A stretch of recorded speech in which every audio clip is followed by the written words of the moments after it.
Chapter 969. Don't you think I've become more powerful? Valhalla was no longer what it used to be. This jade-like city of trees grew day after day under the careful care of the light spirit.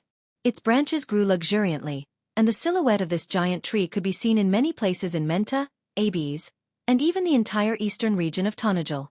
However, in the eyes of the locals, there was a difference compared to 4 months ago.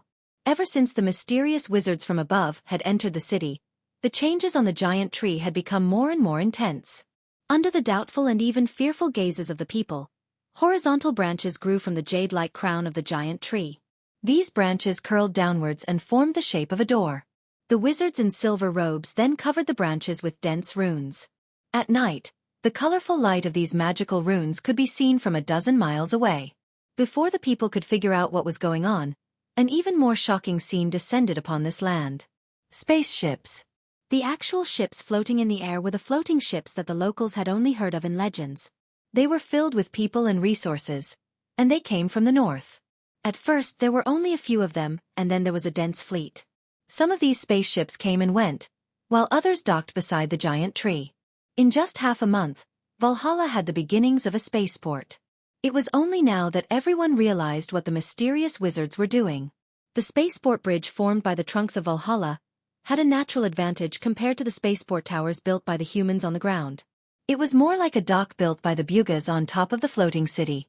Therefore, the wizards from the Silver Institute were more proficient in designing such a spaceport. The construction of the spaceport that was part of the deal between the two parties was progressing very quickly. Manade, the silver-robed wizard, stood on the bridge and looked at the completed Pier 11 and the embryonic Pier 12 and 13. However, his gaze was not to admire his colleagues working on the spaceport. Instead, it was to stare at the ripples of space that rippled between the curled tree doors.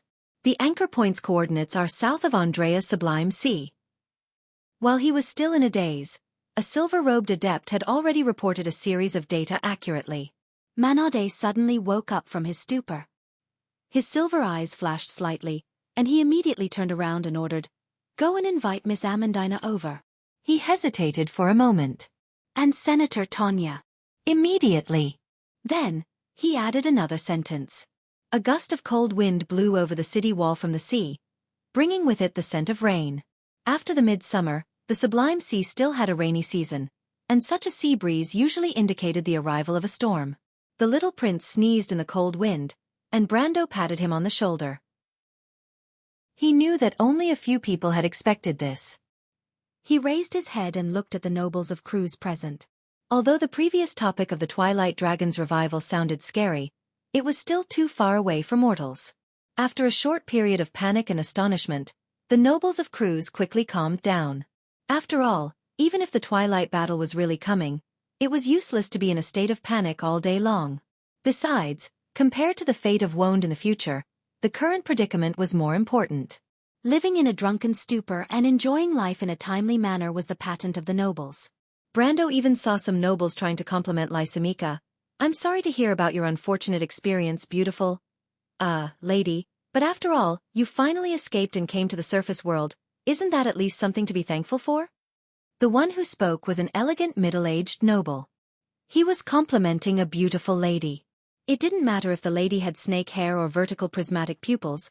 It wasn't a shameful thing in any noble circle on the continent of Vaunt. On the contrary, it reflected their gentlemanly demeanor. Brando shook his head gently, but Medusa seemed to enjoy such compliments. She smiled slightly. "That's true, but what's slightly correct is that I can appear here not only because of the blessing of the god of luck." Hearing this, Brando frowned subconsciously. He looked in that direction and saw Lysimeka casting an inexplicable gaze in his direction. "I can appear here and get to know you gentlemen thanks to the rescue of a heroic knight. The demons who enslaved my clan were summoned by some evil forces in the surface world and invaded the kingdom of Erewhon. It was this gentleman who led your human army to defeat this demon army and rescue me. In fact, I haven't had the time to thank him in person." Lysimeka's voice was charming and pleasant, but Brando could not help but frown more deeply when he heard it. He even felt a few envious gazes looking at him from the other side.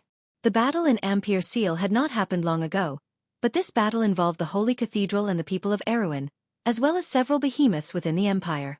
There were even eye-catching words like demon invasion, so it had become familiar among the nobles of the empire in just half a year. These people were naturally familiar with the legendary young nobles under Princess Erwin in that battle. They naturally knew who Lysimachia was talking about. Being able to get the gratitude of such a great beauty was naturally enviable. Only Brando himself was still frowning. The gratitude of a Medusa did not sound right. Although Lysimachia described herself as a weak woman, Brando was very calm in his heart. These matriarchal followers of the underground clans were not necessarily kind people. The surface world had another name for them: Gorgons. This name was to describe the indifference and selfishness of these creatures and their fondness for scheming. In particular, he also knew that although these guys did not get along well with the dark elves of the Tip of Ashes, the culture of the two seemed to be of the same origin. Excluding the conflict of beliefs, their personalities were jackals of the same lair. Of course, this was not surprising because it was the basic law of survival in the underground world. In the dark underground, scheming against each other was as common as eating rice. She has been asking His Highness Haruz about you for a long time. At this time, Maynard whispered after glancing in that direction. Brando was slightly startled, probably not expecting Maynard to take the initiative to remind him. He could not help but feel flattered and asked, "Why did you let this woman stay by the young prince's side? She obviously has ulterior motives." It was His Highness the young prince's decision, and Her Royal Highness did not object. Brando looked back at her in surprise. "You didn't object?" Maynard stared into his eyes and did not answer. "I understand. This is your attitude as a subject, but I don't think so." Brando could not help but shake his head. "So in the eyes of the royal faction, you also have ulterior motives?" Maynard replied flatly. Brando was stunned for a moment before he realized that this senior was reminding him without leaving a trace. Yes, no matter how he integrated into this world, he was still him. The other half of Sophie's soul made him incompatible with many people in this world, but Brando did not intend to change it. What he wanted to change was this world and this ancient kingdom. Being restrained is not necessarily the right thing to do. "I don't want to repeat the mistakes of the past," he replied softly. "Up to you." Such an answer came in return. When Brando looked back again, he glanced at Lysimachia with some vigilance. Lysimachia obviously noticed his gaze, but she did not care. She still had a kind smile on her face as she looked at him from afar. There was a deep meaning in her double-edged pupils, as if there was an unfathomable meaning. Brando frowned slightly, but to his surprise, Lysimachia did not walk in his direction. Instead, she looked away in a flash, as if everything before was really just a simple expression of gratitude. Is this a game of cat and mouse? Brando was a little stunned, but if this was really the woman's intention, then her hopes would be dashed. At the moment, he was not in the mood to interrogate the other party's intentions. Besides, he was not worried about what tricks this woman could play alone. If she came for him, he naturally would not be afraid of anything. If she came for the young prince or the elder princess, he believed that his senior would not be unaware. And it was at this moment that he felt a slight warmth in his palm, and he quickly opened his palm. There was a magic rune for the communication spell that he and the Shire had left behind. A moment later, Brando turned his head with a serious expression, and his gaze fell on Count Alcorn. The latter had obviously noticed Brando's previous action of using the communication spell. Although he was also a noble of Cruz, he was, after all, in a high position. He could barely be regarded as one of the few who had a slightly longer vision among these people. Others might still be in the mood to indulge in a drunken stupor, but Alcorn understood what kind of situation they were facing now, especially when he almost fell into the hands of the Georgandy Ridge people. He did not want to experience that again, so when Brando's gaze fell on him, the dignified count immediately understood. He turned his head and ordered, "Wallace, come here." When Viscount Wallace heard this summon, he immediately trembled all over. He respectfully came in front of Brando and asked in a low voice, "What can I do for you, my lord?" Brando could not help but cast a look of appreciation at Count Alcorn, then replied, "My wizards are ready. Lord Viscount, please lead us to the dock area. The cavemen have used this place as their rear. Obviously, they won't let Loneport stay in the hands of the Empire for too long. We don't have much time left." Wallace was slightly startled, as if he was stunned for a moment before he realized what the young count in front of him said.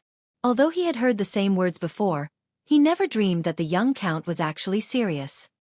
He originally thought that the other party was just putting on a tough attitude to intimidate the cruise people so that he could legitimately obtain the command of Lone Port. But the problem was that he was not lying. At this moment, there was really not a single sampan in Lone Port. Thinking of this, the Viscount could not help but ask with sweat all over his forehead, "My lord, are you saying that your wizards have cleared out the berths?" "But my lord, we really didn't lie to you. There's not a single ship in the port."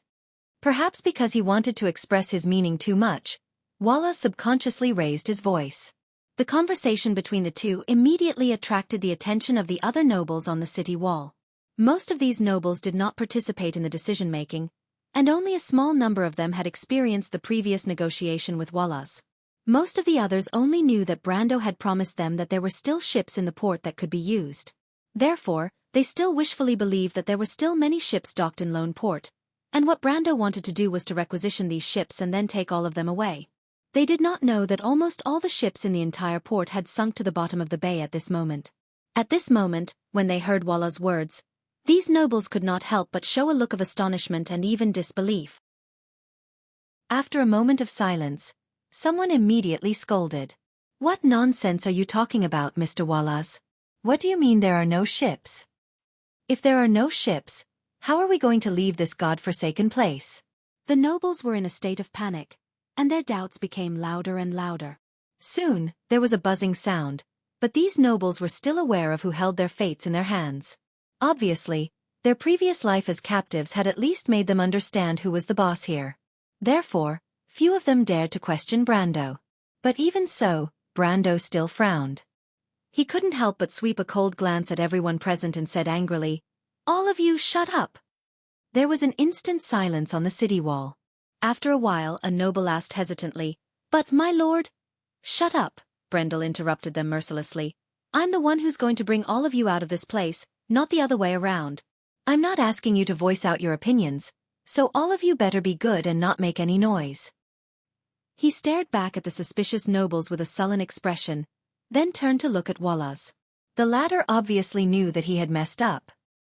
He buried his head deeply, and his forehead was covered in fine beads of sweat. Brando glanced at him and replied coldly, "When did I ask you to prepare the ships? Or am I not speaking in cruise? Mr. Viscount, I want you to take the gentleman here to the dock area. Do you need me to repeat it for the third time?" "But," Wallace replied with trepidation. He obviously could not imagine how the young count in front of him could conjure up a ship with his bare hands, especially when it was not just one or two ships. To evacuate Lone Port and take everyone away, it would take at least an entire fleet. According to the pitiful Viscount's thinking, the young count was obviously prepared to find a scapegoat to take the blame, and that scapegoat could only be him. How could he not be scared witless? "No buts," Count Alcorn interrupted him first. "Do as the count says, immediately." This.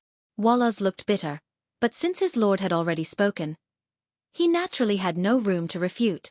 He could only sigh and walk down the city wall dejectedly. Count Alcorn naturally saw the expression on his subordinate's face. He looked at Brando calmly. "Count Tonagel."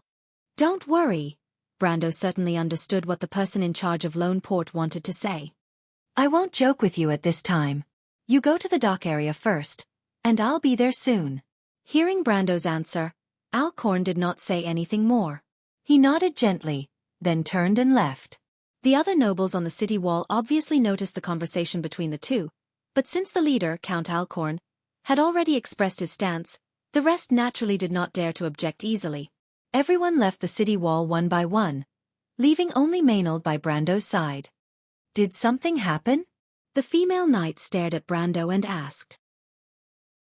Brando was slightly taken aback. He did not expect her to be so observant. He did not know if she had noticed something from his expression or from his last sentence. He was stunned for a moment before he said, "Nothing, it's not a big problem. You can go first." Maynard stared at him with her dark eyes without saying a word. After a moment she calmly said, "Are you from Buga?"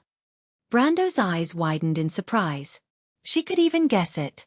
For a moment, he almost found a trace of Allium Japonicum's unique familiar aura from this unsmiling female knight. Maynard stared at Brando's expression, and seemed to have found the answer from his changing expression. She did not need to answer further. She gently turned around and said, "You'd better hurry up. There's the smell of sulfur in the air." The Dragon Queen had obviously noticed that they had entered Lone Port. The faint smell of sulfur in the air indicated the signs before the arrival of the draconic horde. Brando stared at Maynard's back for a long time before he turned around and opened his palm. The magic rune of communication on his palm shone brightly, but the image that appeared in his palm was not the projection of the Shire, but a delicate and beautiful little figure. To be precise, it was the full-body portrait of the sprite Lady Tanya. "Lady Tanya, why did you come in person? What happened?" Brando stared at the little figure and asked with a frown. "Why are you surprised to see me? I asked Mr. the Shire to use magic to mediate the communication between us so that I could contact you directly. Mr. Brando, or should I say, my lord?" The sprite lady replied calmly. "Get to the point. You're using my money now." Brando replied impatiently. The magic consumption of long-distance coordinates was enormous. It could be said that every second was burning money. To put it simply, I have good news and bad news. Which one do you want to hear first? "I just want to know if you have prepared the things you promised me," Brando replied through gritted teeth. Tanya was silent for a moment. Of course, the Buga never go back on their word. Chapter 970. I feel like I'm stuck, but I should try my best to write a chapter. It's better to help Blackie's Calamity Descends, get monthly votes.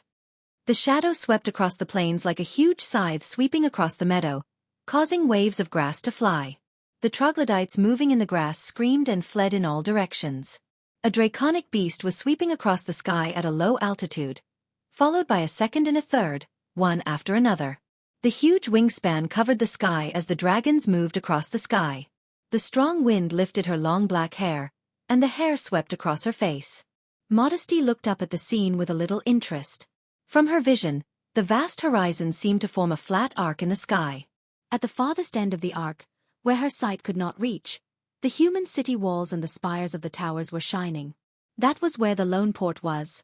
At this moment, the bells of warning were ringing loudly in the Lone Port. One after another, fast horses carrying the port guard messengers shuttled back and forth in the streets and alleys.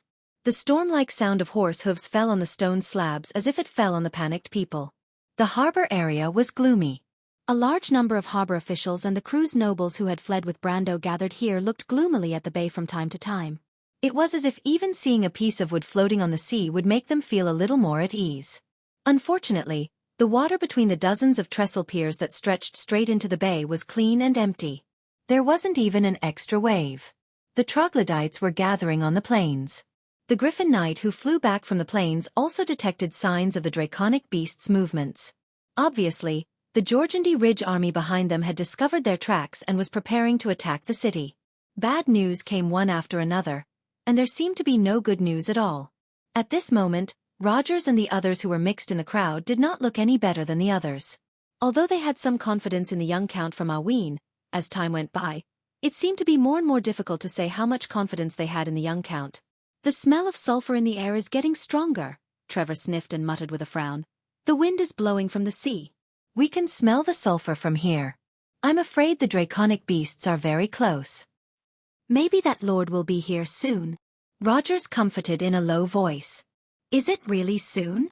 Trevor looked up at the sea.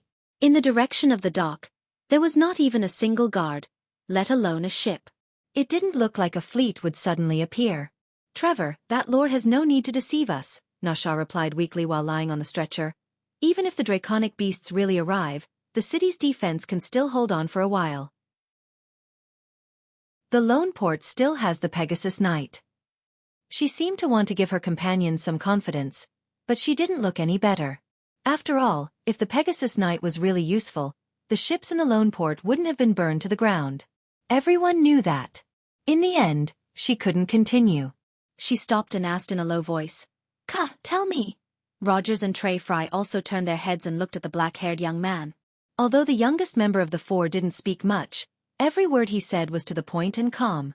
The more it was like this, the more reliable the other party's judgment was. Ka looked up and calmly replied, "I'm thinking about what he said before. I don't know if I heard wrongly." "What did you hear wrongly?" "I didn't pay too much attention at the time, but now that I think about it, The birth that the Earl asked Earl Alcorn to prepare for him seems to be a special birth. The black-haired young man frowned and replied. What did you say? The wind in the field suddenly changed direction, and dark clouds began to gather on the sea. More than 10 minutes passed, but there was still no movement on the sea. Uneasiness was spreading among the crowd, especially among the nobles of Cruz. Although many of them still had a pitiful hope that Brando could create a miracle at the last moment, but as time passed, this hope was getting dimmer and dimmer. After the disappointment, voices of doubt began to grow. Thinking about it, it was easy to understand. How could a fleet appear out of thin air?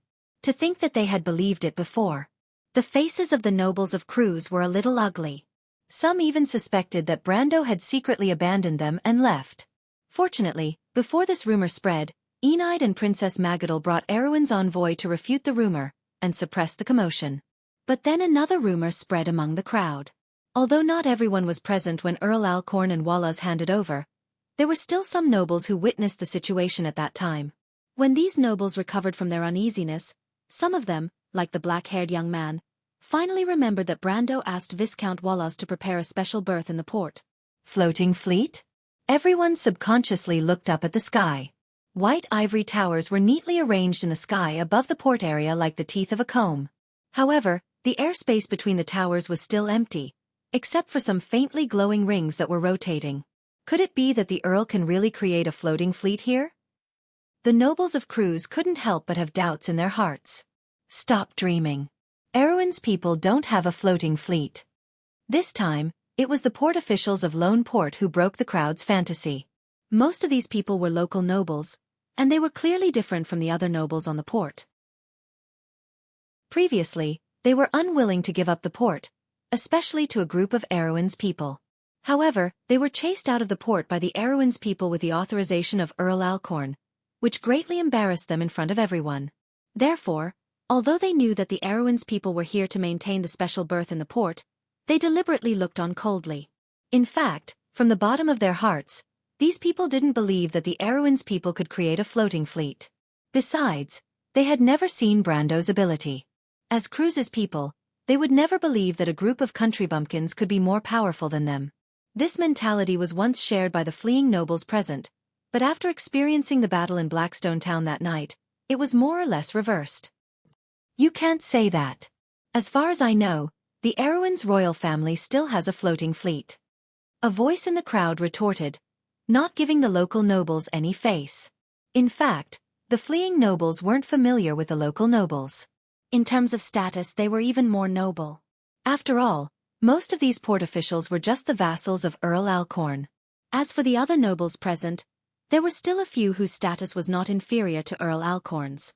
Hearing this rebuttal, the port official who spoke earlier suddenly looked a little embarrassed. In fact, he knew that the Erewhon's royal family had their own fleet. However, in the eyes of the Cruz Empire's proud navy, Erewhon's navy, which was built with the help of the Wind Elves and was even weaker than the local fleets, was not a real fleet at all. It was just a child's toy. As port officials of the Empire, they were more or less influenced by this thought and directly ignored this insignificant fleet. That's called a fleet? A bunch of ignorant landlubbers. He cursed in his heart, but he still understood that the other party's status was higher than his, so he didn't dare to say this out loud. He only sneered and said, since everyone knows that it's the Erewhon's royal family's fleet, then it's hard to say whether the Earl can mobilize it. If I remember correctly, the Earl is neither a member of the royal family nor an important official with an extraordinary status. He's just an envoy. Taking a step back, even if he can mobilize this fleet, it's different from what most people think. In fact, the floating battleships themselves don't have the ability to teleport. The teleportation of the fleet relies on the wizards in the fleet and a large portal that is set up in advance. In this aspect, the Empire relies on the Holy Cathedral, but I don't think the Erewhon's people have the ability to do so.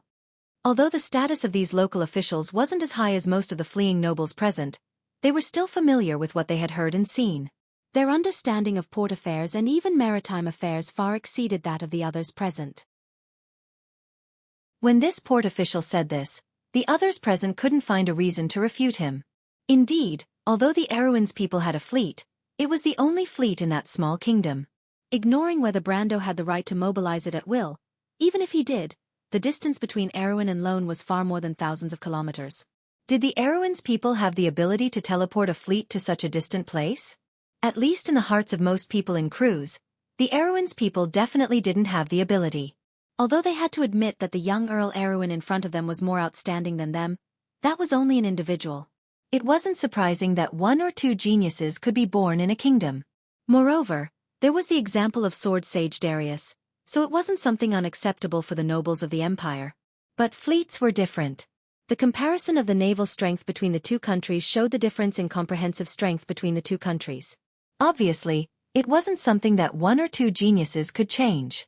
And the difference between the Erewhon kingdom and the empire was obvious and couldn't be measured with words.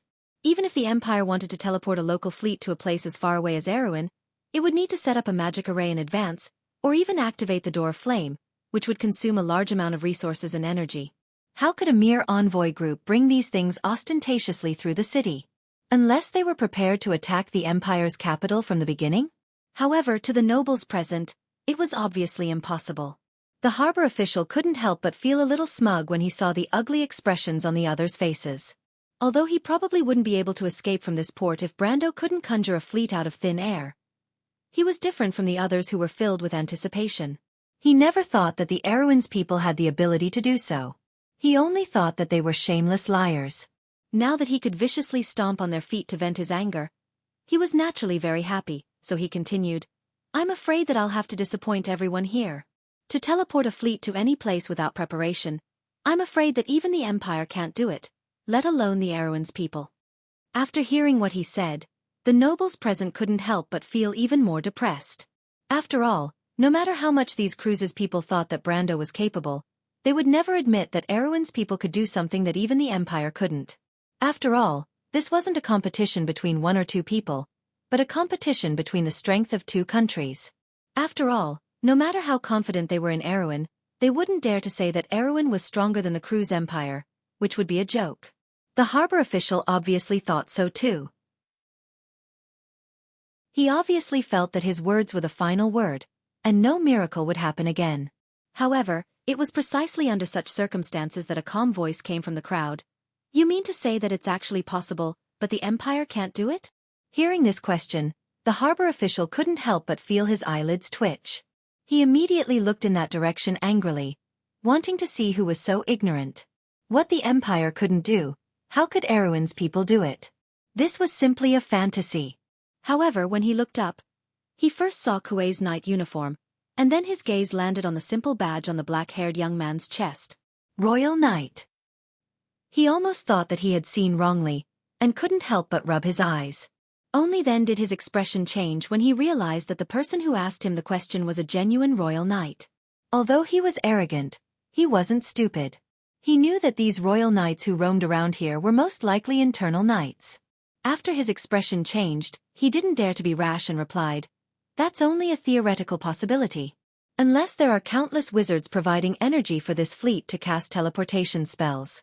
The number of wizards needed to do this is probably far from enough, even if all the wizards in Erewhon were gathered together."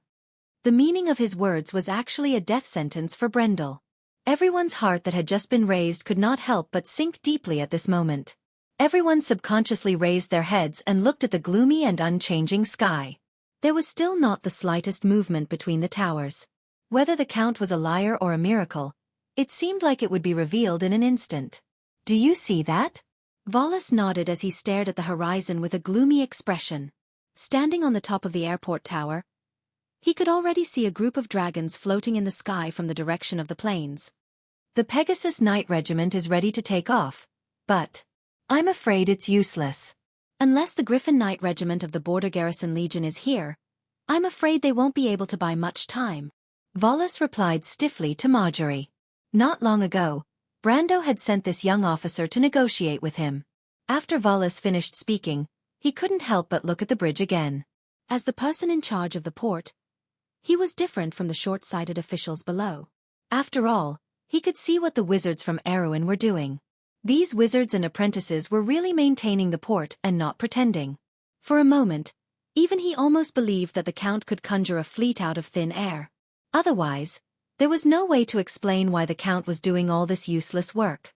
But the problem was, Just like the port officials below, he could not figure out how Brendel managed to send Aween's royal fleet to this place no matter how hard he racked his brains. Mr. Marjorie, Vollus couldn't help but ask with some difficulty, do you really think that your captain can mobilize Erewhon's royal fleet to this place? I mean, we don't have much time left. When Marjorie heard this sentence, he withdrew his gaze from the horizon and looked at the old man strangely. He replied, when did I tell you that Erewhon's royal fleet would come here? I'm the petty officer of the royal fleet. I can tell you clearly that the Count is not qualified to mobilize the royal fleet. Ha! Vollus was almost stunned. He looked at the latter dumbfounded and asked with a trembling voice, then what are you doing here? Marjorie shook his head calmly.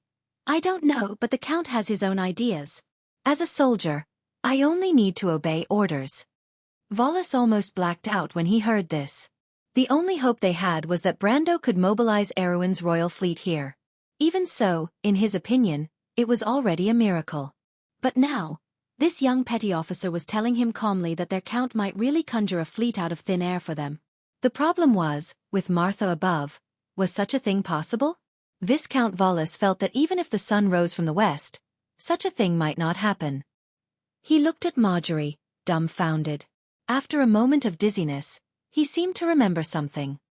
He quickly turned around and ran towards Brando, shouting in exasperation, Mr. Brando, you have to give me an explanation. But before he could run 2 steps, he was stopped by a figure. It was the Shire who stopped him. The latter smiled slightly and said, Lord Viscount, there's no need to rush. His lordship is in contact with Erewhon. We've run into some trouble, but believe me, he won't let you down. You! Vollus was exasperated. He could not help but blurt out, well, I'll see how you're going to conjure a fleet out of thin air. Those damn Erewhon people. The Shire heard this and just shrugged slightly. But he was not lying. Brando was indeed in some trouble at the moment. The trouble came from the Buga. Ms. Tanya, I don't quite understand what you mean. Brando stared at the figure in his palm with a gloomy face and replied in an annoyed tone. What are you trying to say? What I mean is very simple, little guy. You know, those guys in the upper echelons of the Silver Society don't like to play by the rules. I just want to remind you not to be too surprised. Tanya replied indifferently as if she was just drinking water. I don't care what you're going to do, as long as we complete the deal as agreed. Is that so? After saying this, Tanya could not help but subconsciously turn her head and look out the window with a strange expression. There, outside the airport bridge of Valhalla, and even all the subjects of Abes could see the silver light flashing in the eastern sky. One after another, floating ships flashed out of the light and stopped in mid-air. In just an instant, half of the sky was occupied. What followed was even more densely packed dots of light flickering. After every dot of light disappeared, a magus in silver robes was left behind. In just a few minutes, the sky above Valhalla was filled with countless magi like this.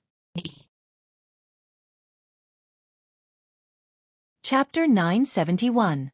Amandina's eyelids reflected a silver light as she silently looked away from the Valhalla tree window. Tanya smiled at her and passed the image of Brando to her. Beyond the sea of trees, the sails weaved like the clouds. My lord, you need to provide more anchor points. When Amandina's soft voice came from the image in the communication spell, Brando was slightly startled and looked up at the Shire who had walked up to him. What are the Bugas trying to do? I don't know, my lord, but I'm afraid this is not a last-minute idea. I was wondering why these old fogies were so easy to talk to this time. I thought my negotiation skill level had increased again. Brando subconsciously smacked his lips. Negotiation skill level? You can understand it as the level of the art of negotiation. Wizards never do business that isn't profitable.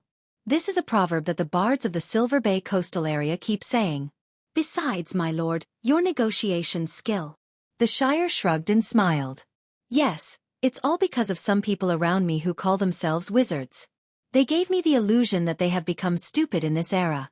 It turns out that this is just an example. Brando replied calmly. Can you do it? It will take some time, but we need to know how many anchor points the Bugas need. The young wizard licked his dry lips. Are they planning to send a main fleet over? A main fleet? Not to that extent. Brando shook his head gently. Under the port. As the fleeing nobles were speechless, The situation gradually fell under the control of the port officials of Lone Port. A fat man with a big belly kept on mocking the loopholes in the whole plan. Unfortunately, no one on the other side was familiar with port affairs and could not refute him. The people that Magadal had managed to calm down with her status as the nun princess began to feel uneasy and restless again. Duke Viro's daughter was so angry that she wanted to go up to them several times but was held back by Enide. Eugenie, we can't cause trouble for Her Highness, especially at times like this, we can't easily take a stand. The mild-tempered girl said, almost trembling. I know, but I must kill that damned guy. Eugenie, I'm running out of strength, don't be so agitated. Enide was about to cry. On the other side, Chiara was unusually calm, as if she was watching a good show. She looked at the young prince beside her with some disdain, who was also trembling with fear, and said in an old-fashioned manner, Hey, snot-nosed brat, stay away from me. Don't worry, I have no interest in arguing with these guys. You really can't talk about summer insects.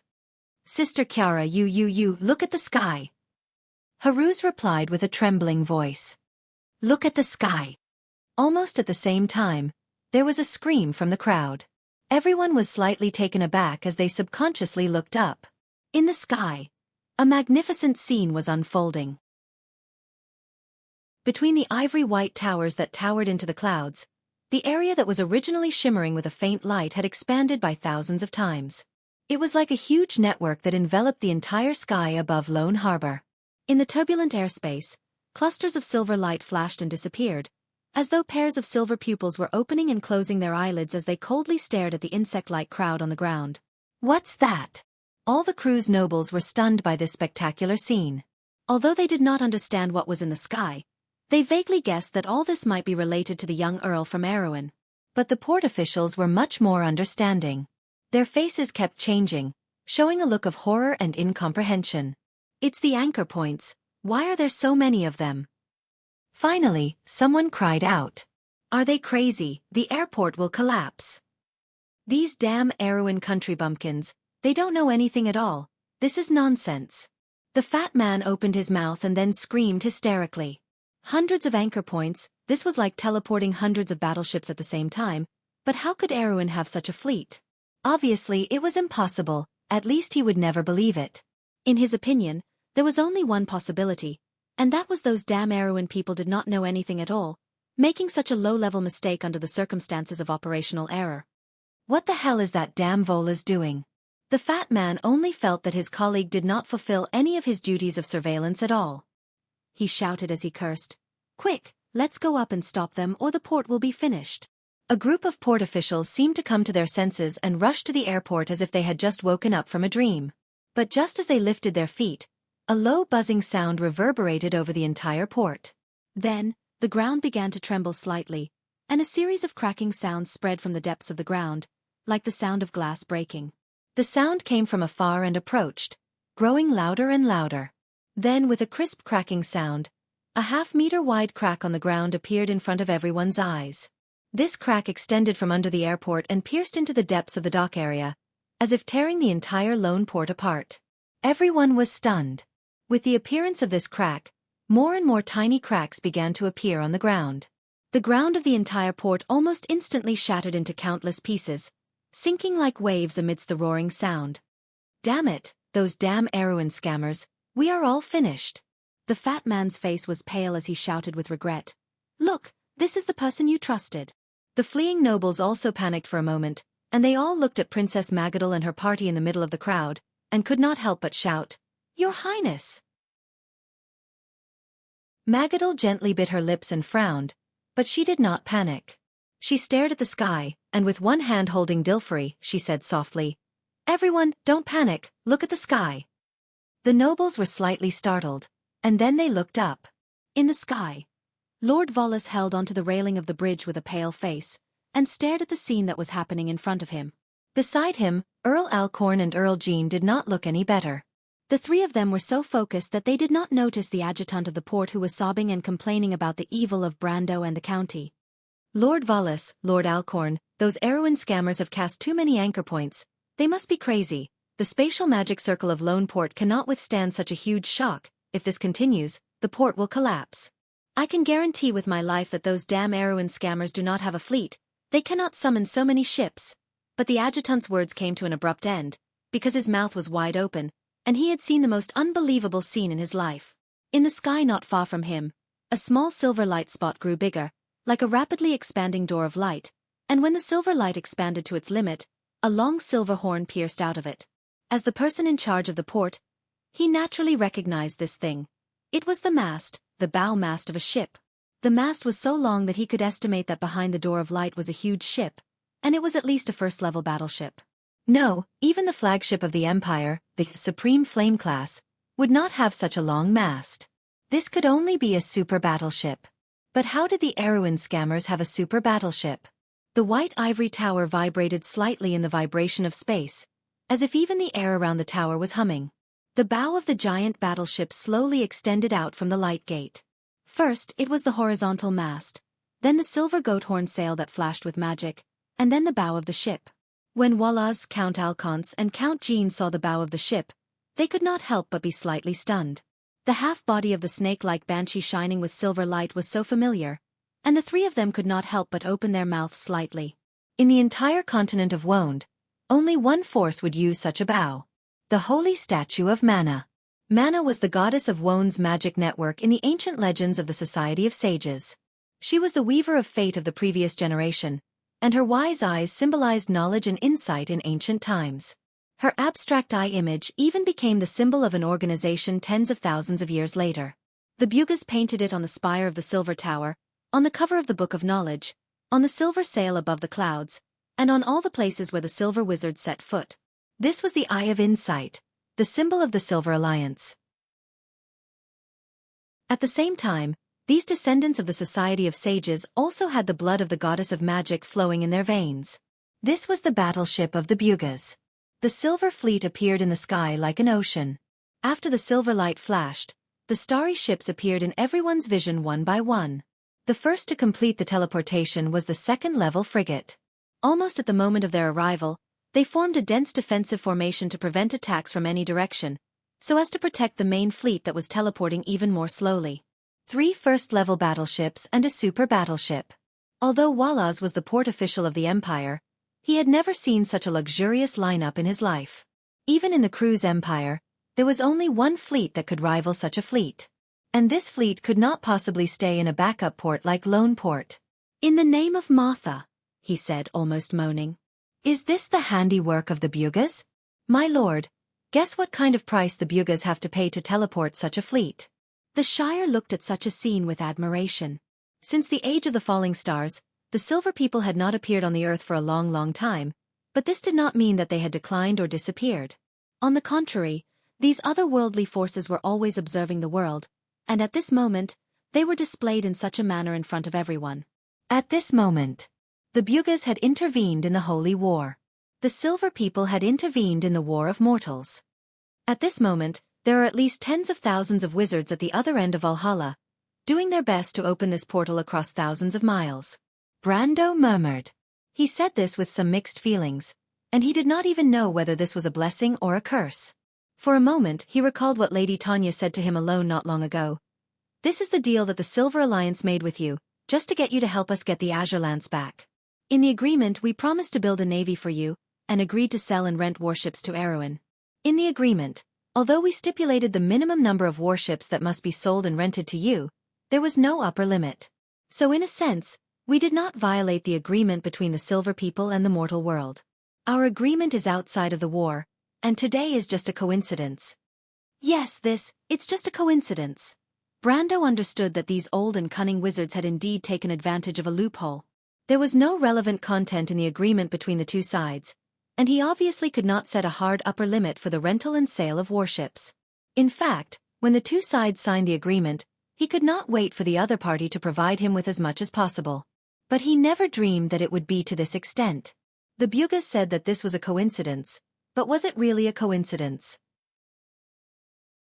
Brando did not know if the Silver People's self-deception could really be accepted by the Sacred Covenant, or by the other human empires on the continent.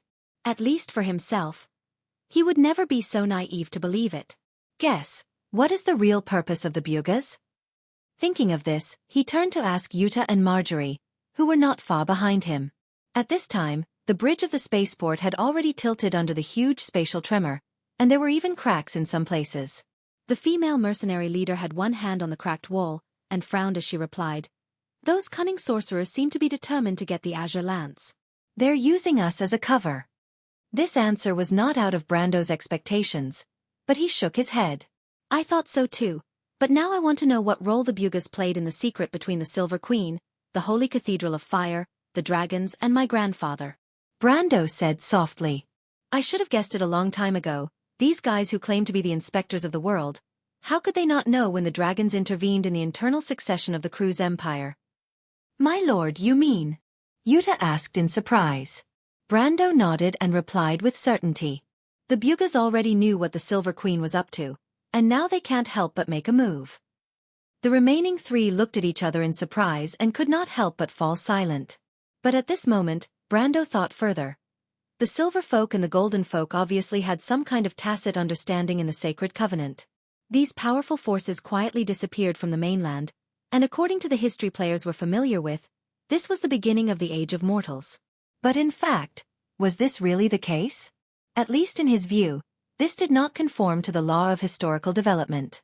Not only the Bugas, but Brando also suddenly thought of the Silver Elves. It was obvious that the Silver Folk were returning to the mainland. This seemed to be faintly indicating something. "Mr. Count." Among the few people present, only Marjorie did not belong to Brando's system, so the young sergeant knew the least about these secrets. In fact, he did not care about these things that were far away from the fate of the Kingdom of Erewhon, and something else that was happening at the moment worried him more, so he had to remind Brando, "You'd better look over here." In the direction he pointed, on the plains of Lone Port, a shadow like a dark cloud was rapidly approaching. It was a group of draconic beasts. Almost instantly, an ear-piercing alarm sounded in Lone Port. The guards on the city wall stared dumbfounded at the giant beasts clustered in the sky. They spread their wings and rode the wind, sweeping over from more than 10 miles away. Although they were far from being able to enter the attack range, the strong smell of sulfur had almost filled the sky above the entire city.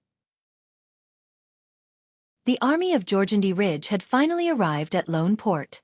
They came really quickly. The county stared at this scene and could not help but pout.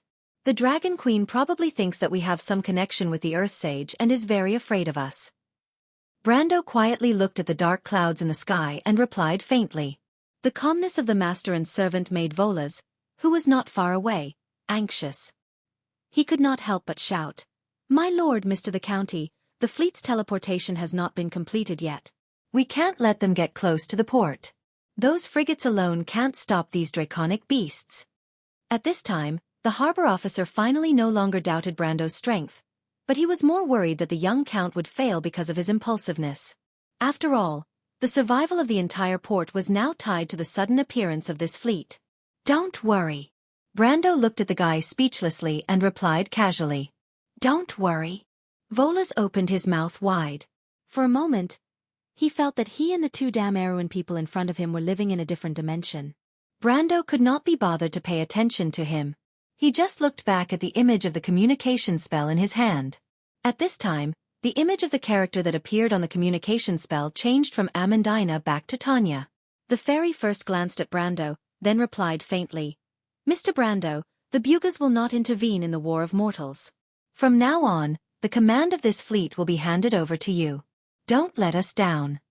"Aunt Tanya, your joke is not funny at all," Brando replied snappily. "Do you think your words can be accepted by other forces?" "Maybe, maybe not, but what does it matter?" Tanya replied matter-of-factly. "That works." Brando was dumbfounded.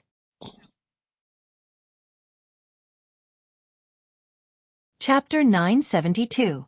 On the continent of Vaunt, mortals might be able to witness countless bizarre things in their short lives, but to the garrison of Lone Harbor, be it in the past or the future, they probably wouldn't be able to forget what they saw after noon that day. Dark clouds covered the horizon as if a storm was brewing. However, this storm wasn't dead. The hearts of the dragons were beating powerfully in their bodies, and their heavy breathing was mixed with wind, thunder, and flames. Every time their tough wings flapped, it was as if the entire Black Sea was undulating. They weren't dragons, but they also had an incomparable might. Some people said that when the Empire's Golden Eagle Knight Regiment launched a group charge, it was as if heaven had descended. It was impassioned and inspiring, but at the same time, it made their enemies tremble. But at this moment, when the dragons launched their attack, the human cavalry was like a drop in the ocean in front of them. Any spirit they had would disappear without a trace. On the city wall of Lone Harbor, the soldiers on every tower were trying their best to sound the alarm, as if they would collapse to the ground in fright if they didn't do so. The sound of the alarm rang through the sky. On the city wall, the officers of the harbor garrison looked at the scene in front of them. Their mouths were dry and weak. The last time the dragons attacked, they rushed into the harbor from above the clouds and burned all the ships before leaving. It was far from being as terrifying as today. Everyone knew that these monsters were coming straight for them. The entire Lone Harbor would be reduced to ashes under their flames. At this moment, the sky above the harbor seemed to be divided into two distinct sides. One side was clear and bright, and half of the sky was flashing with white light. One after another, silver warships were materializing from the shadows, but the process was extremely slow. On the other side, the sky was dark red, and the high temperature and flames created by the flight of the dragons seemed to have burned through the clouds, setting the entire sky ablaze. The air was filled with a nauseating, pungent smell of sulfur that stimulated human sense of smell and taste. And when the two completely different scenes in the sky merged, a bright crack appeared in the middle. It was like a spatial rift, but in fact, it was just an optical illusion caused by the color difference. This bright belt of light was slowly approaching the entire harbor, heralding the arrival of the final judgment in everyone's hearts. The group of dragon beasts was moving faster than expected. In the blink of an eye, the black dots on the horizon had doubled in size. After a while, even the scales on their wings could be seen clearly. Their deep-set eyes, expressionless eyes, and their eerie white teeth were even more frightening. Before the fiery clouds swept over the city wall, the defenders of Lone Harbor had already lost their will. They fled down the city wall in droves, and no one stopped them. At this moment, everyone's heart was filled with despair. The small number of human forces was nothing in front of this mighty force. The dragons didn't even need to attack. As long as they flew over the city wall, they would be reduced to ashes. Although there were still people who didn't escape, it wasn't because they still had the courage in their hearts. It was because they knew that no one could escape. The harbor had now turned into a cage that imprisoned life. Vasily watched the despair of the entire imperial army from above, but he didn't despise the cowardice of his colleagues. In the face of absolute power, all courage was pale and meaningless. At this moment, no matter what they did, it would be useless. The tower was rumbling and shaking, and the bricks that were used to build it were falling apart and rolling to the ground. Flames and wind swept over, and then the tower began to tilt and collapse. Vasily lost his balance and fell heavily to the ground. He watched the cracks on the wall appear one after another, as if it was a silent mockery of the weakness of human beings. He couldn't help but put down the rope in his hand that was connected to the bronze bell above his head. His hands were stained with blood, but he didn't care. In his field of vision was a sea of fire. Then, one after another, behemoths flapped their wings and flew out of the sea of fire. That was the dragons. The city wall of Loneport didn't play any role in restraining them, and even the effect of delaying them for a little bit was minimal. The dragons swept directly across the plains outside the city wall, spread their wings and flew over the city wall, turning the place they passed into a sea of fire. Their target was very clear. It was the Silver Fleet that was teleporting in mid-air. In mid-air, although Brando's wizard apprentices had already cast anchor points, the teleportation was far from complete. The first to arrive were the corvettes that consumed the least amount of magic power. These two or even single-masted ships shaped like willow leaves sailed directly out of the berth as soon as they arrived at Lone Port. Their hulls were long and narrow, but they had large triangular sails made of wind sails. Therefore, they were fast and flexible and could quickly form a hemispherical defensive circle in mid-air. At this time, the nobles and officials of crews on the bridge had seen clearly that the people standing on the deck of these corvettes were not bugas, but black-haired or brown-haired humans, Erewhon people in naval uniforms. These Erewhon people on the deck controlled the sailing ships in an orderly manner, manipulating the sail ropes or giving orders. Knights in heavy silver armor with spears nearly 3 meters long had already lined up on both sides of the ship, ready to deal with the enemy landing from the air. They had seen the armor on the knights before, and it was exactly the same as the armor worn by the young count's guards. Could this really be a fleet of Erewhon people? Count Alcorn and his retainers on the bridge were so shocked that they were speechless. However, Brando knew that this was the navy that the Bugas had trained for him according to the agreement, a navy that belonged to Valhalla. It could be seen that Amandina and Her Royal Highness worked well together, and the efficiency of the Bugas was also very high. This fleet had exceeded his expectations. But as a real army, this navy still had not seen blood and fire, like a blade that had not been sharpened. But today, he did not expect that on the day his navy was formed into an army, it would usher in a real battle. It was like the necessary experience of a sword being unsheathed, but as an opening statement, the following battle might be a little too tragic. Brando stared at the approaching group of dragons and silently made a plan in his heart. No matter what, he would never waste all his seeds here. This was the prototype of Valhalla's future navy, and a good start was too important for a unit that needed history to settle down. As a former player, he was also very familiar with how the major guilds trained their own navies. At this moment, the captains on the frigates were saluting to Boo with flag signals, waiting for the Lord to give orders. Brando nodded to them. What they needed to do now was to stop the dragons at all costs. This was the mission of these light frigates that arrived on the battlefield first. In fact, this was the value of these light frigates: fast, flexible, able to complete the teleportation in the shortest time, and with a certain amount of firepower, enough to protect the entire fleet during the entire teleportation process. Although the current situation was a little extreme, it also vividly demonstrated the duties of the frigates in the floating fleet. Brando's signal was passed down one flag after another, and these light frigates began to fan their sails with all their might. Although the appearance of the floating frigates was not much different from the traditional sailing frigates, in fact, they did not rely on the wind as their power source. The huge wind sails were woven with wind silk that was more precious than gold. This special material could collect the wind element in the air and use it as the power source of the frigates. When they were fully fanned, it was equivalent to dozens of high-grade wizards injecting magic into the magic power device. This magic power would enter the core of the frigates and push the frigates forward. The frigates were light and small, and under the huge sails, they shot out from the fleet like arrows. Soon, they reached the airspace of Lone Port and formed a horizontal formation above the city. Although according to the sacred treaty on the continent, the floating fleet rarely fought in the airspace of the city. Obviously, they could not care so much at this moment. Their enemies might not stop to negotiate with them. To the underground residents of Georgandy Ridge, the sacred treaty was almost equivalent to a piece of paper. Everyone looked up at the long crescent moon in the sky. Even the most stubborn port officials shut their mouths at this moment. Before death, even the most arrogant people put away their prejudice. The harbor square was completely silent. Whether it was the nobles, port officials, or even the commoners, whether it was Kurlutz, Aween, or anyone from other places, including the mountain people, and even a few foreign adventurers, all of them shut their mouths. Everyone understood that their survival was closely linked to this thin line of defense. Half of the city had been turned into a sea of fire. The fat man who was the most talkative finally realized this point. Those fierce dragons would never let them go just because they were nobles. In their eyes, they were no different from the burning stones and wood. They had to face the same dilemma as Earl Alcorn had experienced before. The preferential treatment for nobles in Wone during the war seemed to have disappeared with the invasion of these underground monsters. The nobles regarded war as glory, but now they had to face the struggle of life and death. Barbarism used blood and fire to strip away the false gentleness of the nobles, leaving only the naked primitive law. Everyone's face was pale, and they felt a chill from the bottom of their hearts. Fatty Avram was so scared that his legs were cramping, but at least on the surface, this second-generation heir of the Elson family was much better than most of the Cruz nobles present.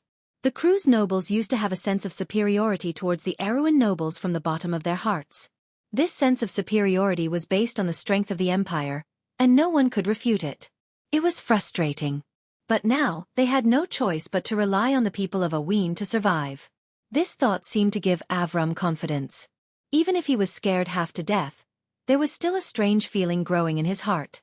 Even the powerful Cruz nobles were scared out of their wits in this desperate situation, but only the Erewhon nobles were still resisting the powerful enemy. Once a sense of honor was born, it was deeply rooted. The hundreds of years of history of Erewhon, the journey of the late King Eric leading the people to fight their way out of the encirclement, pride and glory trickled into the depths of his heart. History in the past, scenes of the history books that he had read, were presented in front of Avram.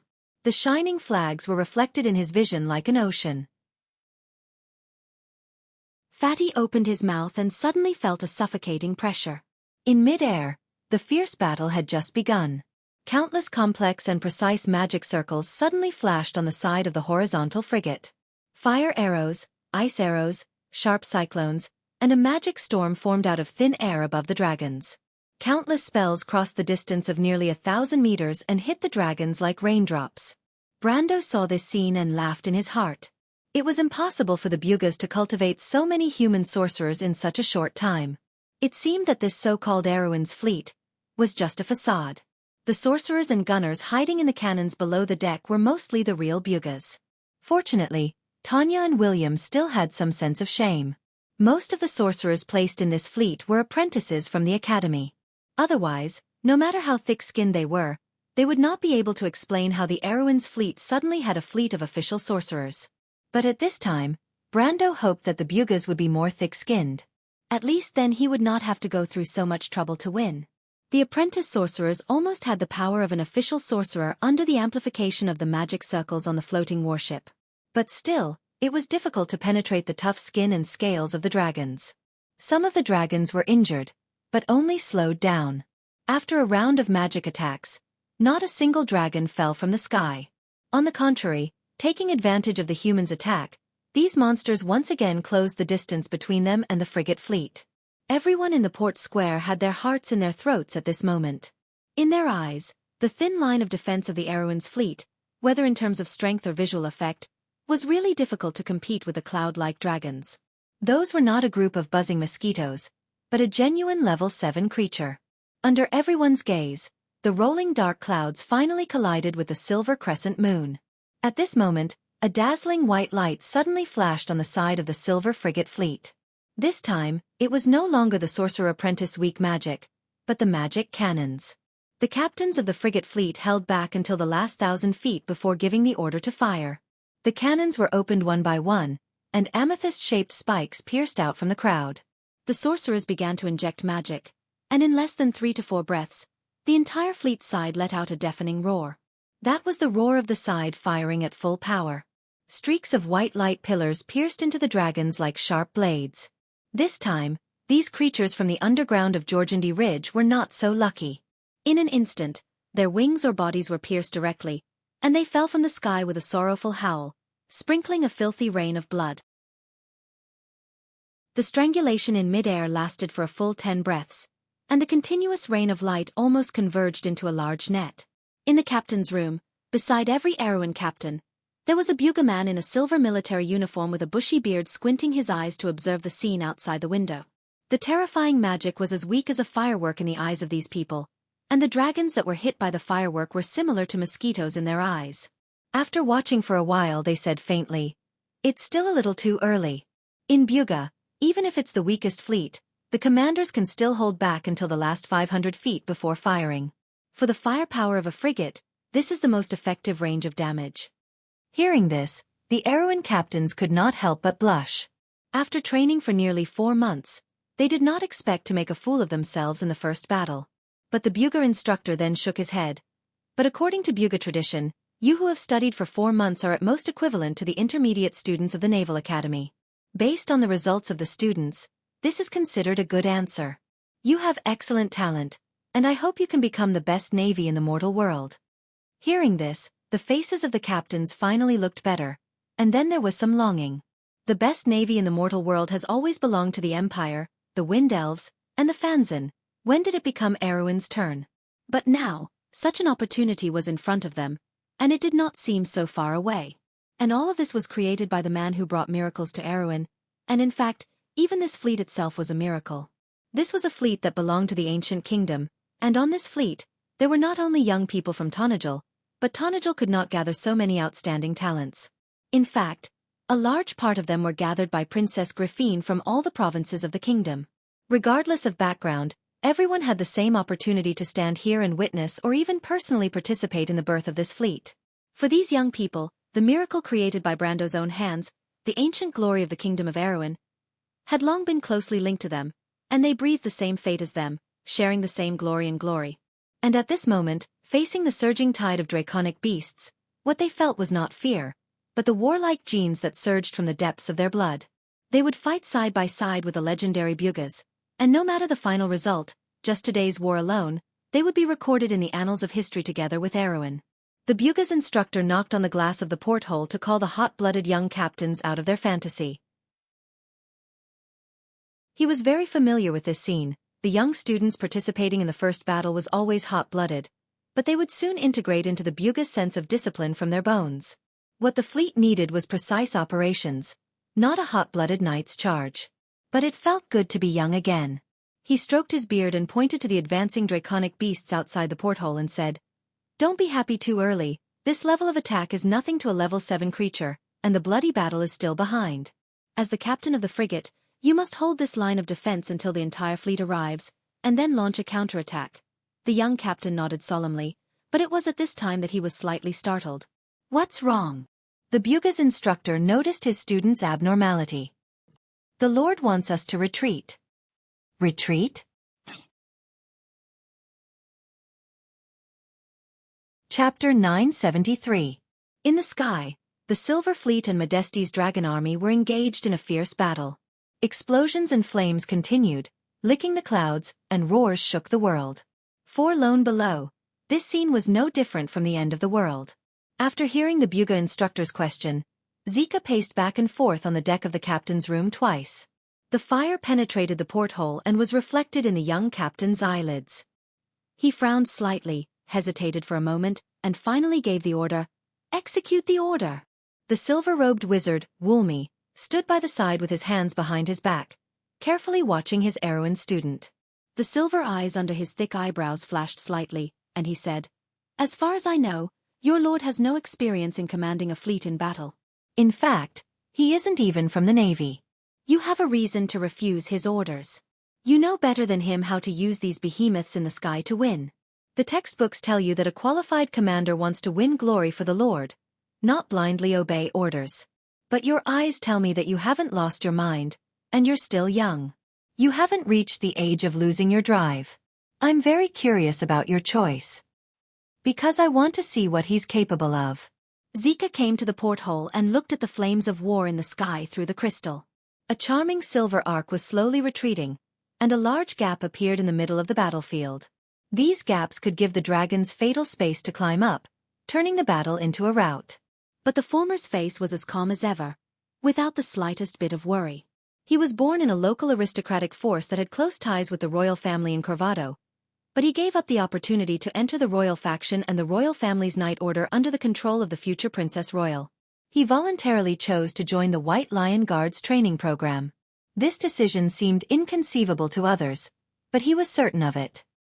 He was full of curiosity about the young count who was said to be omnipotent by others, and he believed that only such a hero was worthy of his service. This was a precursor to the coming of troubled times, and the 1,000-year storm was just the beginning of a great drama. All of the silver fleets in the air faltered in unison before slowly retreating like shimmering silver scales. Marjorie, a young petty officer from the Royal Navy of Yanalasu Province, looked up and witnessed the entire process. He wanted to say something but stopped himself. He really could not understand why the wise and calm Count would suddenly make such a low-level mistake. Or could it be that the Count was a stubborn and self-opinionated person in the first place? It was just that the stunning military talent and keen sense of smell displayed on the land had lost its usefulness in the newly opened battlefield in the sky. After the escort fleet retreated, the draconic beasts seized the opportunity and began to climb, trying to gain an advantage in height. This was the decisive factor that they could not control in the previous battle. The nobles of crews on the bridge of the airport looked at the dark clouds in the sky. Although they could not see the key to the battle, they felt a little uneasy. Count Alcorn swallowed his words several times until he finally couldn't help but ask Brando. A flame descended from the sky and landed beside the latter.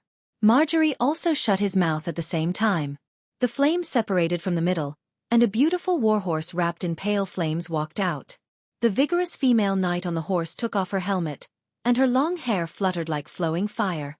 It was the head of the Valkyries, Brunhilde. "Master!" Brunhilde stared at Brando with her golden pupils. Her voice was calm and low. "I'll leave the rest to you," Brando said in a deep voice. In the previous battle, he had never used the Valkyrie Guards as his trump card, but this time, in order to protect Tonagel's new navy, he had to use it. Besides, compared to the reappearance of the silver fleet of the Bugas, the rebirth of the legendary Valkyries was nothing. This is our duty, Master. It's a pity that Valhalla is still too weak. We can't always fight side by side with you. Brunhilde replied. There will always be a chance. I will do my best to rebuild the Dawn Sanctum. Brando himself was looking forward to the arrival of such a day. The legendary Valkyrie who patrolled the sky would come to Erwin's land and fight for him. This was something that even the top guilds in the Amber Sword could not dream of. We firmly believe that day will come, and the glory of the Golden Palace will return to this land. Brunhilde turned her horse around and raised her right hand. A spear burning with golden light suddenly appeared in her hand. She shouted, "Follow me, sisters, fight for my god, Odin." The imperial wind steed let out a long neigh and stood up on its hind legs. A sea of flames surged out from behind Brunhilde like clouds. The rising flames formed into an army. Countless men and horses galloped forward, and the sounds of battle shook the heavens and earth. The 4 Valkyrie leaders, Alinda, Yalvit, Walther, and Gunna, wore winged helmets and held spears in their hands. They parted the flames and followed the Valkyrie queen. The army that came out of the flames was like a waterfall of fire that fell from the sky, blocking the front of the dragon army. The two armies collided in an instant. At that moment it was like an illusion. The whole sky shook slightly, and then blood and charred corpses fell from the sky like raindrops. The cries of the dragon army filled the sky. The result of the battle in an instant was even better than the previous volleys of the escort fleet. This scene gave Brando a huge shock. He did not expect the legendary Tier 9 creatures to be so terrifying. Although he expected Brunhilde and the others to be able to suppress the dragon army, he did not expect them to be able to stop the dragon army by themselves. However, as soon as Brunhilde and her flame army appeared, the situation was immediately reversed. In an instant, Brando understood that this was the special ability of the Valkyrie Queen, the final battle. It turned out to be a summoning ability, and it was a rare ability to summon multiple units. Although he did not know how long it could last, just this part of the power was enough to make the Valkyrie one of the top troops on the continent. An army of one. The 2 fire clouds intertwined in mid-air. Just like Brando, everyone who witnessed this scene was nailed to the ground as if they were possessed. Although Alcorn had expected that the female knight who appeared from the flames was not an ordinary person, he did not expect her to be so extraordinary. He had personally experienced the horror of the dragon army, and now he had seen the power of the Valkyrie with his own eyes. This was a knight who rode a chariot of thunder and fire, patrolling the sky. Alcorn could not help but sweat profusely. How dare he make an enemy out of someone who controlled such an army? This was simply, "You're courting death." Eugenie looked at everything in front of her in a daze, muttering to herself in her heart. She finally understood the source of Brando's confidence. With such power, even the Empire could not do anything to him. The top fighting force of the Cruz people, the Flame Family Knight, the Guardian Priest, was nothing more than this.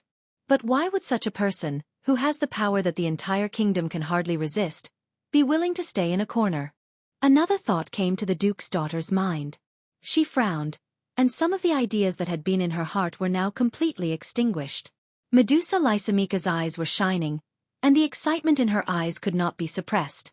She gently patted the head of little Prince Erwin beside her and said excitedly, "See, little cutie, this is the power that your teacher really controls. But I imagine it's far more than that. He must have more secrets. This is really a mysterious man." Haruz noticed his maid's abnormality and could not help but turn his head and ask doubtfully, "Do you really need power, Miss Lysimeka?" Kingdoms, organizations, individuals, everything needs power. Little cutie, if you and your sister's Erwin had enough power, would it still be so weak? This reason sounded very simple, but Haruz frowned slightly. Could power really bring about everything? But he had heard from Brendel that under the Sulphur River, there was also a world that pursued extreme power. But the world of the demons was barren and lacked vitality. Power seemed to be able to bring everything, but it also seemed to be unable to bring anything. He could not figure out what exactly was lacking in between. The two were silent for a while. At the same time, most of the people in the entire Erwin envoy group had their own thoughts. He really didn't let me down. Zaka could not help but shake his fist fiercely. The heroic army in the air was so powerful that he could not help but tremble. The royal faction, the the royal family knight order, and his companion's superficiality and short-sightedness were simply laughable in the face of such power. This was no longer a power that Erwin could control and restrain. Such power could only belong to a powerful empire. The dream and glory of the Erwin people since the time of the late King Eric seemed to be right in front of them. Valkyrie, Valmy could not help but mutter to himself again. Valkyrie. The silver-robed wizard seemed to have lost his extraordinary calmness as a silver descendant. The time that spanned tens of thousands of years seemed to reappear in front of his eyes. Even the age of gold and silver had not yet come to the earth. Babel's tower stood tall in the clouds, and the earth was full of rich and lush scenes. Gods and men coexisted together. The age before chaos. That is the queen of the Valkyrie, Brunhilde. Thunder and fire above the clouds. Martha above. Who is he? How did he gain the loyalty and favor of the queen of the Valkyrie? Mr. Valmy. He is our liege, Zokhar said proudly. He waved his hand vigorously. Reinforcements are in place. It's time to fight back. Reinforcements have arrived. The Buga's super warship, the Akhenaten, was gradually materializing from a shadow. The sacred statue of Mana shone brightly under the sun. On the towering battleship, the silver sails were like clouds. On one side of the giant ship, the first-level battleship, the Silver of Magic, the first-level battleship, the Devourer of Winter Wolves, and the first-level battleship, the Light of Wisdom, had fully materialized and were advancing side by side. Flags rose from each of the warships, repeating the same meaning. Reinforcements have arrived. Begin the counterattack. The Silver Fleet began to turn slowly. Brilliant magical flashes flashed again and again. For the first time, the firepower density of the Erwin fleet exceeded the fireball rain of the dragons. Various colors of light crisscrossed in mid-air. Finally, the flying beast army of Georgandy Ridge couldn't hold on any longer. Their formation was in a mess, and they lost the momentum to attack. A long howl came from the plains as the dragon beasts began to turn around as though they had been pardoned. They densely crossed the dilapidated city walls of Lone Harbor and flew away like a howling gust of wind. Everyone on the battlefield was stunned by this sudden scene. Even most of the crew's people on the ground and in the port could not believe that they had really won. They had escaped from the claws of an army of dragons. They did not rely on the Imperial Navy, nor did they rely on any of the Imperial Army's main forces. They only relied on the thin port guards and some Erwin people? But the facts at hand explained everything. The dragons were leaving in a hurry and gradually disappeared from sight. In the distant sky, there were only a few small black dots that were gradually moving away. The previous battle seemed to be a disaster that raged through a dream. Erwin's Silver Fleet did not pursue. In fact, they did not have the strength to do so. Brando expected that there should be more dragons or other Georgandy Ridge air forces on the plains. For example, the Harpies and the more terrifying Manticores. Although the dragon army that was sent out before looked terrifying, it was far from the scene he saw in the Alkash Mountains in the future. The strength of all the lords under the ground was not inferior to Madara 100 years later. These few dragons should not be enough to make the Dragon Queen feel the pain. Rounds of flags were sent out between the fleets again. The new navy of Erwin people cautiously set up defenses to guard against the second attack of the dragons. On the other hand, as the Akhenaten re-entered the port, the Buga envoy also came to Brando. If there was another Erwin person in this world other than the Earth Grand Swordmaster, then he must be the master of the Mithril Castle. He was the leader of the 12th Circle Spell Society with half mortal blood and half silver blood. He was Tulman Mithril O'Certain. If it was said that the local nobles of Loneport had some contempt for Brendel before, they subconsciously shut their mouths when they saw rows of silver-robed mages in silver robes, who were glorified as the Army Observation Group, walking over from the various warships. Just like the inherent pride of the people of the Empire, the Silver Descendants did not need a reason to be arrogant in front of the mortals. The superiority of the crew's people was not worth mentioning in front of these ancient people who had experienced the War of the Holy Saints. Even for most of the Silver Descendants, the Flame King Gretel was their peer. The war-torn era was their youth. They had fought side by side with the heroes of mankind. But on the White Tower, such an experience was not worth mentioning at all. So the Empire was even less worth mentioning. Tulman was from the youngest generation of the Buga people, but his status was extremely high. Coupled with the fact that he was half-human, he appeared to be older and more serious than many of the silver-robed mages who had lived longer. However, in front of Brendel, He always maintained the image of a hermit scholar in the Grimoire's forest. He smiled at Brando and said, Tanya knew that you would definitely come to denounce them, so she pushed this old man out. Does she think that because it's you, I won't cause trouble for them? Brando replied in annoyance, I don't expect you to clean up this mess, but Lord Tolman, you have to at least tell me what you Buga people want. After saying this, Brando stared at the old man dressed as a scholar in front of him, as if he was afraid to miss any detail of his expression.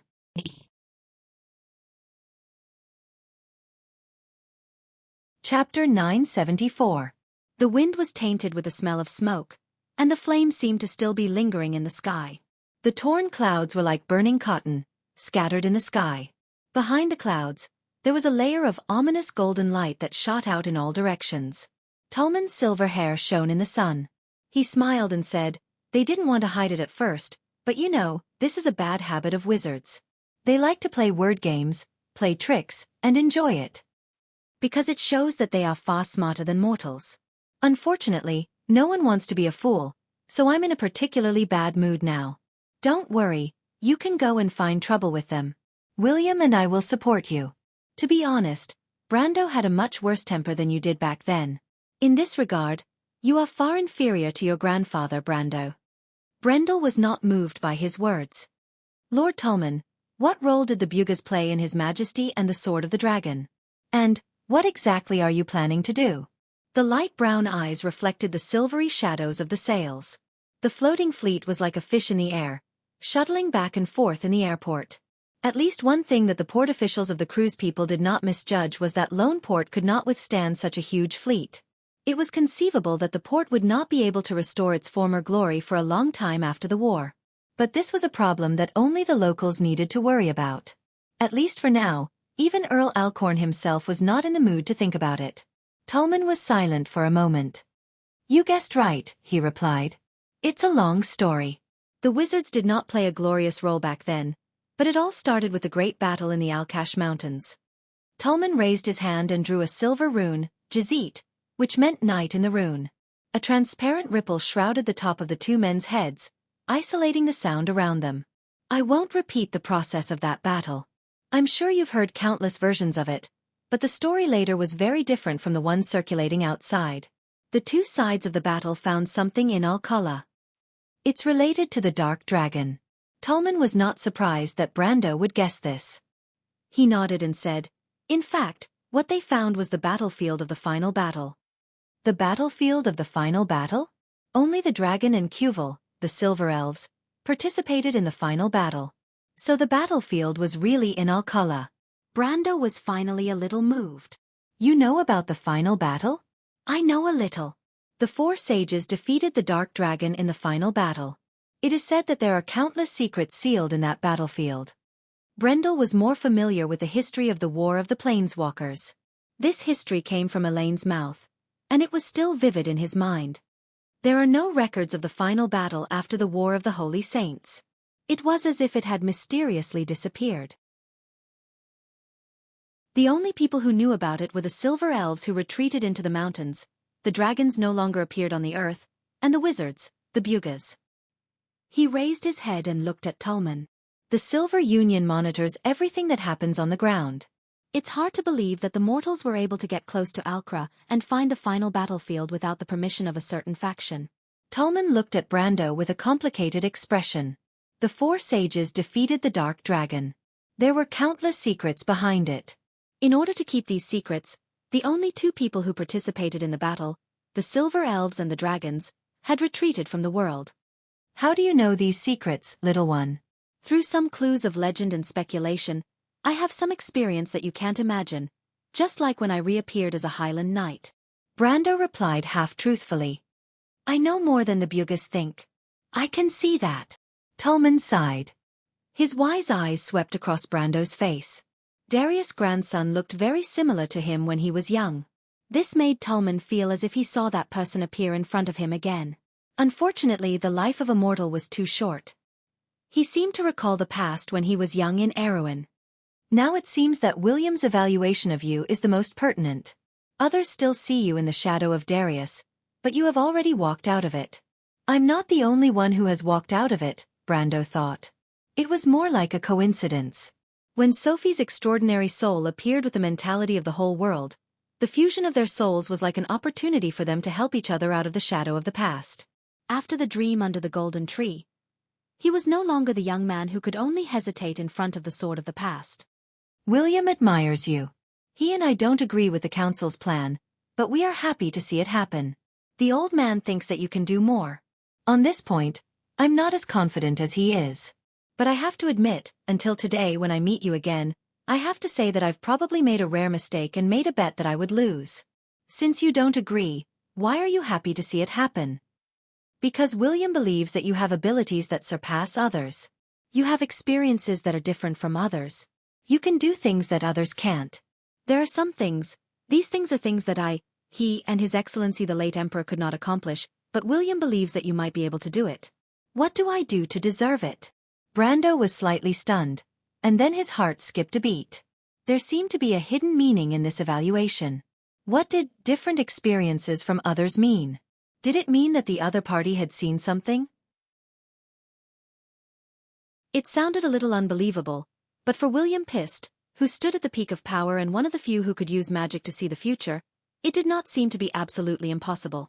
But what does this have to do with King Eric? Brando frowned, faintly feeling that he had grasped something. But he was still in a misty maze, and could only occasionally see a corner of the truth. Do you want me to be your agent and go to war with the Empire?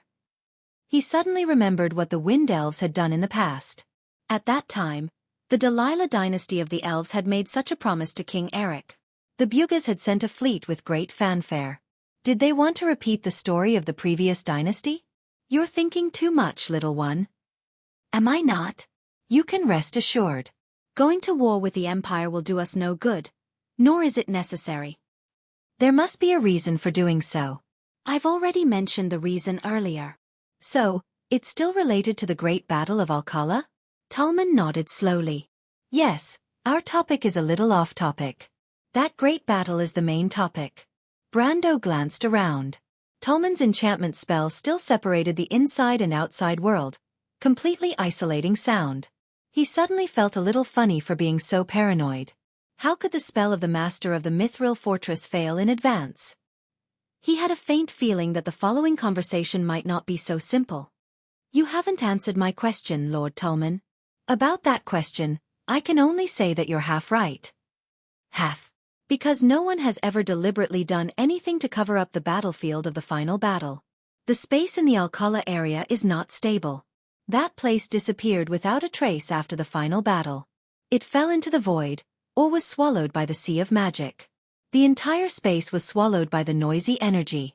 After that, there were several continuous earthquakes in the Alkash Mountains. After that, the topography of the entire area had been completely changed. No one knows where the battlefield was buried. Disappeared? This answer was also beyond Brando's expectations. Not all. That was not an ordinary earthquake. It was a spatial turbulence formed after the stable laws and order were destroyed. The chaotic laws created a strange area in Alcala. Common sense does not apply there. In fact, for thousands of years, the battlefield of the final battle had appeared several times before the eyes of the world. It was like a ghost, suddenly appearing and disappearing without a trace. Once, it was discovered by an exiled Myurna clan. Another time, a descendant of ancient dwarves broke into this area. Tallman replied slowly. His voice did not fluctuate, but the things he described were very strange. After that, it flashed a few times, but it was not known to the world. In order to monitor its traces, the Bugas built countless observation points in this rift zone. Wait, you're talking about this rift zone? Are there other rift zones? Of course, our world is a whole. Once a crack appears in the laws of Tiamat, there is bound to be a chain reaction. In fact, this rift zone points to an area in Anzaruta to the south. Some strange things often happen there, and a large black forest is born there. Further south is the loop of trade winds, and north is the Great Glacier, forming a standard arc. This line is too long. Even with the ability of the Bugas, they could not observe its endpoint. We can only speculate that if this circle has a center, it should be on the Great Plains in the east. Before the Age of Chaos, the people of gold and silver wandered in the wilderness full of thorns, the Great Plains that only existed in legends and had never been seen before. In addition, outside this main rift zone, there are some smaller rifts, such as the one you are familiar with, the Deadly Frost Forest. Brando was silent for a long time. Even if he counted his experience in the game, this was the first time he had heard such sensational news. If the respected scholar did not lie to him, this information had vaguely indicated something. That is, the legends that only existed in the background in the game were likely to be true. And Brando already knew that Tolman might not be lying, because the other party did not need to use such an obvious lie that would be exposed. Besides, some of his experiences had vaguely confirmed some of the content. Almost immediately, he subconsciously thought of an even more creepy thing. In the game, players had studied the whereabouts of the unforgettable unnamed ones in the Deadly Frost Forest. Those who had lost their memories, identities, and even themselves, existences between humans and souls. They always lined up in long lines and moved forward in the forest, luring more ignorant souls to join them. These unnamed ones would enter the Sea of Dim Light at a coast north of the Deadly Frost Forest. The direction they were moving in seemed to always be a huge arc tangent to the north coast of Erewhon. Players had racked their brains to study this enigmatic route, but in the end, it was all to no avail. They could only attribute it to the game designer's bad taste. However, at this moment, a new possibility uncontrollably appeared in Brando's mind. Those unnamed ones were moving forward along the rift zone mentioned by Tolman. But what kind of power, what reason drove them to do such a thing? What made these people lose their way? Brando could not help but shudder at the thought of those pale-skinned, empty-eyed, and bewildered trekkers. He suddenly remembered Viscount Turst, whom he had met in Bragg's. The people who took him away might have been the same group of people. What did that guy want to tell him? Unfortunately, he did not understand the situation at that time and missed the opportunity in vain. After a while, Brando forced himself to throw these thoughts out of his mind and reluctantly digested the news. He looked up at Tolman, and his forehead was slightly sweaty. This was just the beginning. So, the two sides of the battle in the Alkash Mountains entered the final battlefield by mistake? It's still half of it. We did enter the battlefield of the final battle by mistake. Or rather, it appeared before us like a ghost. At that time, it was your grandfather who commanded the allied forces of the Holy Cathedral of Fire. As his deputy, I immediately felt the seriousness of the problem, and our opponents, the Wind Elves, had no lack of capable people. We quickly decided to call a truce and planned to withdraw from the battlefield under the coordination of the Buga envoys. Tolman replied slowly, as if recalling the situation of that day. Brando could imagine an ancient battlefield, quietly appearing between two armies in the fog. What a strange scene it was. What happened after that? He asked. He understood that if the two sides involved in the war had peacefully withdrawn from the battlefield as Tolman said, there would not have been so much later. We made a mistake. In fact, it was an oversight. Oversight. You said before that the mortals could get close to Alkra and find the final battlefield. They must have been instructed by one side. I said you guessed half of it right. And the other half is, it was true, but the ones who did it secretly were not the Bugas. It was a dragon. Dragon? Brando was taken aback. Tolman raised his head and looked at the sky. Just like the Myurnas, dragons have the blood of gold flowing in their veins.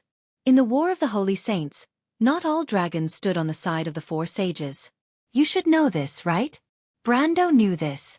The dragons were still divided into good and evil, and the source came from the break in the era of the War of the Holy Saints. But no one knew the reason why the dragons would fight side by side with the mortals, just like how few people understood the sacred covenant between the Bugas, Queevil, and the mortals. Why would the silver and gold generation give up their era and fight for the era of the mortals? Was it because of a promise by the Azure Knight, for the era of mortals in the prophecy? Not necessarily. One of the dragons was Odin, a staunch ally of the Dark Dragon. You mean the Seven Dragons King, the evil dragon Fuchsia. Yes, after the end of the War of the Holy Saints, as the loser, Fuchsia Cath was sealed under the Great Glacier by Gwyneth and Tyasgras. Brendel knew these two famous names. The former was the previous generation's Dragon King, Gwyneth, who was almost a god, the overlord of the sky. The latter was the famous Dragon of Heroes, who later played an important role in helping the humans resist the Twilight invasion during the Calamity of Wolves. But he did not say anything and continued to listen to Tolman. However, the fall of Fuchsia did not stop the ambitions of the dragons. In fact, there are still some dragons who still remember the previous era secretly operating in the human world. Due to my negligence, 3 dragons named Obsidian, Atakasha, and Gwendolyn had infiltrated the alliance. They had been lurking by the side of the previous emperor for many years. During the War of the Holy Saints, they protected the princess as the royal knight. I think you already know who they are. That princess is... Brando only felt a buzzing in his head. A few important clues were like lightning in the dark night, flashing brightly in his thoughts. In the darkness, the truth seemed to have surfaced. You guessed right. Her name is Constance, the flower of the princess, the apple of the emperor's eye.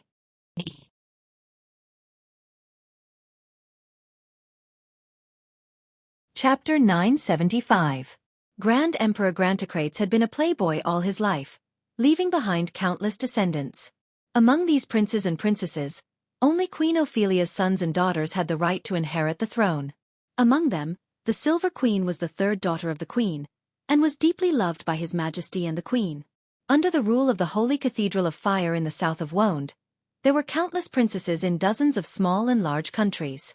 If these princesses were compared to the stars in the night sky, then among the hundreds of millions of stars, there would always be 1 or 2 brightest stars, such as the Nun Princess Magadal and the Pearl of Erewhon Griffin. But 60 years ago, the night sky belonged to only one person. That person was the Silver Princess, Constance. Constance could be said to be the kind of person who was born with a silver spoon in her mouth. As the daughter of Grand Emperor Grantocrates and Queen Ophelia, she had an incomparably noble birth. As she grew up, her beauty gradually spread beyond the empire. Even as far away as St. Tossol where the Wind Elves lived, Fanzan in the north, and the 10 cities ruled by free mercenaries and merchants, people were talking about this cruise princess. Constance was also a seer. When she was born, she had a part of the silver bloodline. This was the origin of the title of princess. When she was a young girl, the chief court wizard of the Cruise Empire, Master Jarrett, asserted that she would become the most outstanding wizard of the empire in the future. Just like the scholar girl Shido, Constance's outstanding talent quickly attracted the attention of the Bugas. Ajani, the leader of the Wizards of the Silver Society, had taught Her Majesty the Queen when she was a girl for a long time. But just this alone was not enough to make her the successor of the empire. Don't forget that she still had 2 older brothers. Even though the eldest son of Emperor Grantocrates had been injured in the war in the north and had been suffering from constant injuries since then, he had passed away at the age of 27. However, his second son was talented and intelligent. Furthermore, he was as cultured and refined as his elder brother. Furthermore, he had the support of the Prime Minister. No matter how one looked at it, he was the best candidate for the throne. To Emperor Grantotilde, the best choice was to let his second son inherit the throne and let his youngest daughter, Constance, become a court mage or enter the Holy Cathedral of Fire. This was undoubtedly the best of both worlds for the royal family. Brando knew that there must have been some earth-shattering accidents when the Silver Queen finally took over the throne from the Emperor. These accidents obviously happened during the war in Algash. He asked, "What exactly did they encounter there? What does it have to do with my grandfather? Was my grandfather's trial a cover-up?" "Don't worry, take your time, little guy. They passed through the fog, and guess what they saw there?" Tolman looked at Brando with interest. "They found the inheritance of the Dark Dragon." "The inheritance of the Dark Dragon?" Brando was shocked and clenched his fists guiltily. In the current Wonde, anyone who had anything to do with the Dark Dragon was like a rat crossing the street. It was understandable just by looking at the situation of the witches. They were only suspected of having an affair with the Dark Dragon. The Myrnas, the former servants of the Dark Dragon, were even expelled from the civilized world and disappeared into the great glaciers for thousands of years. The last person in the human world who had Myrna's blood was the great knight dubbed of the Grecius Knight Regiment 600 years ago. He was found to have 1/4 Myrna blood and was burned at the stake. That dark era was really chilling to think about. Although it was not as strict as it was a few hundred years ago, it was impossible for the Silver Queen to inherit the throne just because she obtained the inheritance of the Dark Dragon. Not to mention the throne, it was more likely that the royal family would treat it as an unspeakable scandal and imprison her forever. However, the development of history was bizarre and contrary to common sense. At least the world now knew who the Supreme Emperor of Cruz was. It was that person's inheritance. When Constance found them, they were sealed in 2 broken crystals. 2 broken crystals. Brando's heartbeat quickened. Weren't they soul gems? Tolman nodded. There has always been a legend among the mountain people living in the Latch of Wa. It is said that before the final battle, the dark dragon sealed part of his soul imprint in a gray gem. This gray gem was discovered by a team of explorers in the White Mountain Creek Valley. It was called the Gray Valley Crown. After the final battle, the Gray Valley Crown was artificially divided into several pieces. The person who divided the gems was Conrad, a legendary craftsman who had 1/4 mountain folk blood. He completed the work in a valley in Wala. Many mountain people were captured and used as laborers. Most of them were killed, but there were still a few who survived. Therefore, this legend has been passed down by the survivors until now. And what Constance found was 2 of the Gray Valley Crown that was divided into 6 pieces. The Myurnas call these broken crystals soul gems. Brando stood in place and was silent for a long time before he continued to ask. And then? Tolman smiled and changed the topic. Everyone knows that the dark dragon Odin is the root of all evil and is a tyrant. However, the jealousy of the mortals towards the Myurnas and their coveting of the tyrant's power has never stopped. The reason why people are so keen to find the battlefield of the final battle is because legend has it that the dark dragon left the inheritance of the Myurnas, the only inheritance of the golden bloodline in the mortal era other than the dragons, on that battlefield. The dark dragon left the inheritance of the Myurnas on the battlefield of the final battle. Brando frowned. How could anyone believe such a ridiculous rumor? If Odin left the inheritance on the battlefield, how could the 4 sages be indifferent? Besides, weren't the silver folk also involved in the battle? You think this reason sounds ridiculous? Tolman asked Brando with a smile. Actually, it's not like that. There's a reason for this rumor to spread. For thousands of years, people have tried their best to find the glorious inheritance of the Myurnas, but to no avail. The only place left is the battlefield of the final battle. However, the 4 sages were tight-lipped about the outcome of the final battle after the War of the Holy Saints. Even the silver folk swore an oath according to the sacred covenant to keep a secret. In fact, everyone knows what that secret is about. The inheritance of the dark dragon is too sensitive. If people want to get it, it's difficult to bypass the justice of the War of the Holy Saints. But the knowledge and civilization of the Myurnas are different. Constance is the princess of the empire and naturally knows this. In fact, her goal was the latter from the beginning. If the empire can inherit the golden civilization, it will be above Saint Tassol and Fanzan, and also above the Holy Cathedral of Fire. Constance knows very well that now that the inheritance of the Dark Dragon is here, the rumor is likely to be true. The inheritance of the Myurnas is also here. But she also knows that it's unrealistic for her and Gwendolyn to search the entire battlefield. Tolman paused for a moment. Of course at that time, she didn't know the true identity of Gwendolyn and the rest. The only thing she could think of was to ask Darius and me, "Who is your grandfather?" At that time, your grandfather was the marshal of the Allied forces of the Holy Cathedral of Fire, and Constance was your grandfather's deputy. In fact, she was just one of them. After all, to command such a large Allied force, your grandfather couldn't only have one capable subordinate. At that time, he had a few more important deputies. One of them was Marshal Darren Hill of the Antiburo Duchy, and the other was me. Darren Hill. It was the first time Brando heard of this name. However, most of the higher-ups of the Allied forces were the best and most outstanding soldiers from various countries appointed by the Holy Cathedral of Fire. This marshal was probably an incredible figure in the Antiburo Duchy back then. At the mention of this small country in the southeast of the Cruz Empire, the first thing that came to his mind was the nun princess. Thinking of Magadal's goddess-like appearance and her firm and kind heart, Brando couldn't help but fall into a trance. Such an excellent princess was naturally worthy of being pursued by the world. Even the Holy Cathedral of Fire was no exception. But how many people knew that there might be an inhuman soul hidden in the princess body? He shook his head and threw this thought out of his mind. He listened to Tolman continue. After she returned to the Allied forces, the first thing she did was to order your grandfather to send an army into the final battlefield to search for the inheritance of the Myurna people. But Constance was a very shrewd woman. Even when she was still the princess of the empire, this kind of extraordinary wisdom had already emerged. She knew about my relationship with the Bugas, So she privately begged me not to reveal this secret to the Silver Society. She also understood the feelings Darius and I had for Erwin, so she made a vow that if one day the Empire obtained the inheritance of the Golden Civilization and stood at the top of the world, she would give Erwin eternal and true independence. She made a vow in the name of the Flame King Gretel, the ancestor of the Cruise people, so naturally it was true and trustworthy. That was why your grandfather and I were moved from the beginning. Speaking of this, Tolman sighed. This is because I know very well that the little princess of the Empire is outstanding, rational and clear-headed. She would never covet the inheritance of the Dark Dragon. And the inheritance of the Golden Civilization is not a taboo for the Bugas. The passing of civilization is actually something we are happy to see, so I opened my mouth and agreed on your grandfather's behalf. What about my grandfather? Brando couldn't help but ask. This question made the elder of the Silver Alliance standing in front of him twitch his snow-white eyebrows. He looked at him a little strangely and replied, "Young man, your grandfather was in the prime of his life, and was also handsome and charming.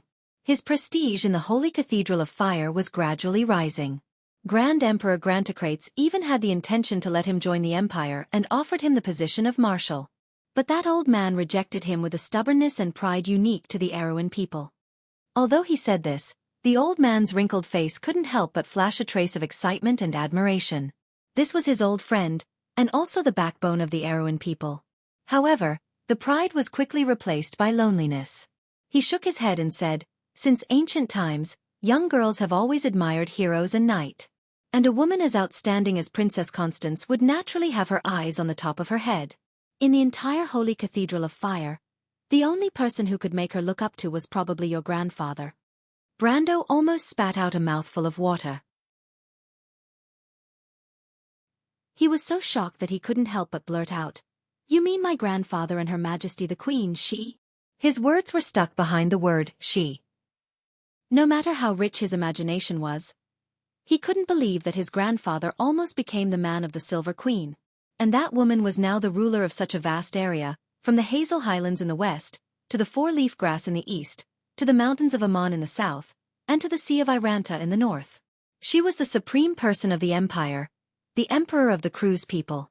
Sometimes, reality was even more absurd than the most bizarre night novels, but this was too outrageous, and he could not accept it for a while. Tolman nodded solemnly. Although this relationship has never surfaced, the relationship between your grandfather and Her Highness was actually an open secret within the alliance. Thus, whether it was for public or private reasons, your grandfather had to agree to Her Highness' request. But what we didn't expect was that 2 days later, things took a turn that none of us expected. No one expected that on that night, the news quietly spread out and reached the ears of the Wind Elves and Fanzin in Saint Tossol. By the time we reacted, the whole thing was a mess. In order to get ahead of us, the Fanzin and the Wind Elves disregarded the opposition of the Buga people and took the lead in sending troops to the final battlefield. Because of this, Her Royal Highness was extremely disappointed in your grandfather. That night, the only people who knew this secret were me, your grandfather, and Gwendolyn. Gwendolyn and the other two were Her Royal Highness chamberlains, so they had no chance or time to spread the news. And I, who was half a silver person, had no motive to do so. So after eliminating all the possibilities, your grandfather was the biggest suspect. Brando didn't interrupt, but he also knew that if he were in that environment, the first suspect would definitely be his grandfather. If he had been in his grandfather's position, he might have also considered spreading the news. If personal feelings were excluded, for Erewhon, the best situation on the continent would be for Saint Tossol, Fanzin, and the Cruise Empire to restrain each other and maintain a balance of power. This way, a small country like Erewhon would have a chance to survive. Although the Silver Queen's oath was true and trustworthy, it was only her oath after all. Not to mention that she wasn't the emperor of the empire at that time. Even if she was, what about 100 years later? So the best way was to spread the news, muddy the waters, let the Buga people intervene, and make everyone lose their chance.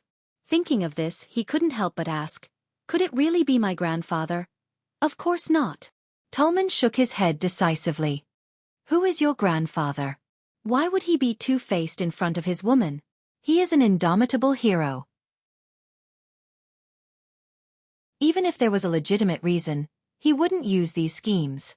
But at that time, Her Royal Highness didn't listen to his explanation at all.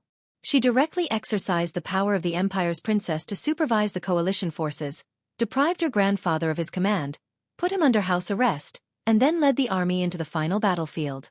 The old man sighed. In fact, with your grandfather's prestige at the time, it was very easy to oppose Constance.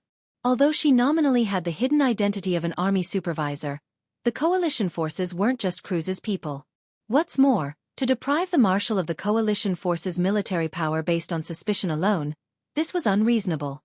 Unfortunately, your grandfather was unwilling to fall out with Her Royal Highness, which led to the tragedy that followed. The tragedy that followed? Brando couldn't help but frown and asked cautiously. He only knew that later on, his grandfather was put on trial by the Holy Cathedral of Fire, and Her Royal Highness inherited the throne not long after that. Gwendolyn and the other 3 dragons were now expelled by the dragon race, banished to the underground of Jorgendy Ridge, and ordered not to step foot in Wonde. But as for what exactly happened, although there were different opinions, there was still no conclusion. It was said that his grandfather was attacked from behind when he went deep into the Alcash Mountains. Whether this was because of the persecution and conspiracy of the Holy Cathedral or some other reason, it was unknown. You should have guessed it. Now it seems that it was actually Gwendolyn and the other 2 who spread the news. As the princess's servants, they naturally didn't have the opportunity, nor the motive and reason. But if they were dragons, their behavior is understandable. They bewitched Constance to look for the inheritance of the Myrnas, but their real purpose was actually the soul gem left behind by the Dark Dragon. Since they had already found the fragment of the Grey Valley's crown, how could they give it up so easily? Earlier on, they were on the same side as Her Royal Highness, but now, Constance wanted to control the situation and control everything within the range that the Empire could bear. From this moment on, their goals diverged. So, Gwendolyn and the others immediately spread the news, stirring up the water first, and then waiting for an opportunity to seize the soul gem. Their purpose was naturally the legend of the return of the Dark Dragon in the Darkness prophecy. At this point, Tolman looked at Brendel with a profound gaze, causing the latter to break out in cold sweat, before he continued to narrate. That's right. At first, their conspiracy almost succeeded. But who would have thought that the secret of the final battle was far from as simple as they thought? His voice became a little distant, as if he was recalling everything that happened at that time. When the Cruz, Fanzan, and the Wind Elves all entered the fog-shrouded battlefield, something terrible happened. The soldiers lost their minds one by one, as if they were controlled by an invisible force. At first, they killed each other, until the number of people who could still maintain a clear mind became fewer and fewer. What was even more frightening was that this situation spread like a plague, and was no longer limited to within the fog. Even the Allied army stationed outside the battlefield began to be affected. Things got out of hand. The Bugas wanted to intervene, but it was already too late. And as the Bugas liaison in the Cruz Alliance, I naturally knew the news immediately. At that moment, I knew that trouble was coming. There is only one possibility in this situation, and that is that there must be a huge seal on the final battlefield, and there is some kind of evil that we do not know of sealed under it. And now, someone has touched this seal. We immediately notified the headquarters of the Silver Alliance. After searching through the ancient books and the oral accounts of some of the sages who survived the War of the Holy Saints, we confirmed this news. The secret that the 4 sages kept to themselves in the final battle was indeed related to this seal. And as for what this seal is, even the Silver Folk did not have the slightest record of it. There was only a paragraph of text that described the situation from the side. The text was actually written in the appendix of the Sacred Covenant, and it was described as follows. I, Elroy Mithril, in the name of the Silver Folk, swear on the Sacred Covenant. Under the witness of the 4 sages, the Silver Folk will henceforth shoulder the responsibility of monitoring the entire world, and guard this secret until the prophecy is fulfilled. The prophecy? The prophecy was also written in the appendix, and it was described as follows. 16. The Tower, the lost moon took away the light. XX. Judgment, the light lost. 17. The Star, the silver generation was lost on the earth, and moved forward in darkness and obscurity.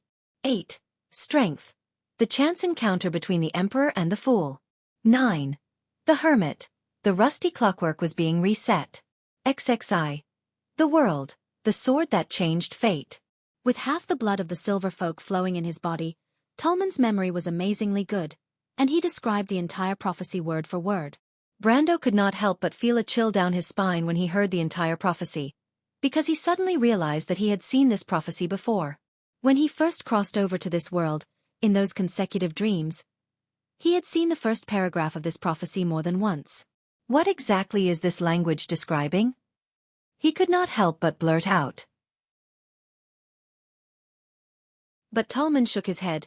We don't know either. Elroy was the previous leader of the Silver Society, and even he did not mention such a paragraph in the appendix, not to mention that he died in an accident in the year of green, so we can't ask him for confirmation. Then what is sealed under the battlefield of the final battle? It's a crystal, Tallman hesitated. Behind the fog, there is a majestic temple. According to the description, the temple is 66 feet tall, and both sides are hidden in the fog. There is no way to know how wide it is, and it seems to be the place where the final battle took place. The temple is badly damaged, and in the center of the temple, there is a huge purple crystal in the ruins. The crystal seems to have fallen from the sky, and it went straight into the solid marble floor of the temple, causing the stone slabs and soil to arch up, and half of the crystal's volume is buried underground. Anyone who gets close to the crystal will be assimilated by the crystal and become a monster. Turn into a monster, Brendel frowned as if he had a thought. Turn into such a monster? Tallman gently patted the back of his neck. From here on, there will be patches of crystal-like keratin growing, and then the whole person will gradually be assimilated by the crystal, turning into a half-human, half-crystal monster. At this time, he will have completely lost his mind, and become like a wild beast, fierce and bloodthirsty, and extremely hostile to the humans who were originally the same kind, or the wind elves. Crystallization disease. Brando already understood what it was, and he could not help but think of the crystallization monster he encountered in Ampere Seal. There was only one thing that could cause the crystallization disease, and that was the Somir crystal.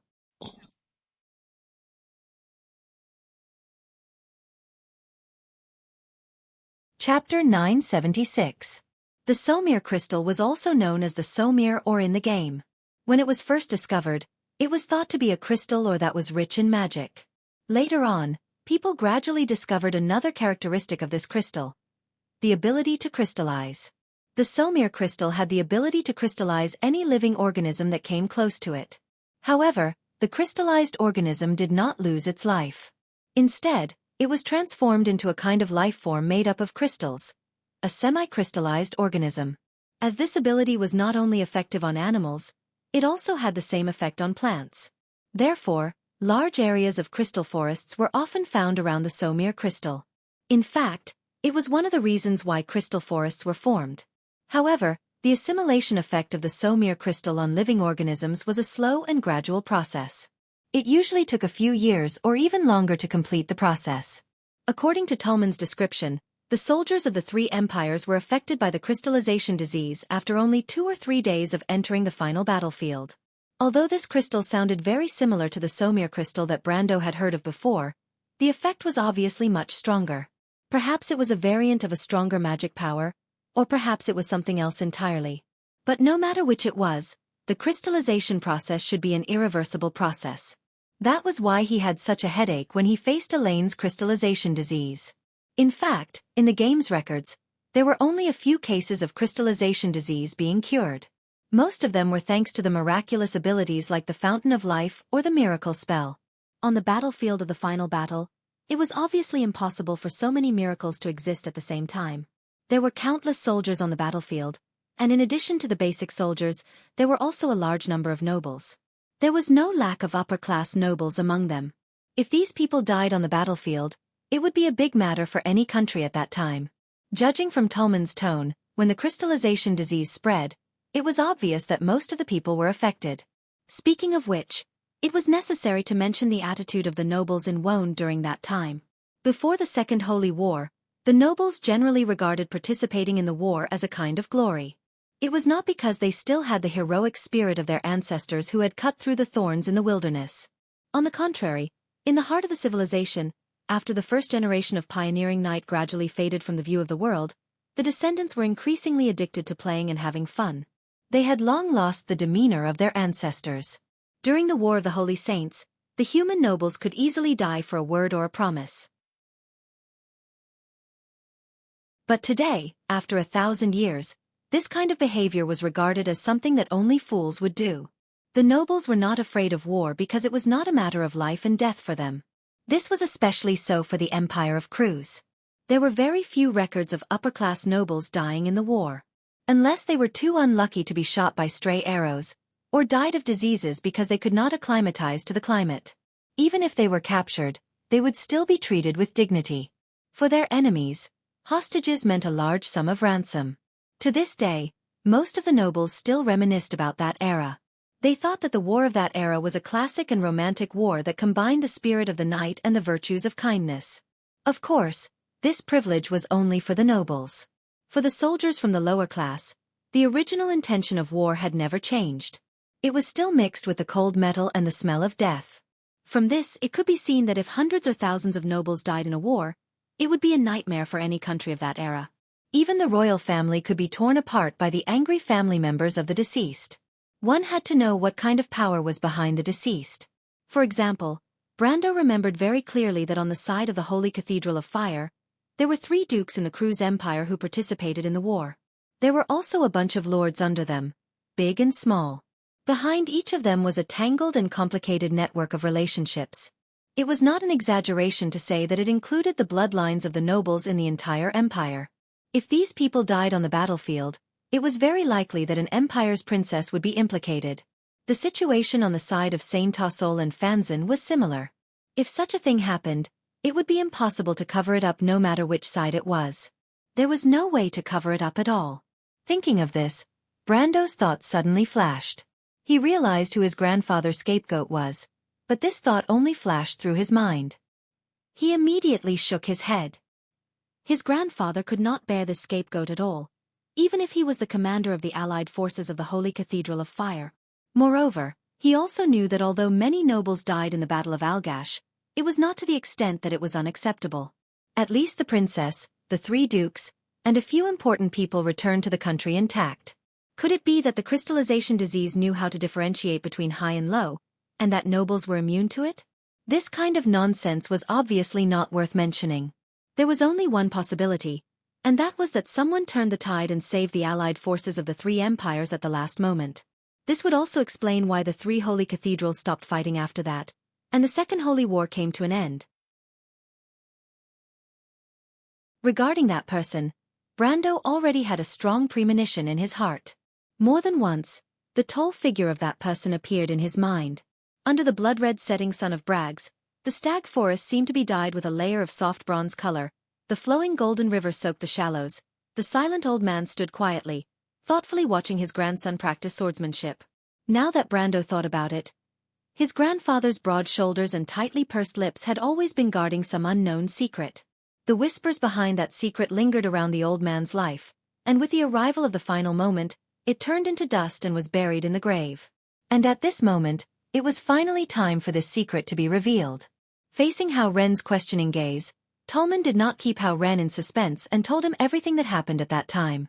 The crystallization disease seemed to have spread overnight among the allied forces of the 3 empires, and countless people were infected. Although the crystallization disease was not that serious at first, under the influence of the magic of the Somir crystal, all the infected became manic and agitated, gathering together to attack each other, or attack the normal people who tried to separate them. As more and more people joined them, the situation in the Alcala area gradually became out of control. Some people fled out of fear, and among them were nobles who commanded the army, and the number of normal people gradually decreased to the point where they could barely keep themselves safe. Under the circumstances at that time, discussing how to solve the problem was already a joke. The only thing left to do was to wait for death, and the only thing left to do was to gamble. The Buga sorcerer suggested that perhaps they could break the Somir crystal in the Holy Cathedral, or throw it into some spatial turbulence through magic. Although this may not change what had happened, at least it could stop the situation from worsening. After a few rounds of discussion, this proposal was approved by most of the remaining people. But the question was, who would do it? In the ruins of the last battle, there were countless soldiers infected by the crystallization disease wandering in the fog. Just passing through them to reach the temple was as difficult as ascending to the heavens, not to mention the dangers in the mysterious temple. It was simply impossible to predict what kind of dangers there would be.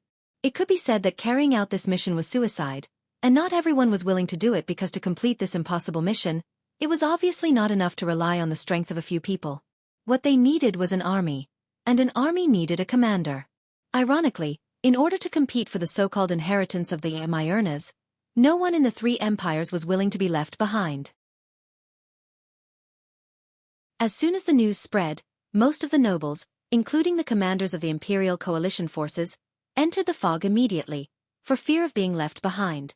At this moment, none of these noble commanders came out of the fog again. And the remaining people in the coalition forces who were qualified to command the army had either fled or were unwilling to enter the fog. In the end, the Bugas found that only one person perfectly met their expectations, and that was Darius, who was under house arrest by the Silver Queen. In terms of seniority, he was originally the commander of the coalition forces on the side of the Holy Cathedral of Fire, and his prestige was definitely enough. On the other hand, because of his disagreement with Constance, he escaped the disaster in the first place and was not infected by the crystallization disease. Now, all that was left was his own will. But as Brando expected, after learning the ins and outs of the whole thing, his grandfather did not say a word and took over the position of commander. This may seem inconceivable to others, but at that moment, Brando somewhat understood his grandfather. This was not only because of the pride of being a soldier, but also because in the fog, there was the woman he loved deeply. As the old man grew older, he had to succumb to time and fate, and his tall figure gradually stooped. In his silent heart, there was also a different kind of pride and passion. It was a pity that he had never seen his grandfather in that era. In Brando's memory, a vivid memory belonging to that old man seemed to gradually yellowed and faded, and then overlapped with another image. In that image, Brando saw a cloud of flags, a sea of night, and a man standing in front of the tide-like army, the marshal of the Holy Cathedral of Fire, and the undying ambition in his heart. That was an era that belonged to Erwin, Anson and his two important ministers. One was in front of him, and the other was forever in his memory. Erwin in that era was far more glorious than he was now. Brando gradually became silent, just like his grandfather. He listened to Tumen talk about his grandfather's success. It was like a hero in a classical myth who survived a desperate situation and often saved the day in the most impossible situation. The people of Cruz, the people of Fanzan, and the Wind Elves finally put down their prejudice at the most critical moment and united together. Just like 1,000 years ago, they accepted the command of a human. They passed through the final battlefield filled with fog, opened a bloody path from the encirclement of the semi-crystallized creatures, and overcame the layers of illusions. It was like the ancestors who walked through the blood and thorns in the dark era to reach the Holy Cathedral with unyielding will. Your grandfather broke the crystal, and the huge crystal pillar was split into two. After it collapsed, it lost its magic. Not only did the crystallization disease stop spreading, even the crystallized human and elven soldiers gradually returned to normal, Tumen said slowly. That crystal is still in the Museum of Felon. Anram erected a wordless stone tablet for it to commemorate the heroes of the past. It's just that few people know its origin. Why a wordless stone tablet? Brando asked quietly. Sword Saint Darius, his grandfather had saved the three empires. It could be said that Kurlutz, Farnazane, and even countless nobles of the Wind Elves owed him a favor, but what he received was an unfair trial. Brendel's heart was already filled with cold, murderous intent. If he found out who was behind all this, he would definitely make them regret everything they had done in the past. Because the Cardoloso family still had descendants, and because Darius' grandson's name was Brando. Unexpectedly, Tumen shook his head and said a little heavily, I know what you're thinking, little guy, but it's not what you think. It's your grandfather who took the initiative to accept the trial. Brando was stunned. Why? He couldn't help but blurt out. Because if he didn't accept the trial, the Silver Princess would die. Garden of White Roses. Tap, tap. Two crimson boots with golden roses on the tips stepped on the footboard of the carriage one after another, followed by a wave-like dark skirt. The Empress of the Empire, Constance, elegantly walked down the carriage with the help of a maid. Two women hurriedly stepped forward and rolled up her long skirt. Her Majesty the Empress glanced around coldly. Her furrowed brows showed that the supreme ruler of a vast territory was not calm. Your Majesty. The two rows of maids bowed. Constance ignored them. She quickly walked past them and through the corridor. Her cold face seemed to be pregnant with a storm of anger. Bang! The golden walnut door of the sleeping chamber was pushed open. The maids' outstretched hands froze in mid-air. They looked at the bad-tempered Empress in shock, but the latter had already said coldly, You may leave. The maids didn't dare to disobey her orders. A few of the noblewomen looked at each other in bewilderment, then bowed and left. The room quickly quieted down. She rejected you again? After a while, the soft voice of the Dragon Empress came from the sofa, as if the lady was there. She asked in her usual calm tone. But Constance didn't need to turn her head to know that the expensive golden camel fur sofa made by Sedaris was empty. She will agree. I don't have much time left for that little mountain girl, Constance replied coldly. When the time comes, I'll let her know that I won't just speak gently.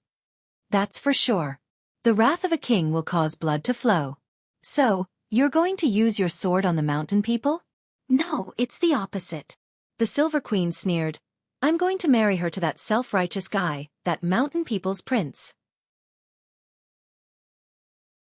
Anyway, he has begged me more than once to marry an imperial princess to him. Since they are of the same race, I think she will be satisfied. Constance couldn't hide the contempt in her voice when she talked about the mountain people's prince. In fact, it was an insult. After all, the country bumpkin from the mountains was always so self-righteous. In fact, no orthodox imperial nobles would associate with them.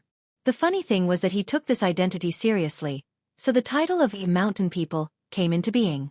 Generally speaking, as the role model of the empire and the supreme person on the throne, Constance rarely used such frivolous words.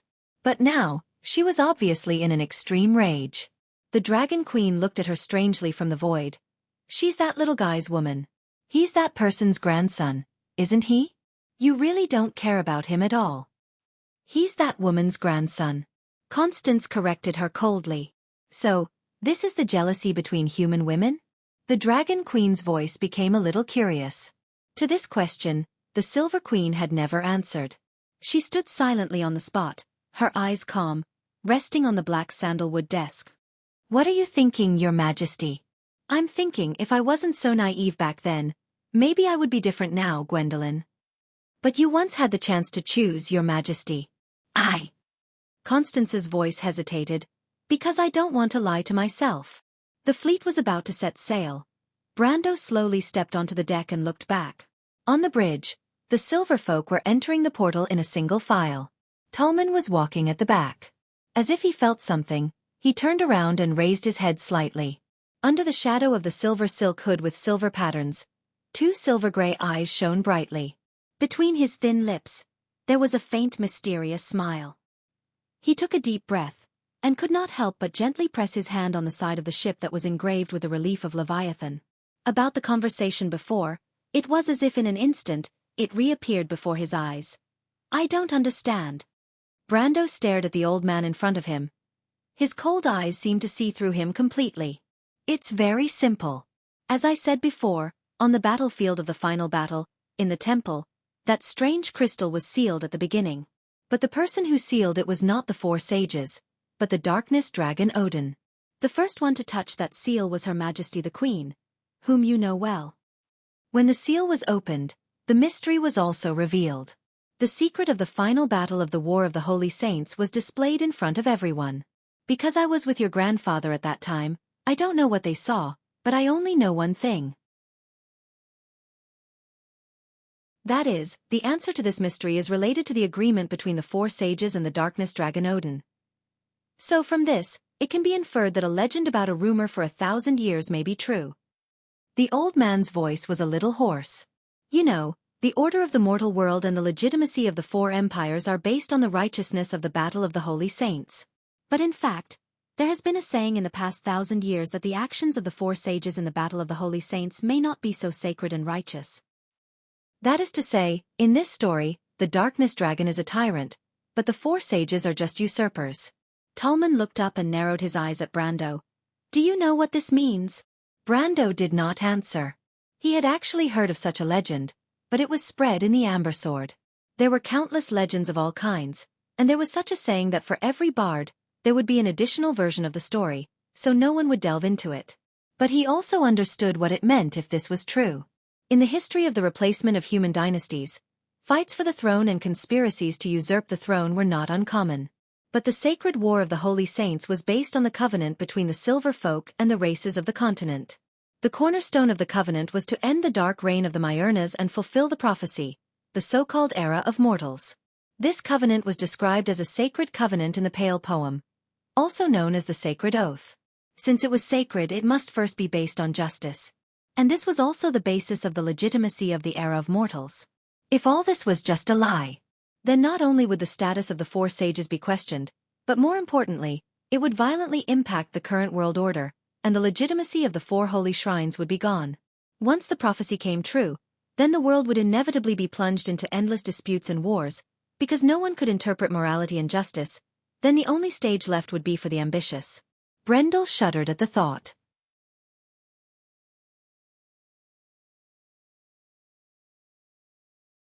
Chapter 977. This was an era that belonged to the ambitious. Opportunities and cunning conspiracies were like a raging river, sweeping from beginning to end for hundreds of years. Like an invisible feather pen writing furiously in the depths of dark thoughts, a complete story gradually took shape in Brando's mind. The latter half of the story could be foreseen.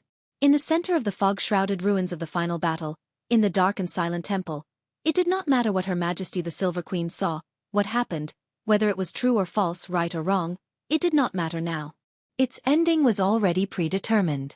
The four holy cathedrals and the Bugas would never let this matter have any sequelae, let alone let its influence be brought out of the Alcala region. But the reason for this was not as sinister and despicable as the world thought it to be. Because the leader of the Silver Folk, the master of the Silver Lightning, Elroy, had pressed his hand on the sacred oath and made an oath to the four sages, declaring that in the next era, the Silver Folk would fulfill their duties and take on the heavy responsibility of guarding and monitoring the world.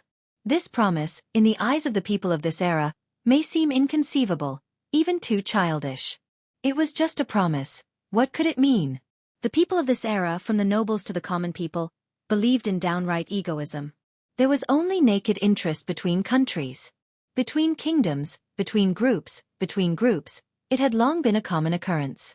Conspiracies and betrayals ran rampant in the world, and this period of history was already hundreds of years old. So they could not imagine. They could not imagine that glorious era, and could not understand what a promise between the nobles was. There was an era when Elroy spoke loudly in front of the sacred covenant. Every word he said turned into silver words that were inscribed on the sacred white slate. They were like shining silver nails that were nailed into the long river of history one by one. This was not for greed, but to prove right and wrong, black and white. As the Flame King Gretel once said, "This is a righteous cause, an ideal in the heart, so it is worth protecting." Everything they did was for the long-term survival of civilization and order. Therefore, for 1,000 years, the Silver Folk had promised that they would no longer intervene in mortal wars. They had built watchtowers at the borders of the civilized world that were more dazzling than the stars. Although Brando had once maliciously joked that the Bugas were monitoring the power of the mortals in the whole world, he knew in his heart that their power has long been above the peak of the world, so much so that mortals have to look up to their aloofness. Even if mortals maliciously speculate that these wizards are manipulating the direction of history behind the scenes, they have to admit. The truth is that for 1,000 years, the Silver Folk have never crossed the line drawn by Elroy. There was a maxim among the wizards of Buga: if a successor does not keep his word, it is a disservice to the noble deeds of his predecessors. In their eyes, the promises of the nobles were the most precious things in the world. Because it was too easy to destroy, once it was destroyed, it would be very difficult to find it again. William had lamented to the players more than once, "The lives of mortals are too short, so they are too short-sighted, and it is easy for them to replace those noble values with immediate benefits. It is difficult for them to understand that the gains do not make up for the losses." After Tullman slowly finished the first half of the story, Brando looked up at him. He did not know if it was his imagination, but he felt that there was some deep sadness in the elder's silver eyes. He could actually understand where this sadness came from. On the battlefield ruins of the final battle, if everything that happened in that temple really proved that the four sages were wrong, or not so righteous, then it would cast a shadow over the sacred oath. If a successor does not keep his word, it is a disservice to the noble deeds of his predecessors. But what if all this was wrong from the beginning? Now there were only two choices left in front of the four holy cathedrals and the Silver Folk. Either they admit the mistakes of their predecessors, and let the world undergo a thorough reform and baptism. After that, the four holy cathedrals may disappear, but at least the truth will always exist in the world. But more likely, They would let the world sink into darkness, let conspiracies and lies obscure the light of reason, and let Wone become the biggest stage for ambitious people in the next few hundred years. Or they would cover up the truth. Although it would tarnish their own hearts, the fire of civilization and order would still exist, and at least the world would not fall into a sea of fire. The War of the Holy Saints had ended 1,000 years ago, and there was no reason to let the hatred of that era continue. That would be too selfish. The 4 holy cathedrals chose the latter. At that time, other than the dragons and the wizard leaders of the Silver Alliance, there were also the popes and high priests of the 4 holy cathedrals. These people were different from the corrupted vermin below. They were all true seekers of truth, so this choice was a great pain and torture for them. Because they knew it was a lie, but they had to use nobility as an excuse to cover up the lie. This was double the damage to the shining truth. Since the decision has been made to cover up the truth with lies, then everything that happened on the battlefield of the final battle should not appear in front of the world again. After a long silence, Tolman slowly said, "But so many upper-class nobles were sacrificed on the battlefield, and there must be someone responsible for this. This person, Her Royal Highness. What about my grandfather? Actually, no one forced Darius, but one day he suddenly came to us. And you agreed?" Brando asked in a low voice. "Of course not." Tolman shook his head. "But your grandfather said something to us. He said that you can't let Princess Constance bear this responsibility. She knows too much, and there are too many suspicious points in the whole incident. She can't afford to be suspected. More importantly, she is now the leader of the group of nobles who have also entered the Holy Cathedral. If you have decided to cover up everything, then you must appease each and every one of them. So not only can she not be a sinner, she must be a hero." Your grandfather looked at us with his head held high, and his eyes flashed with a light that I still can't forget. Then he slowly said, "You have sacrificed too much for this, and I can't let all of your efforts go to waste. So let me do it. Here only I have the right to do it." After saying this, he turned and left the tent. Brando quietly listened to these words and did not speak for a long time. He only felt a strange emotion surging in his heart. He blinked his eyes, and his lips were a little dry and bitter. This is a noble's career. How can I let others monopolize it? There is such a man, whose silence contains too many meanings. Although he did not say a word, looking back on the past, he could answer the questions that most people in this world did not dare to face with a clear conscience.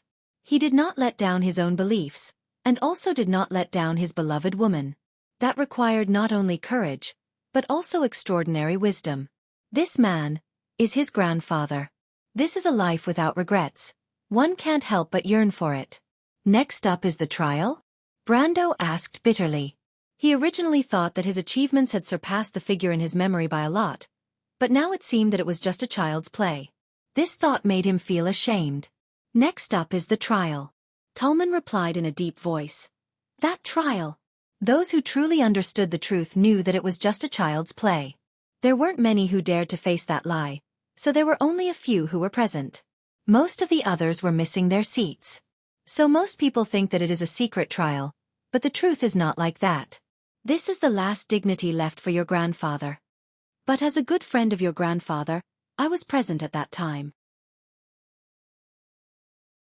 After the trial, your grandfather should have been secretly executed, but because of the reason you know, he was only relieved of all his duties and reputation, and secretly sent back to Erewhon. After that, almost no one has heard any news about him. In fact, in the whole of Wonde, there are only a few people who really know that your grandfather is still alive. These people, including the high priest of the previous generation of the Holy Cathedral, chose to self-destruct because they could not bear the torment in their hearts. Do you know? Tolman suddenly said.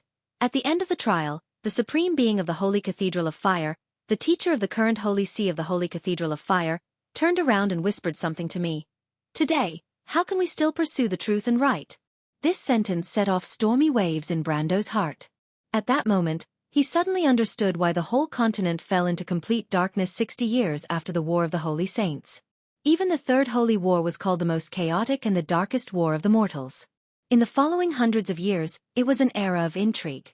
Opportunities and cunning conspiracies were like surging undercurrents, sweeping from beginning to end for hundreds of years. With the advent of the Slate War, the Wizards of the Light were also forced to put down their pride and join the War of the Mortals. In that war, the sky and earth changed, blood flowed like rivers on the earth, and the order of the past completely collapsed. Then, the eternal night came, and the power of dusk fell uncontrollably on the earth. The surging torrent of history, at this moment, was like a long river that flowed endlessly, surging towards him without stopping. The lock on the dusty Pandora's box finally opened in Brando's heart with a click. We are all sinners. The light of civilization has been extinguished at this moment. Next, it will be a long winter night. Perhaps in my lifetime, I will not see it light up again. Although the 4 holy cathedrals covered up all the secrets of the final battlefield, you could lie to everything, but you could not lie to yourself. In the hearts of Vala and his legendary teacher, the believers' belief in justice and truth was uncontrollably shaken. The holy cathedrals had lost their reliance on justice and glory, and everything they believed in naturally became a castle in the air. The confusion of the higher-ups inevitably spread throughout the holy cathedrals. This confusion, after brewing for nearly half a century, uncontrollably turned into a kind of panic. If people realized that everything they had insisted on before was wrong, then what was the point of their persistence? Furthermore, was the world created by the 4 sages really so correct? This is the source of everything. Tallman laughed bitterly. The bitter fruit is self-inflicted. It turns out that we made the wrong choice from the beginning. After that, according to the original plan, the dragon and the Holy Cathedral of Fire made a private exchange and Constance became the queen of the empire. This was not only to appease the nobles, but also to compensate your grandfather. However, her merits and demerits were selectively downplayed by the Holy Cathedral of Fire. After all, it was impossible for them not to have any complaints. But what we did not expect was that everything that happened in the Alcala region had an equally huge impact on the princess, who was still in her youth at that time. What we did not expect was that she eventually obtained the inheritance of the Dark Dragon. Later, we found out that before returning to the country, she had met your grandfather once. At that time, she asked your grandfather if he was willing to correct the mistakes of history with her. My grandfather. He refused. Tallman nodded. But he also kept his promise. He never revealed a word of that conversation in his life. It was not until after his death that we received a letter from him. Brando only knew that his grandfather had written a letter to these Bugas before his death. He suspected that the same letter might have been sent to the Holy Cathedral of Fire and several other major holy cathedrals. From that letter, we learned the true thoughts of the crew's queen. It turned out, she wanted to become the Dark Dragon. Become the Dark Dragon? Brando's heart skipped a beat. Not only that, we don't know what she saw in the Holy Cathedral, but she must have seen more than the nobles. She seemed to believe that what the 4 sages had done was a complete mistake, so she was determined to correct this mistake, whether it was for the sake of ruling the world or to uphold what she thought was right. This is, Brando asked in a low voice, the origin of this war, right? Tallman nodded slowly. Brando was silent for a moment. You knew all this a long time ago? A little earlier than you. Tallman smiled bitterly again. But we can't be sure if this is the true thoughts of the Queen. After all, she has been enduring for decades. She seems to be waiting for an opportunity, but no one knows what that opportunity is. Why didn't the Holy Cathedral of Fire stop her? Brando only realized that he had asked a stupid question after asking this question. He saw Tallman looking at him helplessly. The person involved back then was the current master of the Holy Cathedral of Fire, Vala. Presumably, Vala was still in deep confusion like everyone else. If the Holy Cathedral of Fire could not confirm that everything they did was right, then what reason did they have to stop the Silver Queen? What a sin. Brando couldn't help but groan. So, you didn't choose me, did you? What right do I have to stop Her Majesty? Of course you have, little one. The old man winked at him playfully. Don't think I don't know what cards you have in your hand that you haven't played yet. Brando immediately understood what the other party was talking about. Cruz's eldest son. At this moment, he suddenly felt that he had shot himself in the foot by letting that guy stay. He couldn't help but say helplessly, well, having a trump card is one thing, but the difference in strength is another. What right do I have to sit in the same position as Her Majesty? That does seem to be the case, but what she has done is too crazy. Not everyone in the Imperium will support her. You can always find supporters, can't you? Besides, you are the descendant of Darius. No one is more suitable than you for this matter.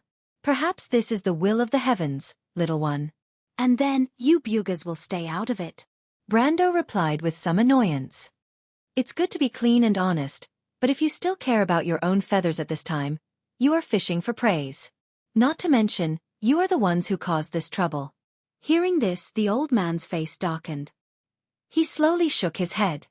Sigh, you don't understand, little one. The 4 holy cathedrals are confused, but aren't we the same? Ever since that incident, we are no longer sure that we have made the right choice. There are already a lot of voices in the council asking us to stay away from the affairs of mortals as much as possible to avoid repeating the same mistakes. This time, secretly helping you build a fleet is already the best we can do. Tolman was speaking very sincerely, but Brando didn't accept his explanation. He replied, but if even you can't be sure whether you are wrong or right, how can I be sure that standing on the opposite side of Her Majesty is definitely right? Don't tell me that in your eyes, I don't have the slightest persistence for justice in my heart? No, you are different, little one. Anyone can say that they are wrong, but you can't, because you are the descendant of Darius. Tolman looked at him and said word by word, the noble act itself can never be wrong. Even if we doubt our own choice, we will never think that those who sacrifice themselves for justice have the persistence for their ideals in their hearts. Do you understand? The old man patted Brando's shoulder. The long night of civilization is coming, and the flame will be extinguished in the ashes. But under the embers, there will still be a flame. Perhaps our generation will never see it reignite again, but to you, it must be reignited and passed down from generation to generation, right?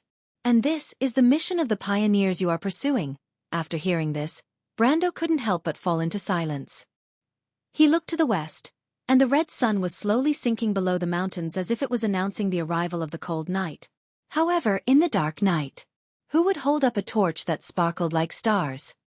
He looked up, and the image of the silent old man in his memory was unusually clear and distinct. At the same time, the prophecy of the future that Tolman spoke of also floated in his mind. 16. The tower, the lost moon has taken away the light XX. Judgment, the light has lost. 17. The star, the silver generation has been lost on the earth, walking forward in the darkness and obscurity. 8. Strength, the coincidental meeting of the emperor and the fool. 9. The hermit, the rusty clockwork is being reset. XXI. The world, the sword that changes fate.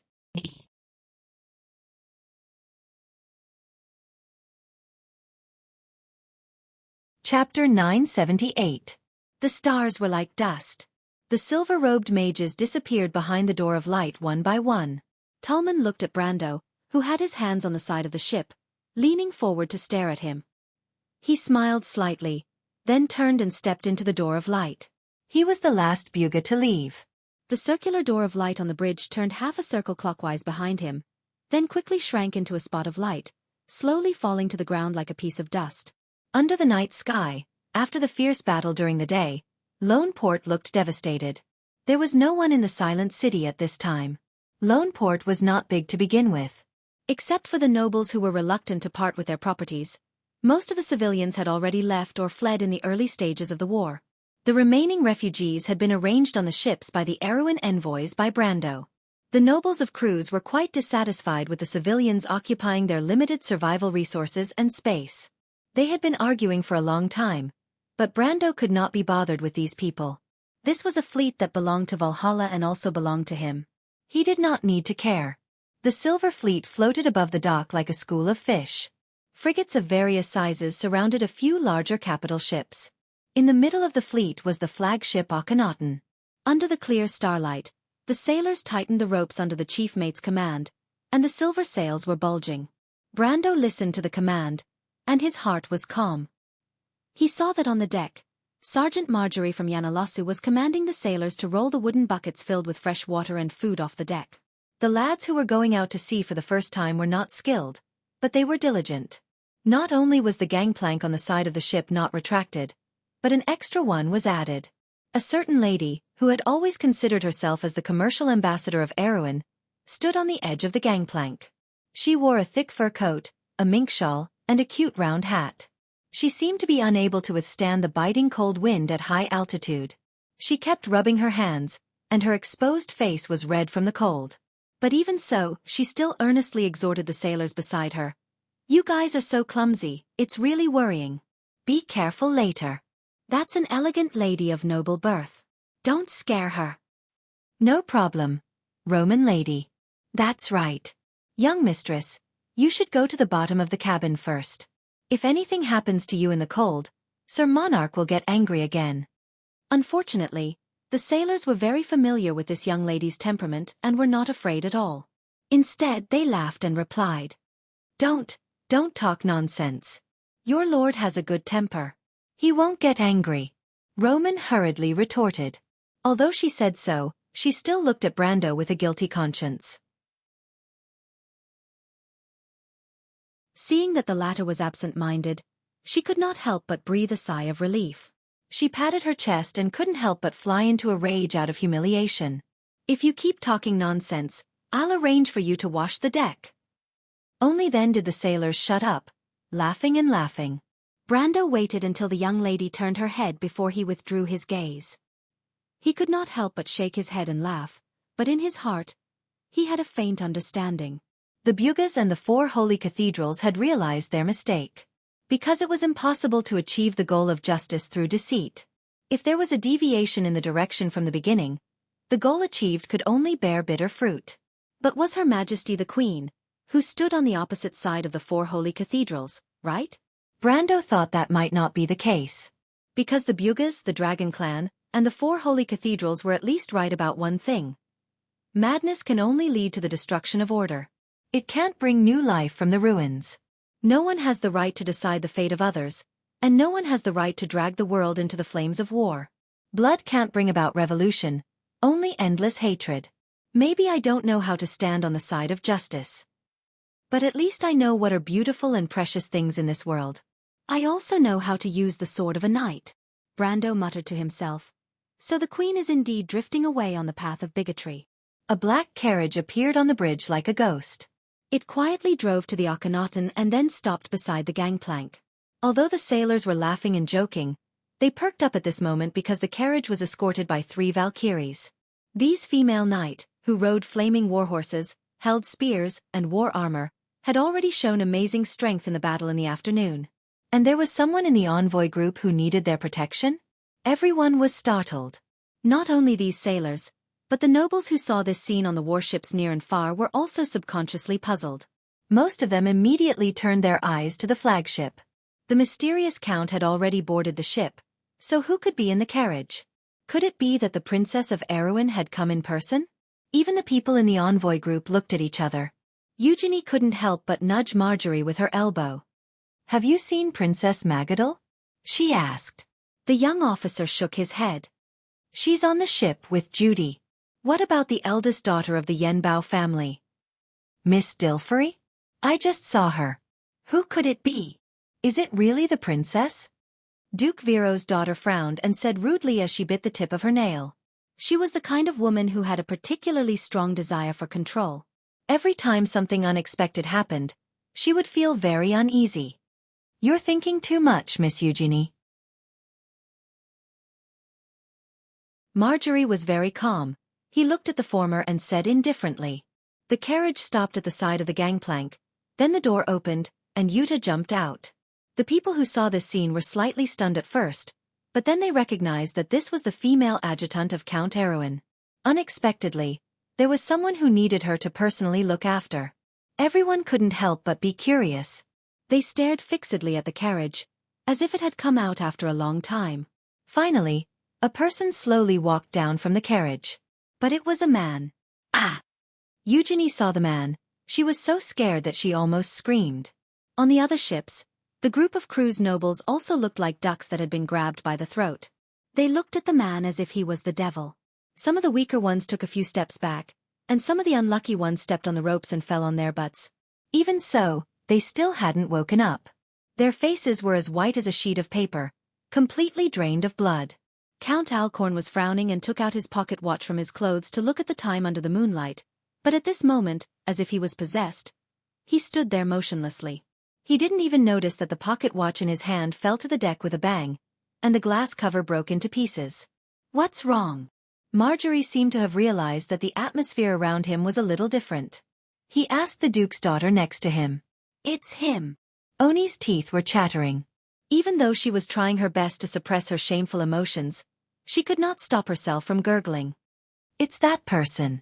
The leader is actually with him. No wonder. No wonder he's so fearless. If in the history of the Empire, there was a person who could make all the nobles in the Empire pale at the mention of his name, and the appearance of this person was known to everyone in the Empire, but even so, the powerful Cruz Empire still couldn't do anything to him for hundreds of years. Then this person only had a name and a title. His name was Mephisto, and his title was the Ash Sword Saint. Mephisto slowly stepped down from the carriage. He was an extremely elegant middle-aged man. He had lived a luxurious life for the first half of his life, and the aura of a fallen aristocrat was branded on him like a label. He was like a prince who had wandered to another country, and wherever he went, he would involuntarily become the center of attention. He was wearing a dark trench coat, and the famous ash sword was on his back. His face was a little determined, but the most eye-catching thing was his pair of cold eyes. Mephisto raised his head and glanced at everyone in the fleet, making everyone in the Cruz Empire feel a chill in their hearts. Time seemed to have frozen. Yuta and Mephisto got on the ship one after the other. They walked across the gangplank as if they were walking on flat ground and came to Brando's side. Brando looked at the two people and couldn't help but let out a sigh of relief. He smiled and said, "Sorry to trouble you, teacher. I didn't expect to get you involved." The Ash Sword Saint looked at his student. This time, he had actually been following behind the diplomatic group, moving together with the Valkyrie and the Buga puppets. Originally, according to the original arrangement, it was not appropriate for him to show up on this diplomatic mission, unless it was the most critical moment. But he didn't expect that the plan would change so quickly. After Brando asked Yuta to tell him the plan, he only thought for a moment, and then the scene described above happened. Mephisto knew that his student wanted to use his name to show off, but he didn't care about it. First of all, he was very satisfied with Brando, his only student. Second, he never thought of hiding in front of the Cruz Empire. Before he stepped into the Supreme Realm, the Empire couldn't do anything to him, let alone now.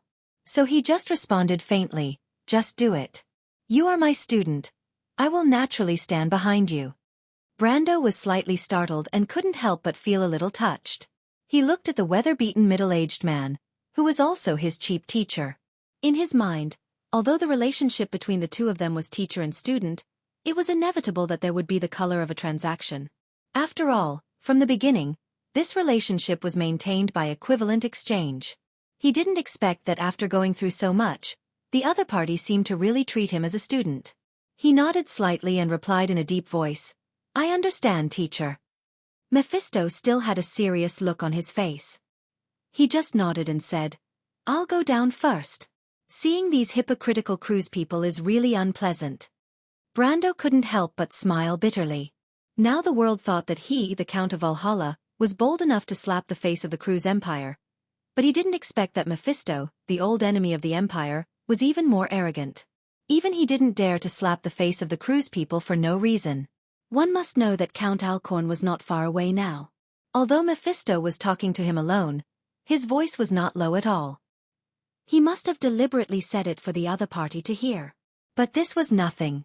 What was outrageous was that those arrogant Cruz nobles who always complained about this and that, at this moment, seemed to have become speechless. They all lowered their heads and pretended not to see this scene. Although Count Alcorn's face was green and white, he didn't dare to say a word. What was deterrence? This was deterrence. Brando watched Mephisto walk down the deck, but he couldn't help but curse in his heart. He didn't see his teacher say this when he saw the beautiful Legion commander of the Azure Firmament. It was really hypocritical. But thinking of this, he also remembered that he hadn't heard any news about Veronica for a while. Although the lady was from Cruz, she was one of the few people he respected. For a moment, he couldn't help but worry a little. At this time, the black carriage was arranged by the Roman to board the Akhenaten. The sailors couldn't help but be puzzled. "Miss Roman, didn't you say that there was a noble and elegant lady in the carriage? That doesn't look like a lady at all." Why isn't there a lady? The merchant girl quibbled. Didn't you see? Miss, you're not talking about Lady Yuta, are you? Isn't she the leader of the mercenaries? How can she be considered a noble and elegant lady? The sailors suddenly became noisy. Merchants have to be trustworthy. Of course we have to be trustworthy, but loopholes in words can also be exploited, right? The Romans smiled. To say. For a moment the sailors booed.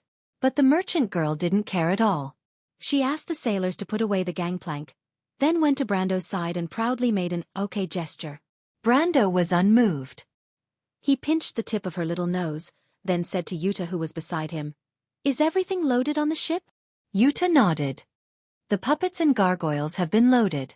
But my lord, there aren't many gargoyles left. If the dragons attack again, they will definitely come again.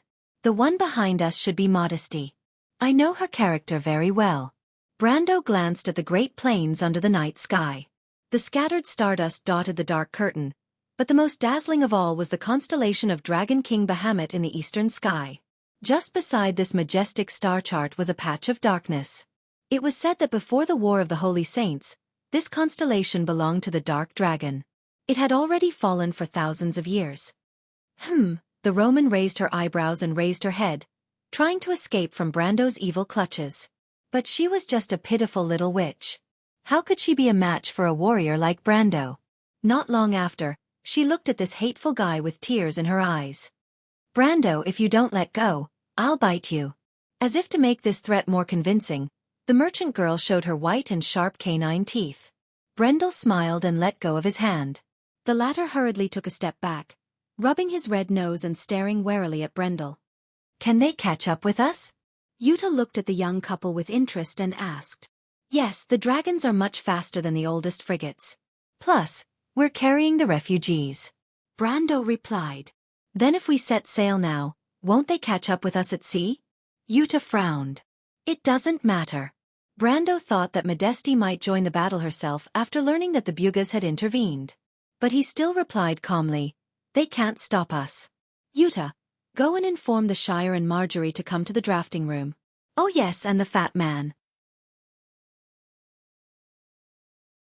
Yuta nodded and was about to leave when Brando called her again. "Wait. What's wrong?" The mercenary leader turned around in confusion. "Yuta," Brando hesitated before asking, "I remember you seem to know my grandfather." Yuta was slightly startled and then reacted. Her eyes lit up and she replied with some reverence, "Yes, my lord. In Erewhon, how could anyone not know your grandfather? Lord Darius in that era. He was one of the two pillars of the kingdom, but..." She looked at her lord with some appreciation, thinking that this was probably the so-called family inheritance of the nobles. Both the grandfather and the grandson were so outstanding. But why did some nobles decay from generation to generation? It was not the first time she was puzzled about this question, but she could not think of an answer. But what? Yuta seemed to have taken a while to make up her mind to continue this question. She replied, "But my lord, when your grandfather became famous, I wasn't born yet. In fact, I saw him after he went into seclusion." "My lord." She looked at the young man in front of her and replied, "You know, near Bragg's. In fact, I saw you at that time." "What?" Brando was stunned. He never dreamed that he would have such a relationship with this mercenary leader. "My lord, do you remember that I told you about my past?" Recalling the things that happened before, Yuta's voice could not help but lower. "My sister and I were still adventurers at that time. Later, we were persecuted by the nobles and had no choice but to go into exile. Later, my lord, your grandfather saved my life. Unfortunately, my sister was not so lucky and did not survive until then. It was at that time that I saw you and your grandfather." She could not help but smile gently and made a gesture. "At that time, my lord, you were only this tall." Brando was stunned for a moment before he reacted. There seemed to be such a thing in his memory, but before Yuta mentioned it, it was just a small episode in his childhood memory. It had long been blurred. He took a deep look at the mercenary leader and asked, "You recognized me from the beginning?" Jana shook her head. "That was something that happened a long time later. Only then did I realize that the old man was the famous sword Saint Darius. Later on, I deliberately collected some information about him, but I didn't dare to publicize it. Later on, when I met Milord, I didn't recognize Milord at first. After all, Milord was still so young at that time. She couldn't help but laugh. Who would have thought that such a cute little fellow at that time would grow up to be such an indomitable man? Compared to Milord, I was really a failure. Later. After that incident in Shaflund town, I confirmed your identity from Lord Coden. From then on, I decided to follow you wholeheartedly. The mercenary leader recalled with some emotion. She subconsciously looked at her sword. My lord, she raised her head. Is there anything else? Brando shook his head and felt that it was a pity. He originally wanted to know more about his grandfather from Yuta, but he did not expect that she did not know more than he did. Nothing, he replied. You can go now, Yuta. Thank you. It's my pleasure, my lord, the mercenary leader replied with a smile. Suddenly, she thought of something and asked, By the way, my lord, is your aunt doing well? My aunt? Brando was stunned for a moment. His mother had a few aunts in Karsuk, but there was very little contact between them in Cardareg and his family. He had never seen those relatives in Cardareg, so he did not understand why Yuta suddenly asked this question. Yes, it's the lady who was with your grandfather at that time. Speaking of which, she was the one who saved me first, Yuta replied. I haven't seen that kind lady for a long time, and I haven't found a chance to thank her. What? Brendel was stunned for a moment, because there was no such person in his memory. He could not help but rub his forehead, wondering if his memory was too blurry and he missed out on many details. He only remembered that he was practicing swordsmanship at the sawmill by the river, and it was his grandfather who saved a woman. As for whether it was Yuta or not, in fact, he could not remember clearly. As for whether there was another woman at that time, it was even more impossible to talk about. However, in his memory, he only remembered that there were not many outsiders who had contact with his family. Other than some of his father's business friends, his grandfather basically did not have any contact. Every day, he just supervised his swordsmanship. Could it be that he remembered wrongly? Brando could not help but rub his forehead, feeling a headache coming on. My lord? Yuta looked at him worriedly. It's nothing, Brando shook his head. My aunt she. Well, it's okay. I'll bring you to see her next time. The mercenary leader nodded in satisfaction, and did not hear any hint of perfunctory intention.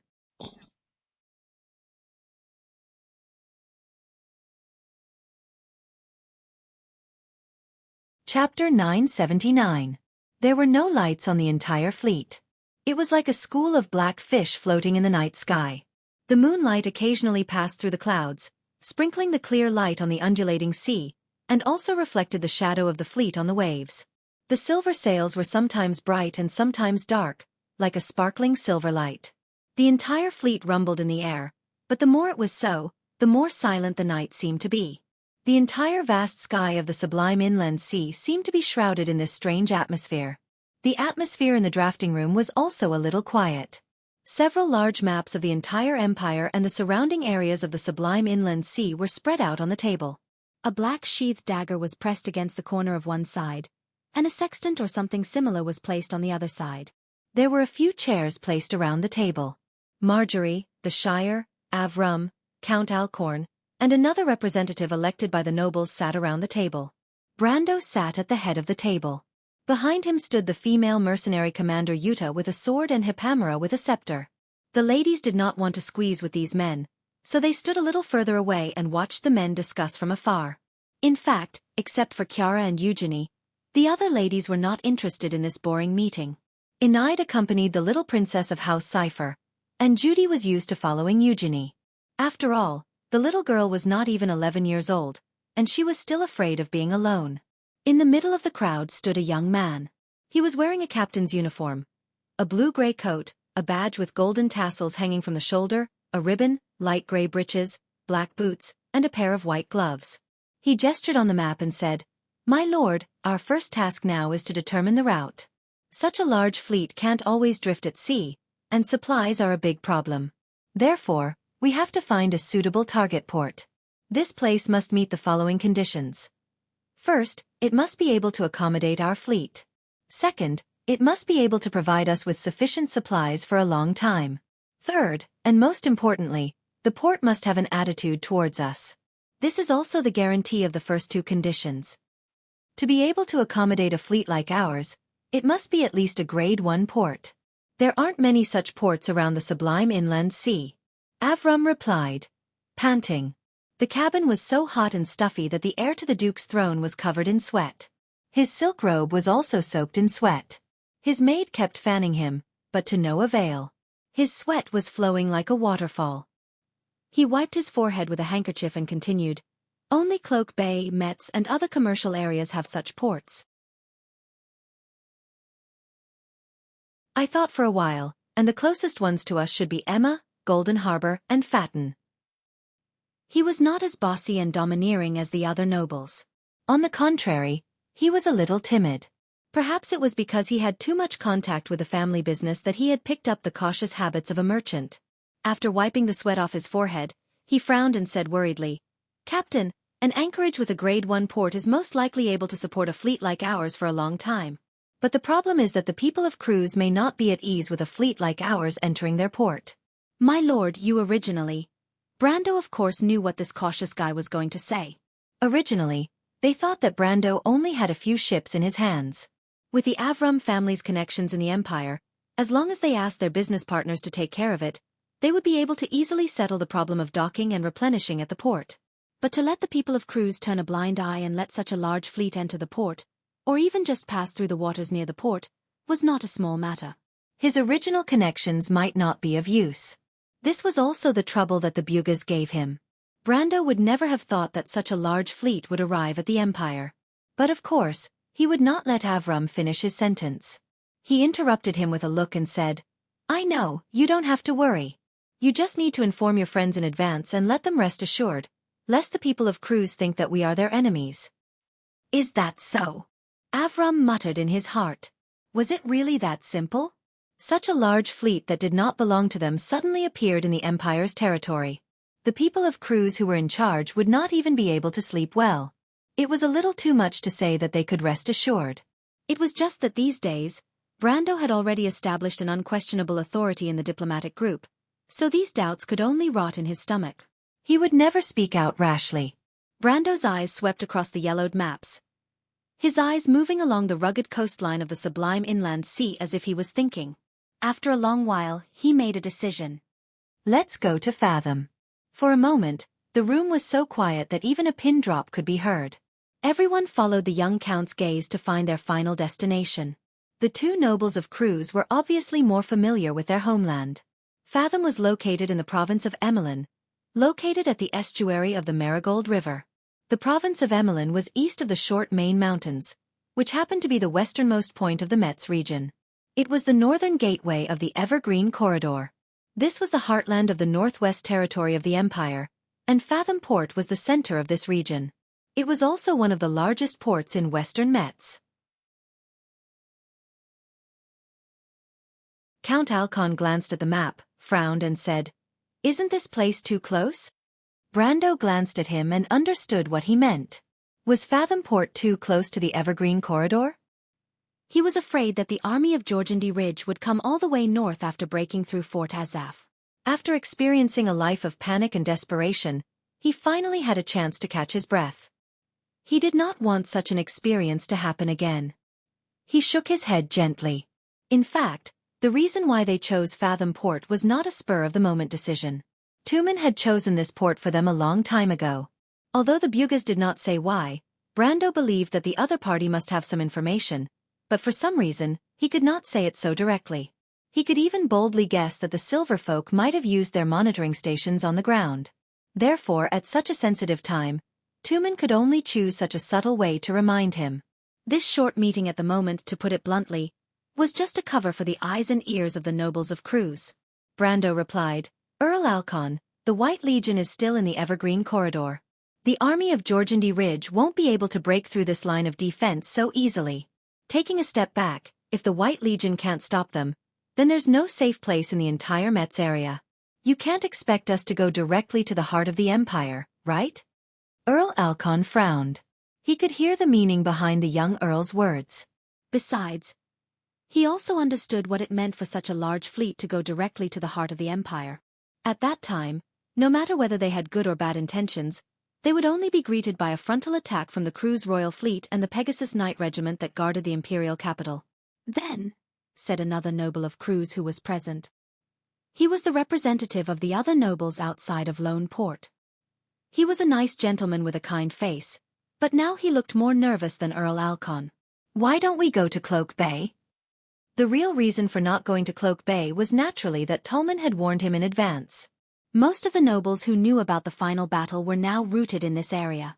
Needless to say, these people must be Her Majesty the Queen's hardcore supporters. And in the past few decades, the Silver Queen had never put the nobles in this area in an important position. She only let them firmly control the Empire's navy. This news made Brando more vigilant than Her Majesty the Queen's attention to these nobles. Obviously, Constance regarded these people as an important support behind her. She wouldn't put them on the table unless it was a critical moment, which was commonly known as a trump card. Knowing this, Brando naturally wouldn't foolishly walk into the other party's trap. Between Cloak Bay and Metz, it was obvious that the former couldn't be approached no matter what. But he couldn't say that now. Brando glanced at the man. The other party's question was actually within his expectations. Fortunately, these Cruz people hadn't begun to suspect anything yet. They just instinctively wanted to stay away from danger. He smiled slightly and replied with a confident look, "In fact, you two don't have to worry so much. With my fleet alone, the Georgandy Ridge people can't do anything to us. Instead, the Empire's army is a bigger threat to us. You two don't want to die in the hands of your own people for no reason after escaping from danger, right? This is the heart of the Empire. Everything must be done with caution. The reason why I chose Fathan was also because I considered many factors. First of all, I don't want to have a conflict with the Empire's navy, and I don't want to make Your Majesty the Queen feel too nervous. To be honest, I'm just the leader of a small envoy group. If it weren't for the current situation, I wouldn't want to make things so troublesome. So, let's not complicate the situation further. What do you think?" Count Alcorn thought for a moment and felt that it seemed to be the case. However, he really sneered at Brando's words of, "I'm just the leader of a small envoy group." Since ancient times, has there been such an envoy group? The only thing left was to drive the fleet straight into the imperial capital and force Her Majesty the Queen to abdicate. Thinking of this, he couldn't help but feel a little strange. He wondered if the Empire had offended this damn guy in some way. Otherwise, how could he be so arrogant? He thought for a while before he slowly nodded and agreed with Brando's statement. And the remaining Mr. Nice Guy actually followed Alcorn's lead, so naturally, he couldn't put forward any other opinions. After the two sides discussed for a while, they basically confirmed some of the details. In fact, these Cruz nobles had nothing to do with it. Brando's request for them was basically to not cause any trouble. However, this feeling made Count Alcorn very uncomfortable, so he took the initiative to propose that after they arrived at Fathan, he could also use some of his connections to at least let the Cruz people guarantee the supply of their fleet. Of course, he also considered this from the perspective of his own safety. After all, Brando's fleet was his only protection at the moment. After confirming the route, the Cruz nobles who had been nervous all day finally relaxed. Only at this time, the fatigue suddenly returned to these nobles who lived like princes. After a whole day of fear, after witnessing a great battle and back and forth, even a figure like Count Alcorn couldn't help but feel a little dizzy and quickly took his leave to rest. After these Cruz nobles left one by one, Brando immediately removed his relaxed appearance and became serious. He ordered all the members of the diplomatic group to stay, and this time, the location of the meeting was chosen in the captain's room. The captain's room of the Akhenaten was quite spacious and luxurious. It didn't seem cramped when it accommodated all the members of the diplomatic group. However, at this moment, the atmosphere in the room was a little solemn, and a strange silence lingered around everyone. Avram was still wiping his sweat, but his maid was nowhere to be seen. Eugenie frowned and bit her lower lip. She subconsciously glanced at Marjorie next to her. Among all of them, only the young officer seemed to be relatively calm. The latter stood there straight, motionless, like a soldier waiting for the general's orders. Not far away, the captain of the Akhenaten looked over curiously, wondering who this was. Could it be the Lord's confidant? But why hadn't he seen him before? Beside Marjorie, There were several other ladies in the diplomatic group. Enide and Judy were very nervous. Count Yenbao's daughter was slightly better, but she was still immersed in the previous shock and had not recovered. Only Princess Magadal was calm. Beside her, Chiara's expression was very complicated. Sometimes she raised her eyebrows, and sometimes she revealed a strange smile. But overall, she looked exuberant, and at first glance, it was obvious that she wanted to see the world in chaos. After a long period of silence, someone finally broke the dead atmosphere. The one who spoke was Eugenie. "Captain, we believe that you will not speak without thinking, but what you said is too. She originally wanted to say that it was too far-fetched. If it was 1 or 2 months ago, she would definitely have said it. But unknowingly, Brando had already established an image of authority in the hearts of these people. Even if she did not want to admit it, she had already subconsciously acknowledged this point. This rude word circled in her mouth a few times, but in the end, she did not say it out loud. Brando looked at these people. He chose to tell them the truth that Tumen revealed to him, not because of a moment of impulse, but because at this time, he at least needed the support and recognition from his own country. What he needed to do now was to control the crew's nobles and prevent them from causing trouble. To do this, he alone was not enough. He needed the help of others. And these Erewhon nobles in the envoy group were the support he could rely on. In fact, it was not until this moment that Brando felt a sense of identity with the nobles of this kingdom for the first time. These young descendants of the nobles had not been completely influenced by the set of rules of their parents. The innate rebellion in their bodies bloomed with the brilliance of freedom and ideals. This vitality was incompatible with this decadent and ancient kingdom. I believe that you can judge for yourselves whether what I said is true or false. Brando only gave a simple answer. Eugenie did not speak anymore. If Brando had told them these things for the first time, they might have doubted it. But in fact, as early as when they broke through the defense line of the army of Georgandy Ridge, the captain had presciently warned them that the dragons might be related to the Silver Queen. With this layer of doubt, and after connecting all the clues together, all the problems were solved. In fact, they had already accepted this statement in their hearts, but because it was too shocking, they could not reverse their original understanding of this world. But after a moment, the officer who stood like a javelin opened his mouth. "Sir Lord," he said in a deep voice. Brando was slightly startled. He suddenly realized that Marjorie called him Sir Lord, and not the captain like the others. He could not help but look at the other with some doubts. "Sir Lord," Marjorie replied, "if you have any orders, please give them. I am a soldier, and I know what to do at this time." Brando looked at this guy in surprise. He thought that he would have to persuade Eugenie first, but he did not expect this guy who was usually silent to speak first. He nodded slightly and looked at the others. "What about everyone?" "Sir, are we going to war with the Empire?" Enide asked with some fear. "No," Brando shook his head. "But I'm afraid that we are going to war with Her Majesty the Queen. But you don't have to worry too much. We may not be fighting alone." "Sir, are you saying that someone will help us?" Avram asked with a stutter. "You will know when the time comes." Brando stared at the huge map of the entire empire hanging on the wall of the captain's room, and his eyes fell on the location of Fathom Harbor as he answered faintly. Then he changed his tone and gave an order. "Marjorie, Avram, this is your real order, listen carefully." Both of them subconsciously became serious.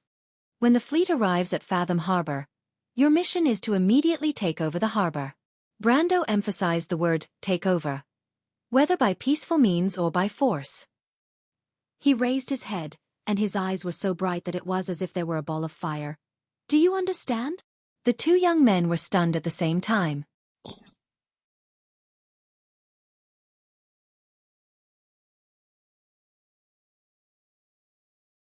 Chapter 980. After the storm, there was a touch of intoxicating blue under the dark sea. The sun passed through the dark clouds, and the sky behind them gradually became clear again. After the storm, there was only a thin drizzle left in the sky, shining with golden light under the sun. The drizzle fell on the mast of the fleet, washing away the scorch marks and bloodstains on the silver sails. The whole fleet floated above the sublime inland sea, full of scars, like a giant beast that had fallen into silence, telling the story of the battle that had just happened. The group of dragons was retreating like the tide. Modesty flapped her wings that covered the sun, and the clouds that were sucked into the vortex under her wings were torn apart like a torrent hitting a reef, turning into scattered flame fragments. She confronted the human fleet in mid-air, staring at them with hatred. Her golden pupils showed a look of resentment and unwillingness, but the shocking sword that split the storm in half a moment ago made her terrified. Supreme Sword Saint.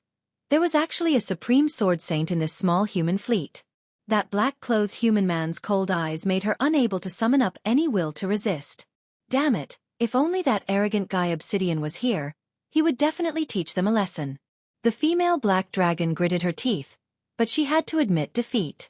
She used her claws to signal her dragon general not to act rashly. Go, retreat! They are going to Faust. Let's wait and see. We will meet again there. Modesty squeezed these words out of her teeth. As soon as she turned around, it was as if a dark cloud had moved away from the sky, and the shadow that shrouded the fleet was gone. The dragons had left. They are retreating, the crowd screamed. They could hardly believe that they had withstood the storm and defeated the attack of the dragons. It was almost a miracle. No, a miracle. Everyone understood that the biggest crisis had passed. Now the vast sea would be a smooth journey for them, and there would be no more obstacles. After the storm, the rainbow hanging in the sky was so clear. The people of Cruz who had participated in the previous battle could not help but shout and cry. The nobles, however, did not care about their dignity anymore. They walked to the deck one after another. Seeing this scene, their legs felt weak. They leaned on the mast and drew Martha's holy emblem, whispering praises for the blessing of the god. However, they hadn't forgotten who had created this miracle. Although they were extremely unwilling to admit that it was an Erewhon who had achieved all of this, from Vargas to Lone Harbor, and from Lone Harbor to the sublime inland sea, it was as if nothing could hinder the young man's confidence. They are, after all, that person's descendants. He's a descendant of the Highland Knight. The crowd whispered such words in low voices. More and more people gathered at the side of the ship and cheered loudly, celebrating this hard-won victory and hysterically venting their feelings. However, those who had truly participated in the preparation of this war could not think of anything else at this time. They only felt deeply exhausted, both physically and mentally. It was as if after suddenly relaxing, the fatigue and mental dispiritedness swept over them. Brando stood on the stern of the Akhenaten. At a glance, he saw the merchant lady in the crowd who had fallen asleep in Yuta's arms. Even in her sleep, the Roman still frowned slightly, as if she was still continuing her previous work. Seeing this scene, Brando could not help but feel his heart soften. In the past 40 hours, the entire fleet's countless supplies were uniformly allocated by the merchant lady alone. Nearly 2 days and 2 nights of continuous work, she did not have the slightest time to rest. But all of this was almost perfectly completed with the support of the merchant lady's extraordinary talent. Her terrifying memory and keen sense of the flow of supplies even amazed Brando. In the past, he rarely intervened in the business affairs of the Roman territory, nor did he see how this lady could command the wind and rain in her own territory. But at this moment, he understood why the business activities of the AB's territory could be so orderly from the beginning, even far surpassing its other industries. Brando, those monsters have attacked us more than the other side. There are 16 small boats and 4 large ships on the other side. Their consumption of magic crystals and ammunition should be much lower than expected. If the 27 ships on this side run out of ammunition, you can find a way to balance it from the other side.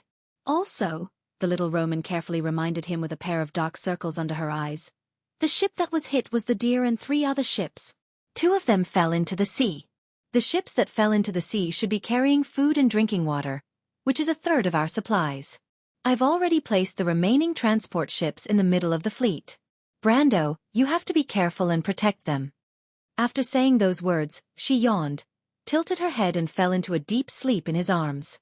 She even snored softly, as if she was not worried that Brendel would take advantage of her, which made Brendel smile bitterly. It was a pity that Brando wanted to give the merchant lady who had been following him wholeheartedly since Butchie a warm hug, but the fleet could not leave his command for even a moment. He could only cruelly leave the latter in Yuta's care. Thinking of the battle that had just ended, he felt a little lucky. It was a rare storm on the sublime sea. Lightning fell like a curtain from the dark clouds. However, the storm was not only a hindrance to the humans, but also to the attack of the draconic beasts. That was the reason why he pushed the fleet to deviate from their course and plunged into the dangerous storm. He knew that these dragons from the underground would not be able to adapt to the complex and changeable climate on the sea. Reality proved that his common sense in the game saved everyone once again. Modesty organized many attacks in the storm, but none of them worked. The dragons were not used to the stormy clouds, let alone launching an effective attack.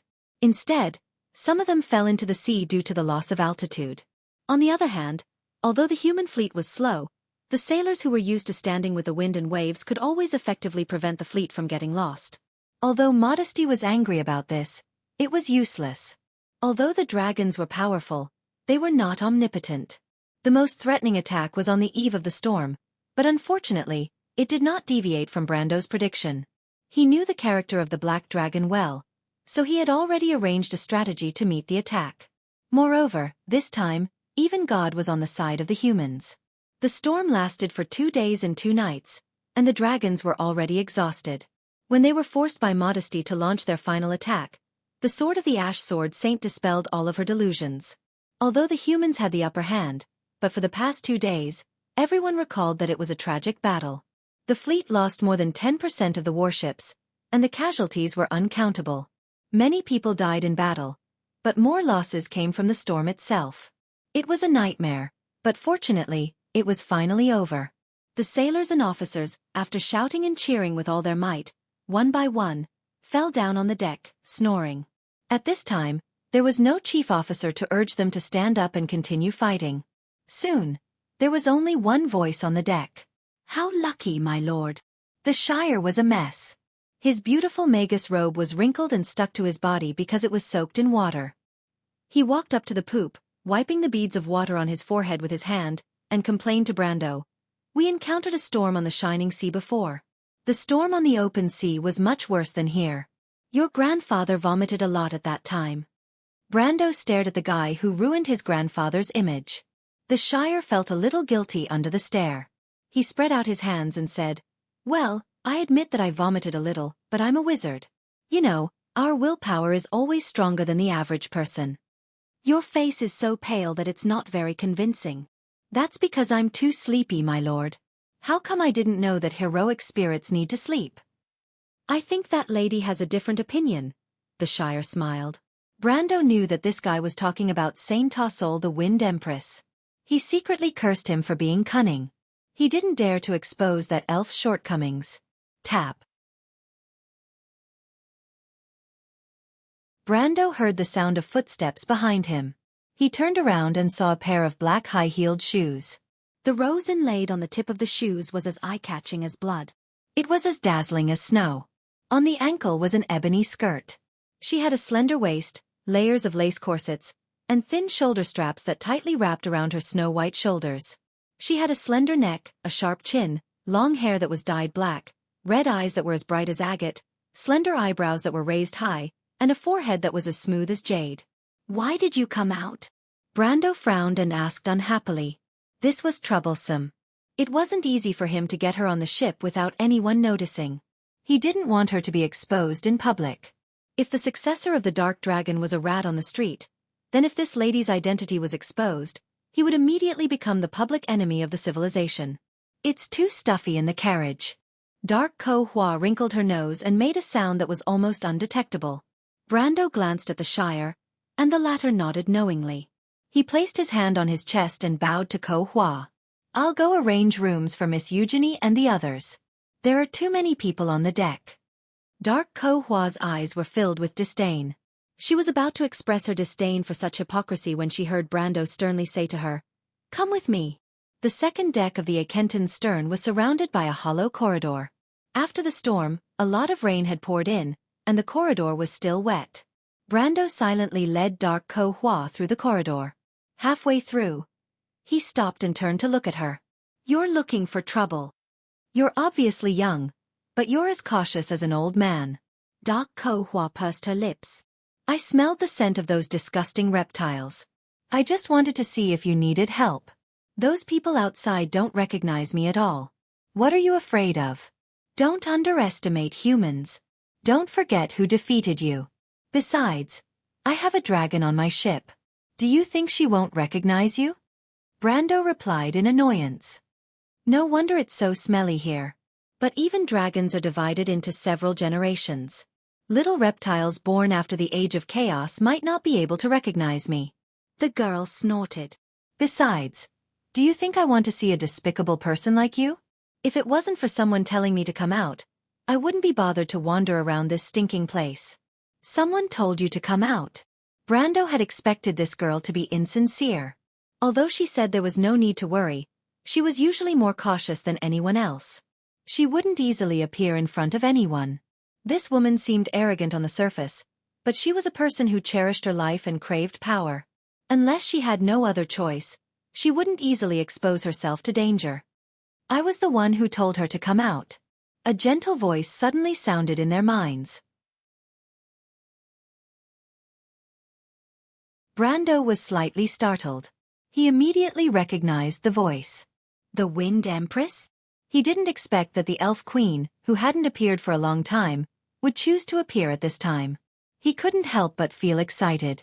In fact, he had a lot of questions to ask her, but the great sage didn't give him the opportunity to do so. Brando. But Saint Tossel's voice was unusually serious today. Accompanied by her words, a shadow gradually formed in the corridor. Brando had seen the appearance of the sage in the Shaflun's silver mine before, but she was not like this at that time. At this moment, the elf wore a silver crown and armor. The armor showed a faint purple brilliance. Her whole body was like a dragon bearing its fangs and brandishing its claws. A thick fur cloak trailed behind her. The edge of the cloak was embroidered with the royal emblem of the Mist Elves. On the inside, there was an emblem of intertwined stars and moons. An amethyst-like sword hung on the waist of the elf lady.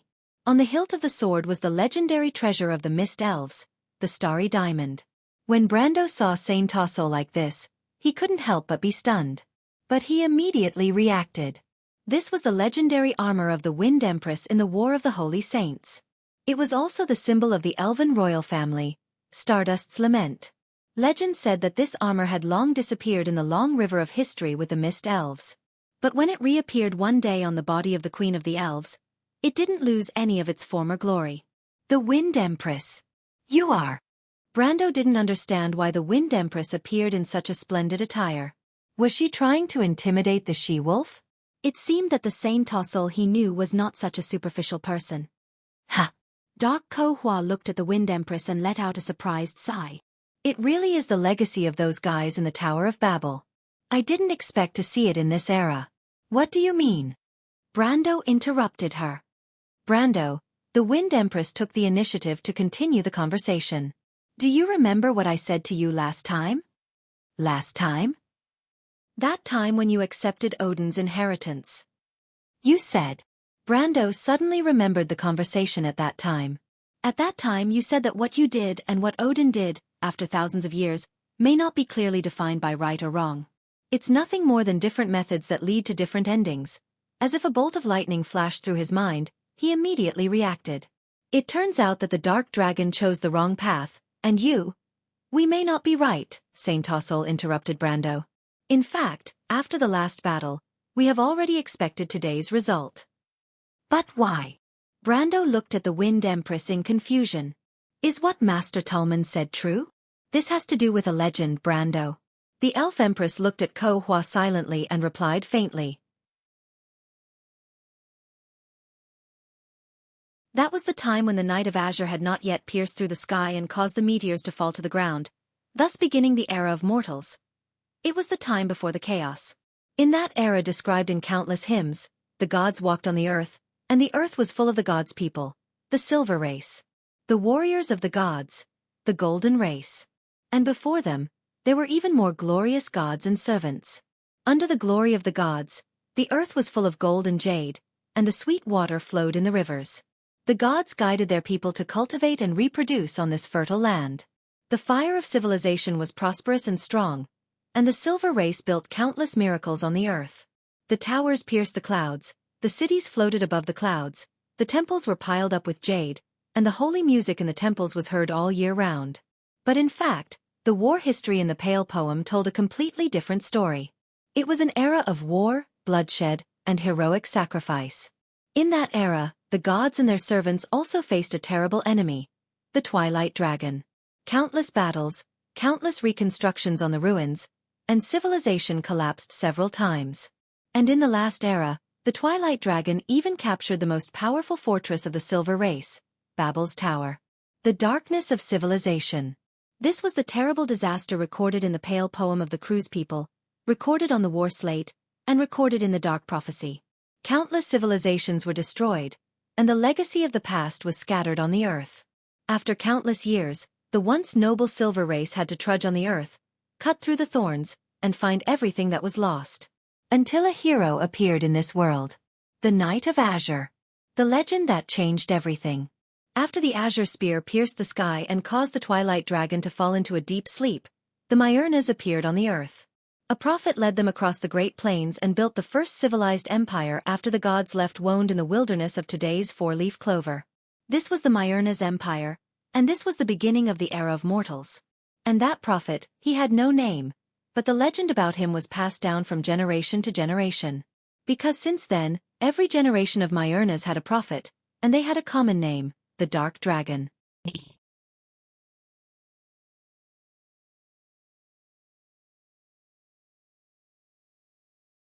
Chapter 981.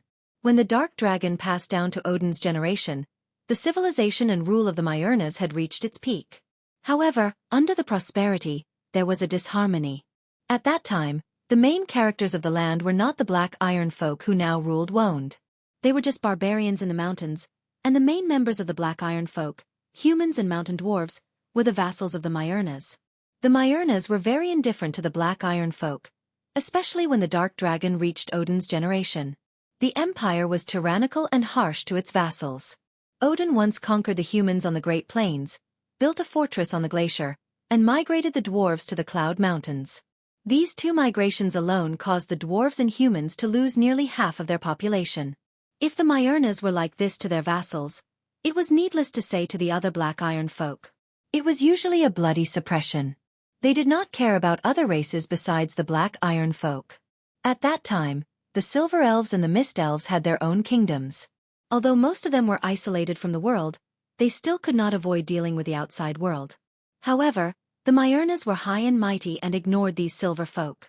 They only looked up to the Buga who built a city on the shining coast.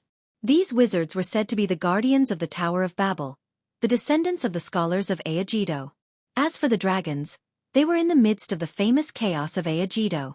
They had no time to care about other things, let alone deal with the outside world. The Myrnas were getting more and more arrogant, and their rule was getting harsher and harsher. Finally, one day, the conflicts erupted like a volcano. Just as recorded in history, the opportunity came from Odin ordering the Mist Elves to work with the Myrnas to participate in the crusade against the barbarians. This order deeply hurt the sensitive and proud self-esteem of the Mist Elves, so they naturally rejected this unreasonable request without mercy. Odin was furious and immediately ordered sabers to lead an army to attack the Laurel Forest where the Mist Elves' kingdom was located. The fuse of the War of the Holy Saints, the Ua war between the Myrnas and the Mist Elves began. He had no choice but to be angry. At this point, the Wind Empress sighed to herself. Odin is a smart man. He saw the internal conflicts of the empire. He wanted to use our submission to intimidate others, but he didn't expect that we would dare to refuse. Odin is too impatient, Brando thought with a frown. When he received the inheritance of the Dark Dragon, he had seen the emperor of the Myrna people once in a dream. At that time, the impression that the other party had given him was not that of a headstrong person, but when he was trying to figure out the mentality of the elves, he made a huge mistake. The silver folk also had their own pride. The Mist Elves were not vassals of the Myrna people, so how could they bow down to the Myrna people? Saint Tossol saw his expression and knew what he was thinking.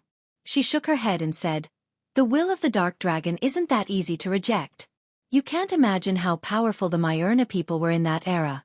Brando, you know that the Silver Elves are brave and good at fighting, but they might not even be able to win against the Myrna people, let alone us." "Then you?" Brando asked, puzzled. "We got a hint in advance." The Wind Empress replied word by word. "What?" "We got the promise of the Buga people," the Wind Empress said slowly. "In fact, the dissatisfaction with the Myrna people on the continent has been going on for a long time. Needless to say, In the Empire, the Silver Elves and the Mist Elves were not willing to be marginalized. The promise of the Buga people was like an opportunity for us. Soon, the Silver Elves joined this secret covenant. Coincidentally, as if fate had arranged it, at this time, the human resistance army that was suppressed by the Myrna people also crossed the wilderness under the leadership of the Flame King Gretel and returned to Wound. Today, in the White Stone Wilderness, we sign the covenant that has been passed down to the present, which is the oath you call the Sacred Covenant. From then on, the War of the Holy Saints began. You know what happened after that? Brando heard this and did not ask, because he knew that this was the history he was familiar with. Today, what the Elven Lady was going to tell him must be another, unknown secret. Sure enough, after a moment of silence, the Wind Empress spoke again. But in fact, there are several suspicious points in the whole War of the Holy Saints. The biggest question is, later, we privately confirmed with the Buga people that the reason they participated in the war was because they got the promise of the dragon, and before that, they did not send any invitation to us. As for the dragon's side, the situation is similar. Brando raised his eyebrows, faintly smelling the scent of a conspiracy from this paragraph. The Flame King Gretel, under mysterious guidance, crossed the dark wilderness. In the early years, Gretel, Fanzin and I used to adventure on the continent together. Although we lost contact after he became the leader of the resistance army, I believe that he would not lie about this. Besides, Fanzin and Delaranta had similar experiences. In other words, behind the War of the Holy Saints, there is actually a force behind it, and this force does not belong to any side of the humans, elves, wizards, or dragons. Brando finally could not help but stop and ask. The Wind Empress also stopped. This former sage looked out at the vast and blue sea outside the corridor, her light purple eyes flashing with an inexplicable brilliance. Yes, in fact, I met that person later. She was called Sophie, a witch. Witch.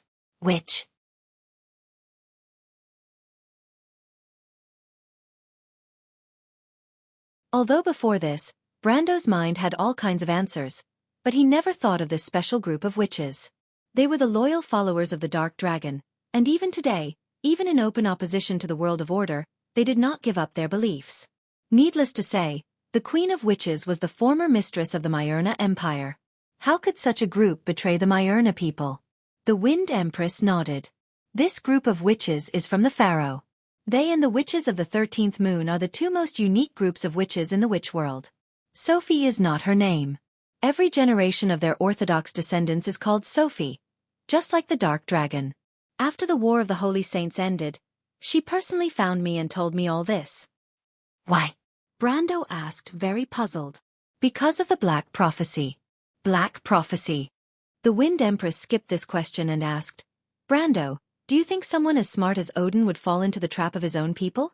Could it be because he trusted the witches too much? No, that's not the case. After thinking about it carefully, I'm afraid he already knew all this.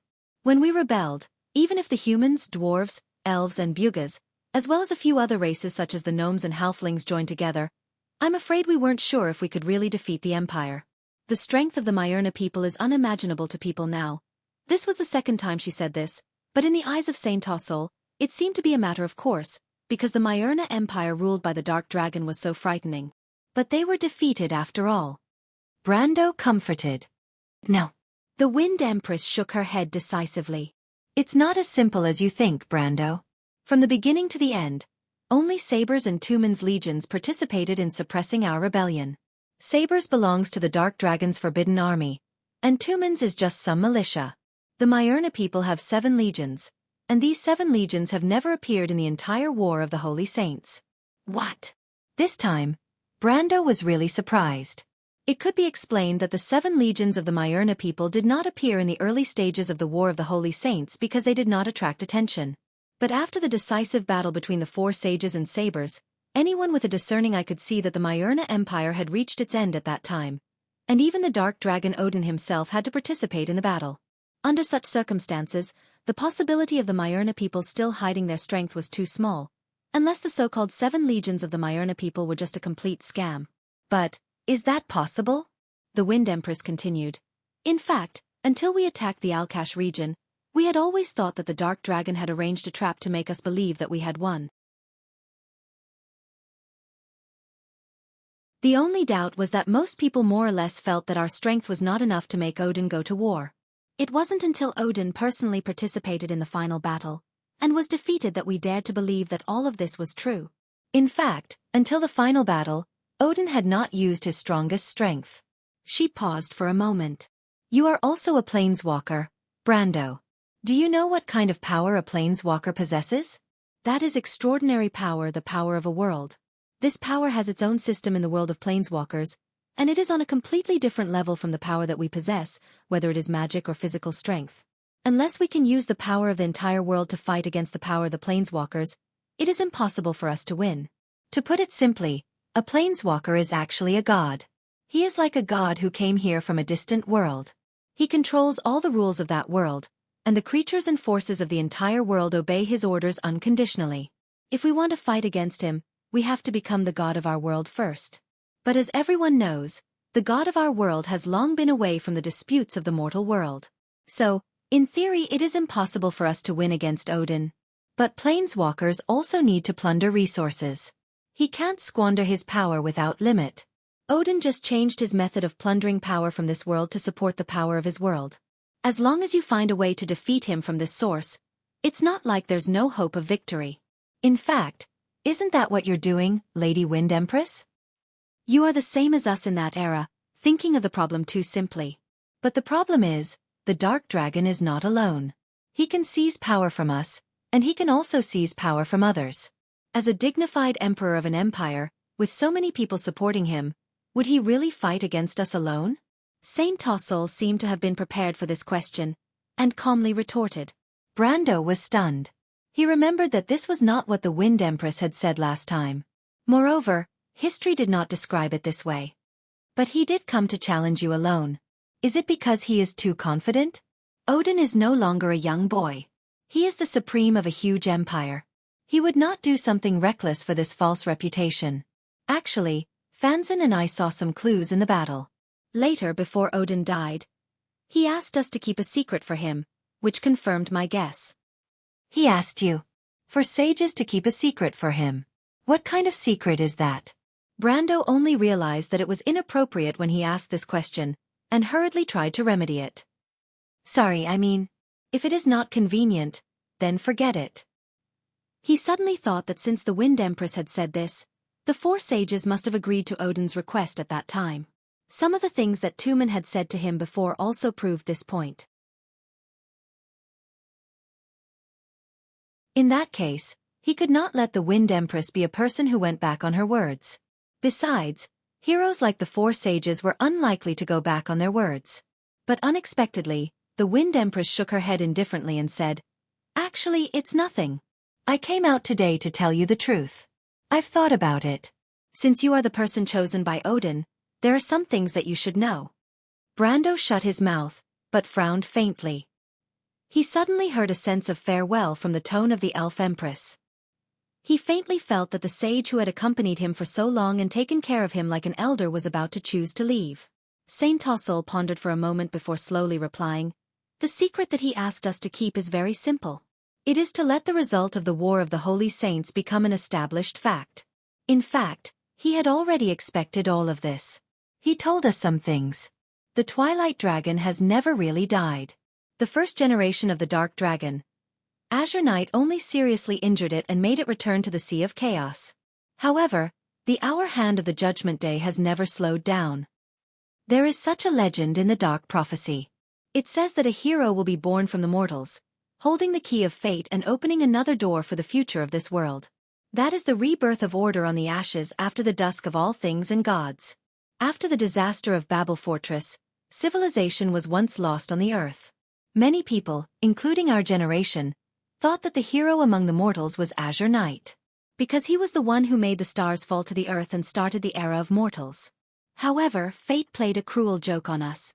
This is a secret that only a few people know.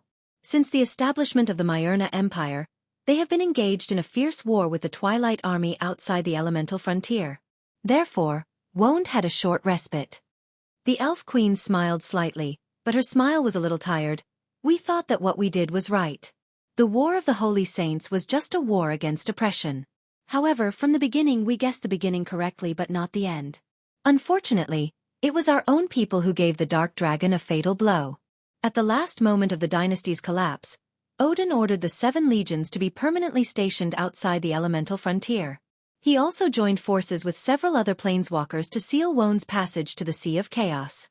This was his last gift to us. He was a stupid guy, but this gift was precious. This gift exhausted the strength of him and everyone around him, so it became the reason for his inevitable failure. The Wind Empress sighed softly. In fact, this was also the reason why the witches betrayed him. Odin did not believe in fate. Everything he wanted to do was just to prove that everything said in the Black Prophecy was not necessarily right. The world did not need to be destroyed to be reborn, and there was never a savior. But the witches believed in the power of prophecy. The end of the world was bound to come. Odin had proved that he was not the person in the prophecy, so the Myrna people had to give up this stage for the Iron Folk. They were waiting for the arrival of the final prophecy in the Black Prophecy. The witches of the Moon of Law were the executors of this prophecy. Brando was speechless for a long time. He had already guessed part of the truth, but it was only today that it was confirmed. This was the inheritance of the fool.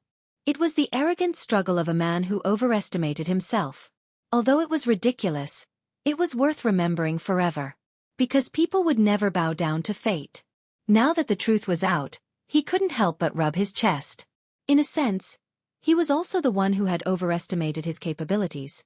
Whether it was in the eyes of the noble heroine, in the eyes of the princess, or in the eyes of others, perhaps even the Bugas who supported him behind the scenes, or even the people around him, they might not be able to understand his ideals.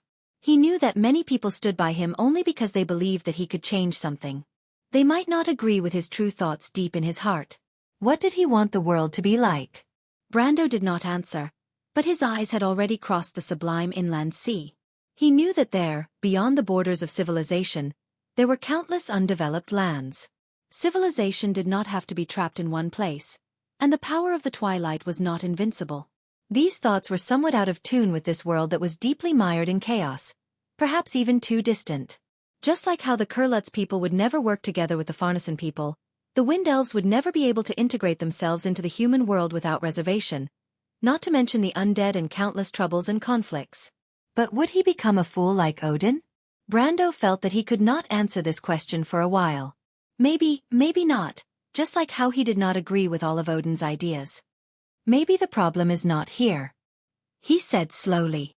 The glorious deeds of the 4 sages, the alliance of the continent 100 races, may not be a mistake. Odin may be doing what he thinks is right, but there are many ways to accomplish one thing.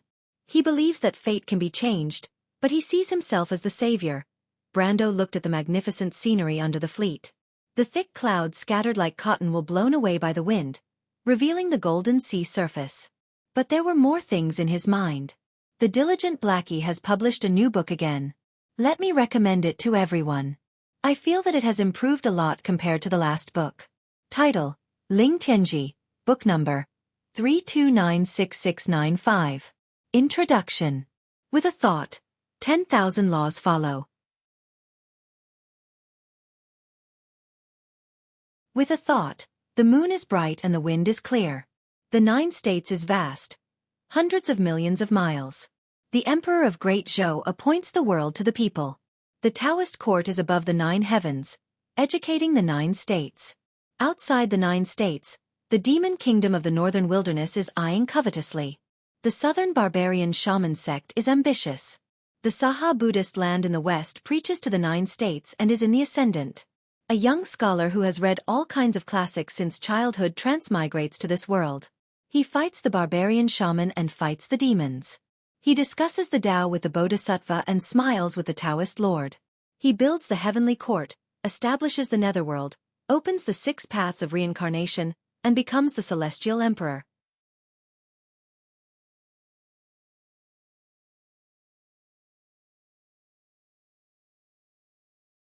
Chapter 982.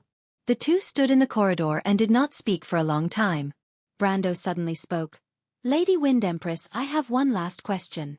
Is it about the secret of the final battlefield? The Wind Empress seemed to have expected this question. Yes, I want to know what the Silver Empress saw in that temple and why there was a Somir crystal there. According to what you said, Since Odin asked you to keep it a secret for him, why would he leave a message there? I think there must be a reasonable answer behind all this. The Wind Empress was silent for a moment. I think this may be an accident, but maybe not. That human girl may have seen the node there and saw something outside our world through the node. Node. This is the biggest secret of the final battle. Why did the final battle move around the entire Alkash region? It's all because of us. It's all because of us because Odin's seal of the entire world, and the node of the seal is located in the center of the final battlefield, which is in that temple. I suspect that someone deliberately let that human girl see what is behind the seal. This person may be the Darkness Dragon, or may not be. If it's not the Darkness Dragon, Brando's voice lowered a little. Regarding the answer to this question, both of them tacitly did not continue, because other than the Darkness Dragon, there was only one force that had the motive to do so, and that was the Twilight Dragon. The hidden message behind this was too terrifying, to the point that Brendel could not help but tremble in fear. The Bugas may have also guessed this. The Wind Empress paused for a moment before replying. They may have originally hoped that the Holy Cathedral of Fire would stand on their side, but Vala's performance undoubtedly disappointed them, so they came to you. This is also the reason why you must stop Her Majesty the Empress. I understand. Brando nodded. In fact, even if it was not for this reason, just for Scarlet, it was enough for him to stand on the opposite side of Her Majesty the Empress. There was another long period of silence. It was as if the past of the War of the Holy Saints was always shrouded in a layer of fog and seemed mysterious and unfathomable until the truth was known. But when all the truth was revealed, it made people speechless. It was as if both of them understood that there was no need to continue the discussion on this issue. After a long time, Saint Tossol said faintly, Brando, actually, I'm here to bid you farewell. Hearing this unexpected sentence, Brando was not surprised. He just took a deep breath and asked, Are you going back to Saint Tossol, Lady Wind Empress? The Wind Empress nodded. The time has come. We have guarded the secret for Odin for 1,000 years, and the seal he and Kelsey left behind is getting weaker and weaker. Now that the demonic wave is coming, the connection between the Sea of Chaos and Wound has reached its closest point in 1,000 years. The power of Twilight is recovering, and the demon's restlessness proves this point. Therefore, I must return to Saint Tossol. In fact, I have already guessed the reason why the Bugas came to you. I also don't agree with the choice of the human Empress. Her choice is just repeating the old path that the Darkness Dragon has walked once, and it is impossible to succeed. Go ahead and do it, Brando. The Wind Elves will support you. Brando was silent. He knew the temperament of the Wind Empress, and it was meaningless to persuade her to stay. Are you ready, Lady Wind Empress? The Saint Tossol of today is no longer the same as before. Of course I know, but there are some things that I have to do, little guy, because there is only one Saint Tossol in this world. Yes, there is only one Saint Tossol in this world. The Mist Elves may no longer exist, but the national emblem of the Elven Empire is still the Wind Empress sacred emblem. This is the meaning of motherland and homeland, not to mention that it is the country that she founded. No matter what she said, Brando knew in his heart that the Sage Empress would never truly let go of her people. 1,000 years have passed, and this feeling has become deeper and deeper. I am not unprepared. Including the Hunter siblings, more than half of the Knight by my side back then have gathered, and I also know the whereabouts of some others. The 24 rings symbolize the national emblem of Saint Tossol, and soon people will understand that this is actually just a symbolic meaning. Only then did Brando remember the Hunter siblings that he saved in the deadly frost forest. The girl who was as agile as a cheetah had left a deep impression on him, and the two of them had stayed in Valhalla after that incident. He was silent for a while, but he was still very reluctant to part with them. Ever since he first met the Elven Empress under the Schaflund silver mine, it seemed that a long time had passed unknowingly. He did not know when it started, but he had gradually gotten used to having this kind of person who was both a teacher and a friend, like a big sister next door. She was once a sage, but also his teacher. Although he had long been honed into a true man, he still felt melancholy in his heart. The Wind Empress looked at him, and a series of words like a nightingale's voice blurted out, "That's Vin my Aster." This was an elven proverb, and the general idea was that one day, even a cub would have to leave the nest. Brando understood what she meant, and just as he was about to say something, the Wind Empress continued, "Brando, do you still remember the first time we met?" Brando froze for a moment. He naturally remembered that it was under the Schaflund's silver mine, and everything that happened back then was still fresh in his mind. He was much more impulsive than he was now, causing a lot of trouble in the Abbeys, but he also got to know many people because of it. Jutta, Cornelius, and Rabin were now his capable subordinates. Although Coden was already retired in Menta, he still acted as a link between him and the old nobles. There was also Odom, the bad-tempered old dwarf who was now in charge of the construction of Valhalla Fortress. There were also the youths under the Shire, Lyrian, Morkan, and many others who had left their status as apprentices and became true wizards. There were also some who joined his fleet and became young captains. Now that he thought about it, that was the beginning of his career. It was also the beginning of him becoming the Lord of Erewhon. After that, he had experienced many things, and under the guidance of the sage, he was now much more mature and learned more about the secrets of this world. He was no longer the brat of the past, but a true lord. The past experiences and troubles had now become a heavy memory. In the end, there was only one image left in his mind. It was the mountains of Yusong. The starry night hung low, and the mountains were silent. The rolling hills were undulating, and a lone building stood in the midst of the pine trees. In the dark night, the cold moonlight flowed like water into the corridor. It was a fake oil painting, a knight's sword shining with cold light, a young man covered in blood, and a shining ring. That was the beginning of everything. Inside and outside the Lion Palace, a heavy rain dominated the night in the center of the empire. Under the deep dome, Vala wore a red holy robe and held a golden scepter that represented the golden holy flame. The increasingly old great priest today bent his body and looked at the woman in front of him with turbid eyes. The Silver Queen wore a black dress with a beautiful white rose pinned on her chest, as if she was wearing a funeral dress. She sneered as she looked at the sacred hall. There was a hint of condescension in her smile, as if the indisputable majesty and holiness of the sacred hall were nothing but dust in her eyes. A bolt of lightning streaked across the sky, passing through the wooden grids of the large arched window that hung down to the ground. It was like a print depicting disaster and the end of the world, illuminating the faces of everyone in the great sage hall with snow-white light. The light of the candles was only a weak ball in the white rainy night. It was not until the lightning zigzagged away from the sky that the hall was once again enveloped in warm light. But Vala's heart was cold. Shadows were gathering outside the arched window like silent ghosts. Flecks of red light flickered in the darkness, coming closer and closer, gradually converging into a torrent.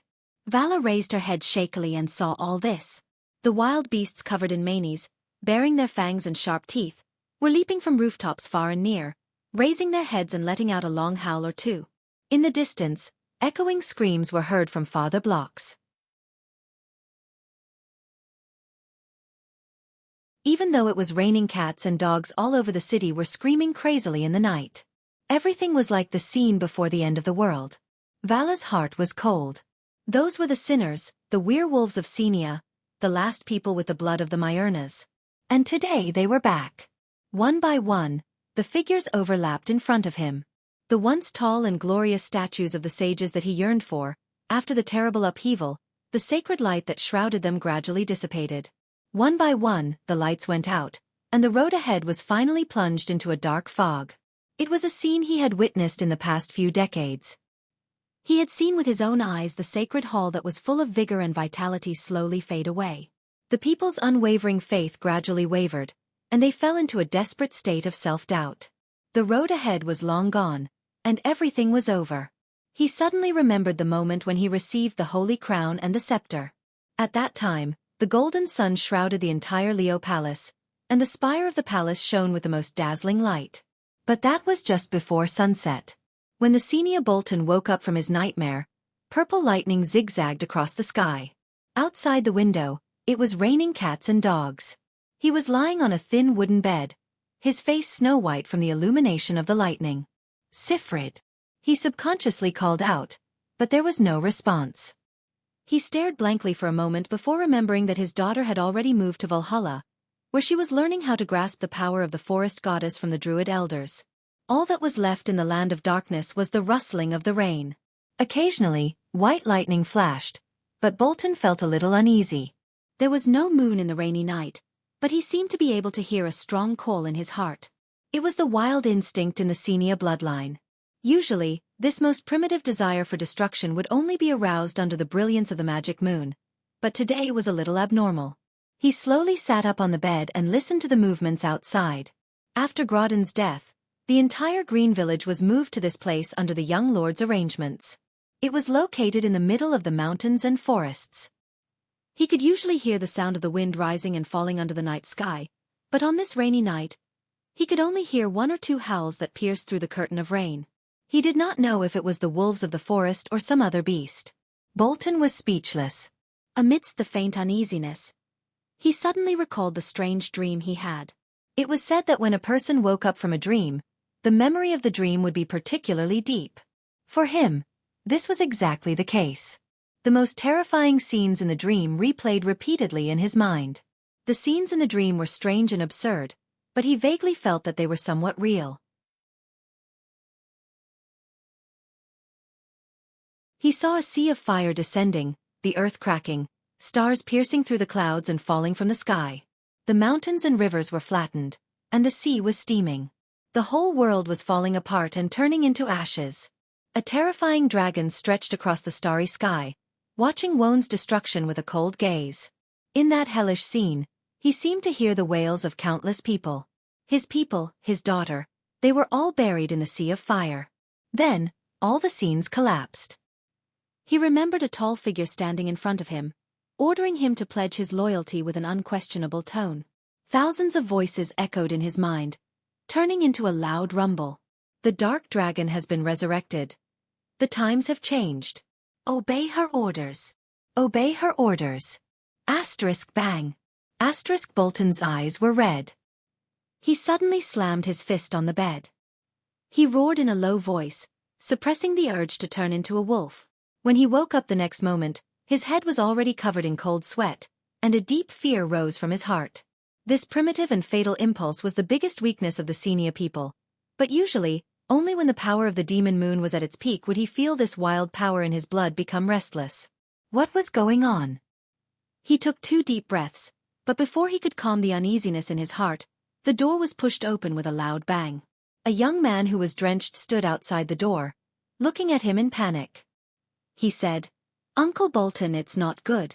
Something big has happened." The young man's face was pale, and he looked like he was out of his wits. Myrna came to the village. She said her name is Sophie. She's a witch. A bright flash of lightning pierced through the window and into the depths of Scarlet's orange-red eyes. She looked up and was surprised to see the woman who suddenly appeared in front of her. It was the statue of the Saintess of the Lion Palace, wearing a holy robe and covered in blood. On the balcony on the 3rd floor of the castle, Sydney Metferica stood in the rain. At this moment, there were 3 deep wounds on her face. The blood had long dried up, and the wound was washed white by the rain. One of her eyes was squinted because of the severe injury, but this did not change the woman's cold and almost stiff expression. Her remaining one-eyed angel, Aroma, was still burning fiercely and coldly staring at Scarlet. Although there were many wounds and blood stained her robe, Scarlet had an illusion that the blood on the woman in front of her was far less than that of her enemy. But at this moment in the capital of the empire, how could such a battle happen? She had heard of the woman's reputation, and knew that the enemy who could hurt her like this must not be simple. If such an enemy appeared in the central area controlled by the Cruise people, then the empire would not have many days to live. So, it could only be an internal conflict of the empire. Scarlet vaguely guessed something in an instant. After these days of nurturing, she had begun to have a political mind.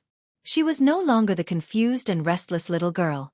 Besides, these days, the Silver Queen had strictly limited the number of times she and the maids went out. This action implied a signal. The situation in the empire had been tense day by day. The Queen had already made her move. It seemed that her target was the Holy Sanctum.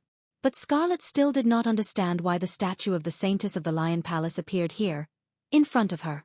While Scarlet was puzzled, Sydney was also thinking. It was not the first time she had seen this charming mountain girl. She had recently been conferred the title of Countess and the title of Mountain Princess. But Sydney understood that this was not the true purpose of the stubborn queen. She wanted the mountain people to marry a real princess of the empire, so that they could be tied to the queen's chariot. It was a pity that the little girl was still at a loss. Scarlet opened her mouth slightly as if she wanted to ask something, but in the end, she could not make a sound. "I'm here to find you." Sydney interrupted her with a slightly cold voice. "Her Majesty intends to marry you to Prince Hamuer to consolidate her relationship with the mountain people and ensure that you can stay in the Empire." Scarlet was slightly startled at first, then she reacted and clenched her fists. The mountain girl bit her lower lip. Although she did not speak, her expression was enough to show her thoughts. "It seems that you don't agree. You want me to help you? You can take me away?" "No, I can't protect myself, but I want to see your lord. I need you to introduce me. I can help you pass a message." Scarlet stared at her closely. For a moment, neither of them spoke. Only the torrential rain and the sound of the rain washing the stone wall could be heard. After a long time, the mountain girl hesitated.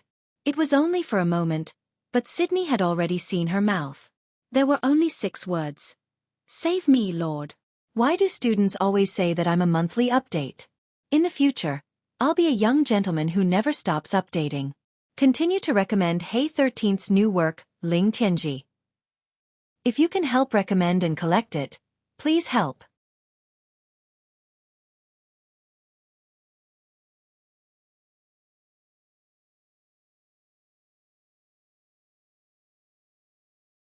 Chapter 983.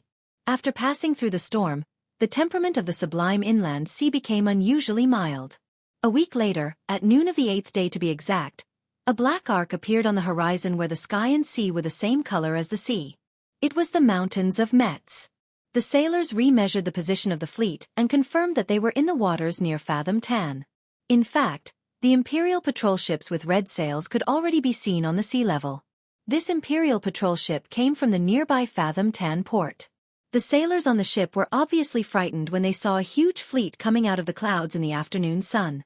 They were in a flurry for a while before they sent out a signal and asked who they were. They usually ask with the wind message spell when they get close. Sometimes they also use flag signals. "They should be warning the port now," Ivram explained in a muffled voice as he stood by the bow of the ship. Brando nodded and responded faintly, "Tell them our identity." "Did you see clearly what they said?" Hellman, the captain of the Imperial patrol ship, turned around and asked his second-in-command.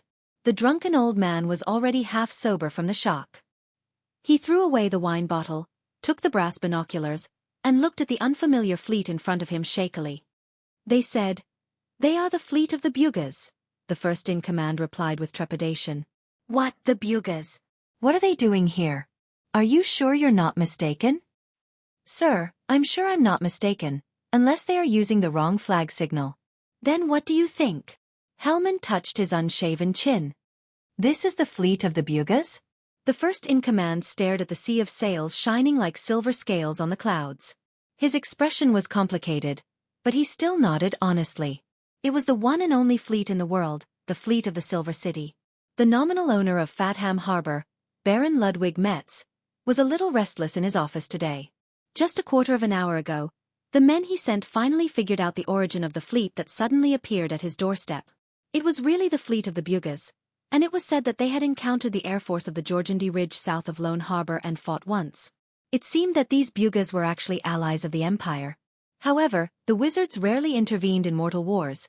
Even in the previous Holy War, they watched coldly from the sidelines. Baron Metz did not understand why the other party suddenly changed their attitude, but at least they brought news of the Evergreen Corridor south of the Evergreen Corridor, and the noble refugees, which could not be faked. His second-in-command also said that he saw Earl Alcorn and a few other leading figures among the refugees. With these people as witnesses, Baron Metz did not think that the other party was faking it. However, seeing the huge fleet docked in the harbor, Baron Ludwig Metz could not help but be a little worried. He was not worried about anything else, but how long these wizards would stay here. It was not a simple matter to support the logistics of such a huge fleet. Even if the other party was self-sufficient, with so many warships flooding into the harbor, it was inevitable that the harbor would be affected. Not to mention other things, just the number of berths alone was reduced by more than half, and all of that was money. On the other hand, as the lord of a city, Baron Metz was also respected in the empire, but after all, the other party was a silver person, and had unknowingly surpassed the ordinary people. The empire had always boasted of being the center of civilization, but this center was usually limited to the area under the rule of the Holy Cathedral of Fire. Even Fanzan and Saint Tassol might not be respected, let alone other places. Nowadays, most people advocated civilization and order, and it was well known that most of the civilizations of this era were inherited from the previous era, and many had been lost in the flames of war, not to mention the priceless ancient documents stored in Babel Tower before the Battle of Dusk. In this regard, the Silver people had an innate advantage over the Black Iron civilization, not to mention the craftsman wizards who boasted of being the keepers of knowledge. Therefore, in the eyes of the world of this era, the arrogant and isolated Bugas were simply synonymous with glory and civilization, born to be high and mighty. Among the ordinary nobles, the culture of the Silver City-state was very much admired, especially in the territories of the major empires, to the extent that it had almost reached a morbid level of subservience to culture. Although Baron Ludwig Metz was pragmatic and was not the kind of hardcore Bugas admirer, but as a member of the high-ranking noble circle, it was inevitable that he would be affected. When he thought of having to deal with those white-robed gentle craftsman wizards in the clouds, for a moment, he felt a little uneasy in his heart. If Brando knew that an excuse he casually made up could give rise to such a mentality in an imperial noble who had been on the battlefield for a long time, he wondered if he would laugh his head off. But at least he would never believe that there were any gentle craftsman wizards. When he was a player, he had stayed in the Silver City-state for quite a long time, and the wizards he had seen were generally of two kinds, either very pragmatic or similar to science fanatics. The former were mostly from the Silver Council, and the latter were mostly from the Silver Society. At this moment, the Baron was thinking about what kind of attitude he should use to meet these noble guests later. Suddenly, he heard footsteps in the corridor outside. He raised his head, and the office door was suddenly pushed open with a creak. This change made Baron Ludwig Metz frown slightly, thinking that these southerners really did not know etiquette. They pushed the door open without waiting for the announcement. He did not expect that it would be the Bugas who came in from outside. In his opinion, the Silver folk should be much more civilized than the people on the ground, and certainly would not do such a rude thing. As soon as the door opened, Baron Ludwig Metz did not see the silver-robed Bugas wizards, but what made his eyes widen was a group of soldiers in armor, blue battle robes and halberds. These soldiers were certainly not his subordinates, because he had seen them come straight up to him and pointed their spears at him from left and right. "You are?" Baron Ludwig Metz was stunned for a moment before he finally found the origin of this military uniform in the deepest part of his mind. His expression changed several times, and finally he blurted out, "Erwin's men?" It was Erwin's men. Unfortunately, Baron Ludwig Metz realized it a little late. In fact, this was exactly what Brando wanted to achieve. He used the Bugas fleet as a cover, hoping to make the people in Fathom Harbor lower their guard. Fortunately, the fleet itself was built by the Bugas, and the warships themselves followed the consistent style of the wizards. In addition, Count Alcorn and others on the ship testified, even if the crew's people wanted to be suspicious, it would be quite difficult. Things developed as he expected, and the fleet entered the port without any hindrance. After the warships docked, the soldiers on the warships rushed down to remove the weapons in the hands of the crew's harbor guards. Those guys still could not believe that the Bugas wizards would suddenly turn hostile and attack them. After all, in their opinion, the Silver folk did not care about what happened in the mortal world at all. Worldly power was like a fleeting cloud to them. Thousands of years of tradition had almost formed a kind of inertia, and this inertia allowed Brando to build a great advantage. He commanded the Shire, Eugenie, Marjorie, Ivram, and others to take over the entire harbor, and then personally led a team directly to the castle where Baron Ludwig Metz was located. They did not encounter any resistance along the way, and even the castle guards personally opened the gate for them. When they were forced to have their weapons confiscated, they were stunned and asked these Erwin's men what they wanted to do. But when these people finally realized that they were not facing the Bugas, but Erwin's men, they showed a similar look to Ludwig Metz himself. First they were shocked and could not believe it, then they were shocked and could not believe it. For these people, Brando did not have time to answer their doubts for the time being. With a wave of his hand, they were all locked up in the dungeon under the castle. In this way, almost without any trouble, he and his fleet took over the harbor. Of course, this was only temporary. After all, he was just an outsider. If he wanted to rule such a huge city, it was definitely not enough to rely on the few Aween people in his hands. At most, he could only capture the upper echelons in one fell swoop. As for the lower echelons, he did not have the time nor the ability to capture all of them. Moreover, even if he had the ability to do so, who would manage this city for him after he locked them all up in the dungeon? In order to make such a huge port work, the amount of manpower needed was not small. Fortunately, he did not only have Erwin's men in his hands, but also a considerable number of Kru's nobles. These people were all prominent figures in the empire. With these people in his hands, he could justifiably take over the city under the pretext of military control. The empire was in a state of internal and external troubles. On the east side of the Evergreen Corridor, the empire and the Wind Elves were locked in a fierce battle. On the south side, there was the sudden appearance of the Georgiandy Ridge army. Not to mention, a few days ago, the Lion Men of Toquinen finally captured the Anzaruta fortress group.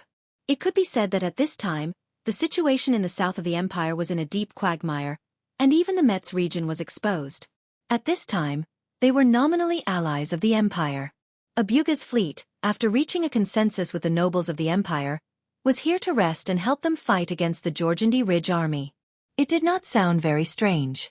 At this time, letting the nobles of the southern empire contact the middle-level officials would not give the cruise people in the harbor the illusion that they were occupied. It would make them feel that the harbor was still under the control of the empire, and this Buga's fleet was just a temporary amulet. Of course, to do all this, he must reach a consensus with Count Alcorn and the others. Brando had not thought about how to deal with these fleeing nobles. After all, taking over a harbor from an empire's governor sounded like a rebellion. For these fleeing nobles, they might not be willing to be on the same boat as him. But he did not expect that an empire merchant ship that they captured on the route would be of great help to him. At that time, he originally ordered the capture of the merchant ship because he was afraid that the other party would leak the news that such a huge fleet had appeared in the heart of the empire. But when they boarded the ship, they found that the bottom of the merchant ship was full of refugees from the heart of the empire. These refugees brought them unimaginable news. A civil war broke out. During the week they were sailing on the Sublime Sea, or to be exact, on the second day after they left Lone Harbor, the Kurlutz Empire underwent earth-shattering changes. Her Majesty the Queen suddenly took control of an army that had never appeared before.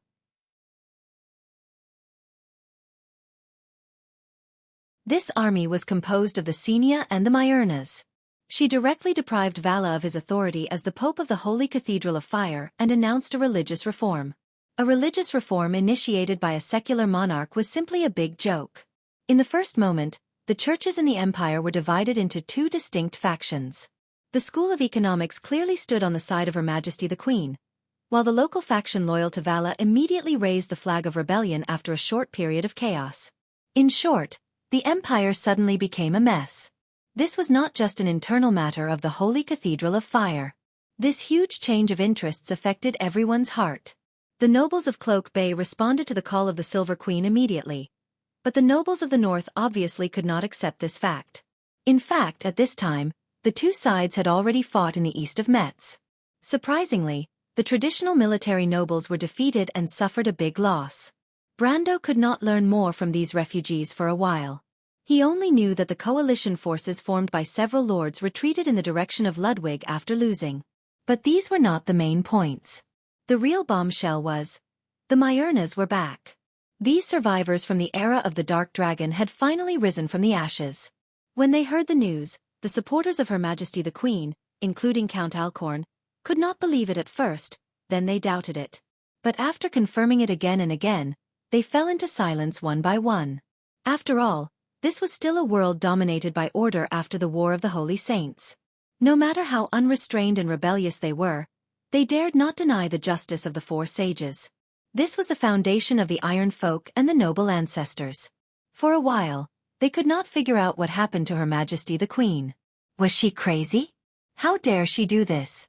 But after a moment of silence, Brando knew that his opportunity had come. He hurriedly instilled his plan into the stunned nobles of the empire. In the case of an uncertain environment, it was best to stand firm first and then choose what to do next. It was probably because of such a huge change in the situation that these fleeing nobles no longer cared about such a small issue as taking over port. Besides, Count Alcons and the others were not stupid. Of course, they knew what the best choice was when they were surrounded by powerful enemies and the situation was uncertain. As for Brando's actions of taking over the port, they unanimously chose to remain silent. But Brando actually understood that choosing to remain silent at this time was actually supporting him. As the dust settled on the affairs in the port, the tasks were assigned one by one. Brando stood in the original office of Baron Ludwig Metz. Through the floor-to-ceiling arched window, he saw that there was not much commotion in Fatham Port outside. Everything was still in order.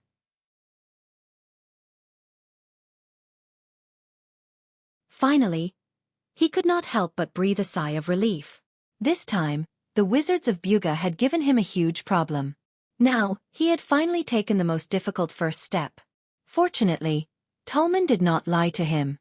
Her Majesty the Queen had indeed taken action first. In this way, there were more options left for him. At least the interior of the empire was no longer a monolith. As for the matter of using the tiger's skin as a banner, Brando thought that the wizards of Buga would definitely not mind such a small matter. He could not help but think with some malice. These damn guys wanted to stay out of this matter, but he would not let them do as they wished. He wanted to let these wizards, who thought that they were superior, understand that there was a price to pay if they wanted to use him as a chess piece. He knocked on the table just in time to see the Shire pushing the door open and coming in from outside. The young wizard attendant looked at his lord with a strange expression and said, "My lord, the weather is good today. There are some unexpected gains in the port."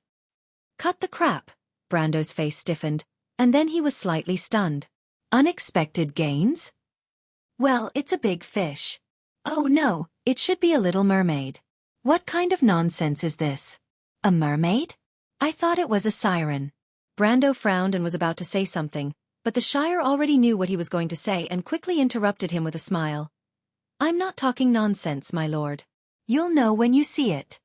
The light that penetrated the darkness was the only connection between this huge moving cage and the outside world. It came from the air holes above, and this beam of light scattered diagonally in the dark environment. It fell on the floor not far from Vahina, forming a circular spot of light. Her hands and feet were shackled with ice-cold shackles. The shackles were not heavy, but they were inlaid with formations that could isolate magic power. She calculated day and night based on the changes in the position of the light spot and the food she had obtained. It had been almost a week since she had been locked up in this cage, and almost half a month had passed since she had been imprisoned in Wagner City. Thinking back to when she was first locked in this cage, she was furious and wanted nothing more than to kill that despicable Rodney. But as the days passed, she became numb to it. After the rage, she felt a deep sense of unease and fear. But what Vahina was most afraid of was not her own fate. After all, she was the student of the Green Sword Saint, Veronica. She would not kneel down and beg for mercy in order to survive. What she was most worried about was her family, her father, and her younger sister. If she still did not know who was behind this, then she would be a true idiot of a noble lady without the slightest bit of political intelligence.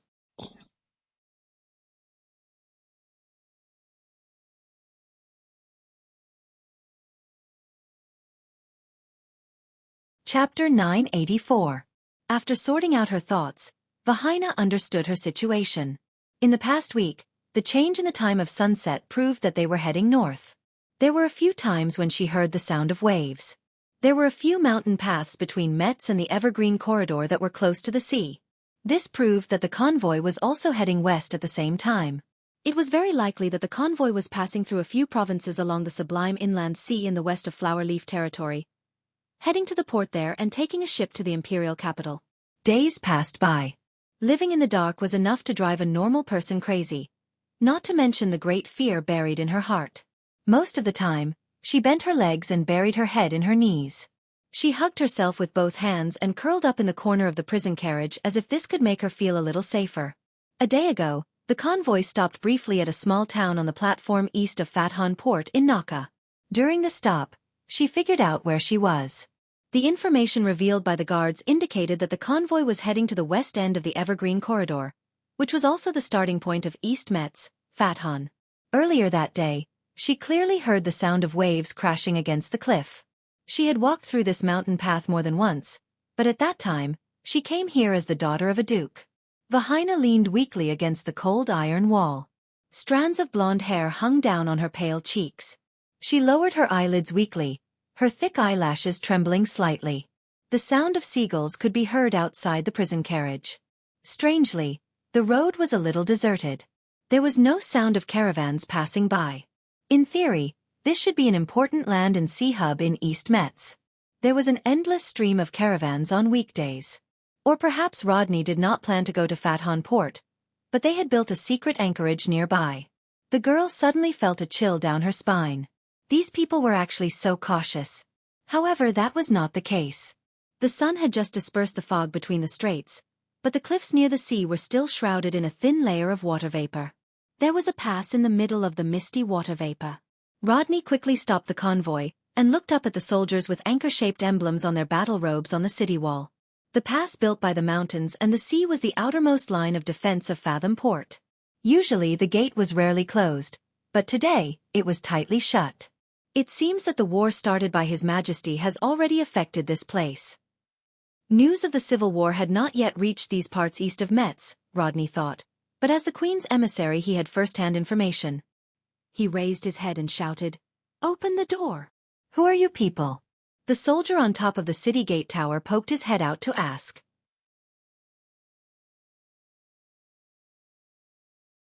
"We are from the White Legion. Our commander has urgent military matters to attend to at Fathom Port. I've already sent someone to inform you earlier. Didn't you see it?" The knight beside Rodney asked in annoyance. There was a commotion among the soldiers on the city gate tower, as if they were sizing them up to confirm their identities. This scene made Rodney even more certain of his thoughts. Usually, these people were not so loyal to their duties. The so-called inspection was mostly to deal with the situation or to take advantage of the situation to gain some benefits. After a while, the people on the city gate tower seemed to have confirmed the identities of Rodney and his entourage. After all, Rodney's retinue was a real White Legion knight. They were riding on tall mountain land dragons. The land dragons were also wearing special armor with silver scales on their bodies. On the saddle hung a war flag with the white dragon emblem. Their spears shone brightly, and they looked dignified. At a glance, one could tell that they were not fake goods. Soon, the city gate creaked as it rose.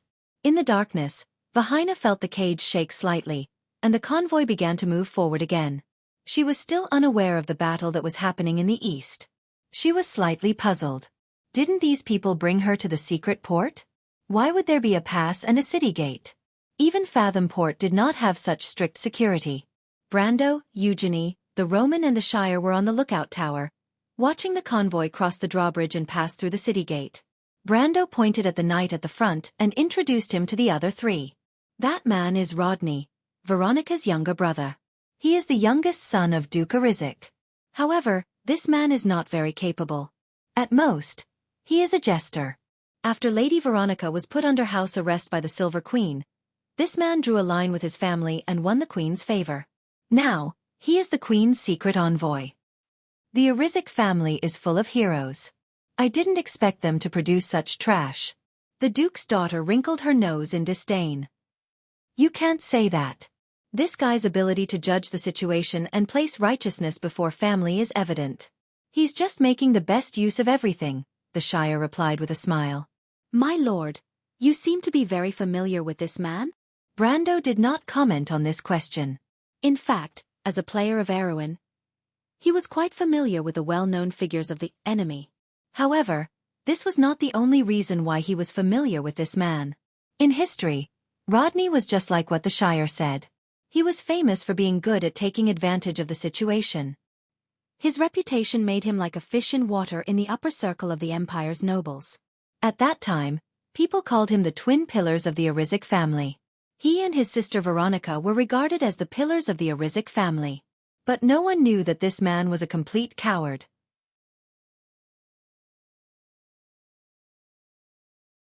In the War of the Year 41, Madara's army besieged White Eagle Fort, located in present-day Ludwig.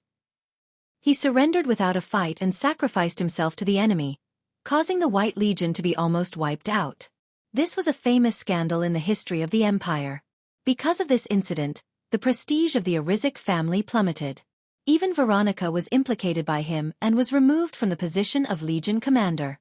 Therefore, it was difficult for players from the future to not be familiar with this famous traitor's deeds. However, this weak and incompetent man was a perfect example of a useless teammate. But if he was an enemy, He was really lucky. Fortunately, this guy's reputation was not well known now. Perhaps even the Silver Queen did not know what kind of person her new secret envoy was. The enemy's misfortune was his own great fortune. Brando thought that the Shire was right about one thing. If used properly, this man in front of him would not only be a big fish, but also a fat one. He looks quite decent. He's just a little bit worse than my Brando. The merchant lady's perspective was different from ordinary people. She squinted for a while before coming to this conclusion. Cough, cough, cough. Brando was almost choked to death by these words. What did she mean by look decent? The Arixico family had excellent genes. His sister Veronica was a famous beauty in the imperial capital when she was young. Rodney himself had perfectly inherited this bloodline and was one of the most famous gigolos in the imperial capital. He was also an expert at picking up girls. It was said that he had an ambiguous relationship with many of the famous ladies in the imperial capital. In terms of appearance, Brando knew that he would never be able to catch up with Rodney. Perhaps only the Roman people would be able to shamelessly boast like this. He looked at the two people beside him in annoyance. As expected, he saw the Duke's daughter looking at him with a strange expression. The unscrupulous wizard servant was also having a hard time holding back his laughter. Laugh if you want. Be careful not to get internal injuries from holding it in, Brando said calmly. That won't be necessary. He, my lord, the Shire laughed and said. There are still people below. It won't be good if we attract their attention. Eugenie had a strict upbringing and quickly restrained her emotions. She clenched her fist and coughed softly. I heard that Her Majesty sent him to spy on the White Legion. Why would he suddenly appear here? Who's inside the cage? You hit the nail on the head, the Shire smiled and said. There's a mermaid inside. Mermaid? The Duke's daughter frowned. That's just a metaphor. The little beauty in the cage is actually the Lord's old lover. Wah! The Shire screamed and dodged Brando's sword. My lord, you actually attacked. Those people are still below. Shut up. Brando coldly replied.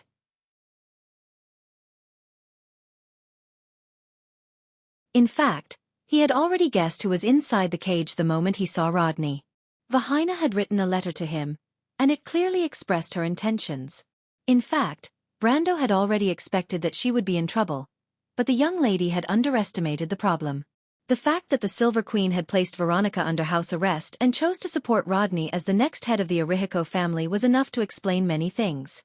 Rodney would never help Vahina out of respect for his sister, not to mention that he was a despicable person from head to toe. Unfortunately, it was too late for him to reply to Vahina. He did not expect that Rodney would fall into his trap after capturing Vahina. In fact, Brando had also wronged Vahina. The Silver Queen had sealed off information from the east and north much more strictly than the south. That was why Vahina did not receive any first-hand information, just like how she did not know about the conflict of interests between the Arixico family and the Silver Queen. Brendel watched silently as the carriage passed through the pass and entered the port. His heart was secretly filled with a trace of anger that was difficult to detect. No matter what, Rodney's actions had crossed his bottom line. The carriage finally boarded the ship. Rodney breathed a sigh of relief as he looked at the bustling scene in front of him. In fact, he was well aware of his status. In terms of ability, he could not compare to his sister. In terms of popularity, he was no match for the military nobles in the north. However, he was sufficiently loyal to His Majesty, and he had no qualms about placing himself in the position of a sycophant. Since he had already established his position, he had to help His Majesty with some things under the table. Not only did he have to do it, he had to do it well and not leave any traces behind. Just like what he did this time. Of course, he knew that he would offend a lot of nobles, but it was better for him to be the villain than for His Majesty to be the villain, because His Majesty would remember his contribution. As for the nobles who were past their prime, he did not care if he offended them. He knew very well what Her Majesty wanted to do. It was a great undertaking that was not inferior to the Four Wise Ones. No, it was far better than what the Four Wise Ones had done. Those decadent and ancient nobles would be burned to ashes in the new flames. It was the same for the Arixico family. Rodney said to himself in his heart. He had no qualms about what he had done. It was a matter of course that he had to give up something in order to gain something. Thinking of this, he looked back at the prisoner carriage that was about to be transferred to the lower deck. He knew very well the value of the young lady in the cage.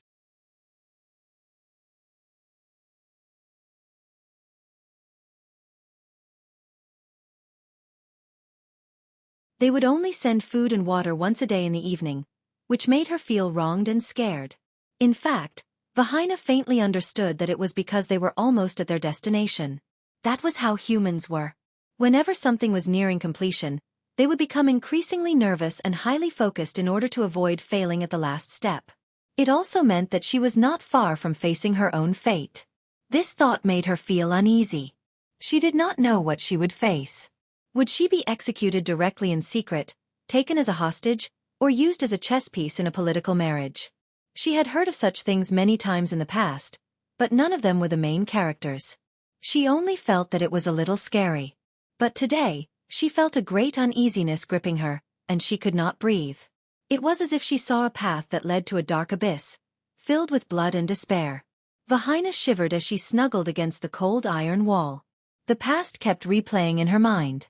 At that time, she was still the high and mighty princess of Floral Hill, deeply loved by her father and his majesty. No matter where she was the center of everyone around her. Then, she became Veronica's student and went to many places with her teacher.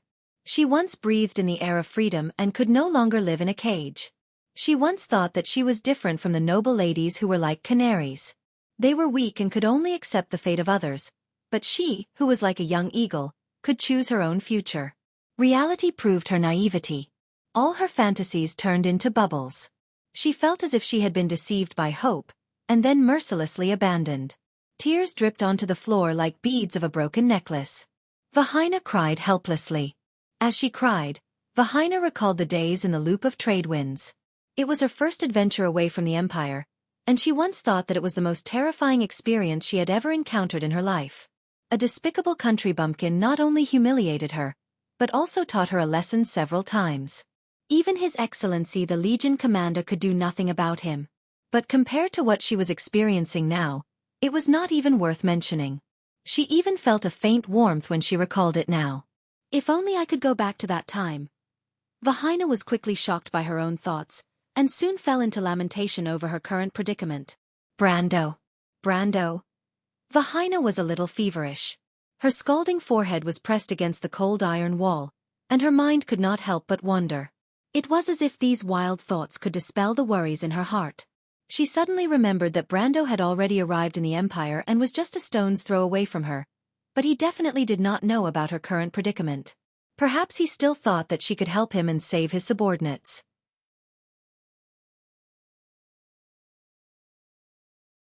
But now, as the daughter of a duke who was once high and mighty, she could not even protect herself. Her future and fate were unknown. Perhaps she would die tomorrow, or perhaps she would drag out an ignoble existence that was worse than death. Oh, that girl called Vahina. I once went on an adventure with her when I was young, but it's a pity that I haven't heard anything about her for a long time. Oh, that girl called Vahina. I went on an adventure with her when I was young, but it's a pity that I haven't heard anything about her for a long time. Vahina's heart felt like it was being stabbed by a knife when she thought of this, and her eyes turned gloomy. Brando soon received news that Lodney's flagship had left the port. Just as he expected, Lodney did not even meet Baron Metz in order to keep it a secret. Being so cautious could be considered a skill. This also allowed Lodney to escape. Otherwise, once they entered the castle, Brando would order the net to be pulled back, and Lodney would not be able to escape even if he had wings. Now, he could only use the backup plan, which was to have the fleet stationed at the outer sea stop Lodney's flagship. It was not that he did not consider detaining Lodney in the port, but he had just taken over the port and had not dispelled the suspicion of the lower and middle officials in the port. It would be unwise to cause trouble at this time. Moreover, Earl Alcon had not decided to completely stand against the Silver Queen. At this critical moment, Brando was afraid of alerting the enemy, so he had no choice but to arrange the battle at sea. However, he was not afraid that Lodney would be able to escape. The warship that Rodney prepared was one of the fastest warships in the Empire's navy. Unfortunately, with such a conspicuous warship docked at the port, it was hard for the people of Aween to not notice it when they took over the port. Marjorie immediately reported this conspicuous warship to Seal. Navy warships rarely acted alone, especially this kind of fast warship. They were usually used to send messages or carry out some special mission. They quickly followed the clues and found out the traces of the messenger that Rodney sent to Fatine Port. In fact, it was through this method that they found out about the information about the convoy.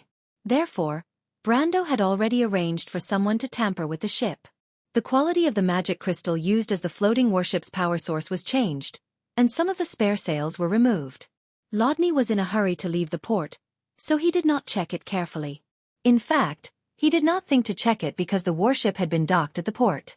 Who would cause trouble for the Imperial Navy? And all of this had already doomed his ending. 3 Buga floating warships with red sails disguised as Imperial patrol ships had left the port early and were waiting for Rodney's flagship in the outer sea. You're tuning in to the Wisdom Diary YouTube channel. Don't forget to subscribe and join us on this journey to catch the most captivating stories.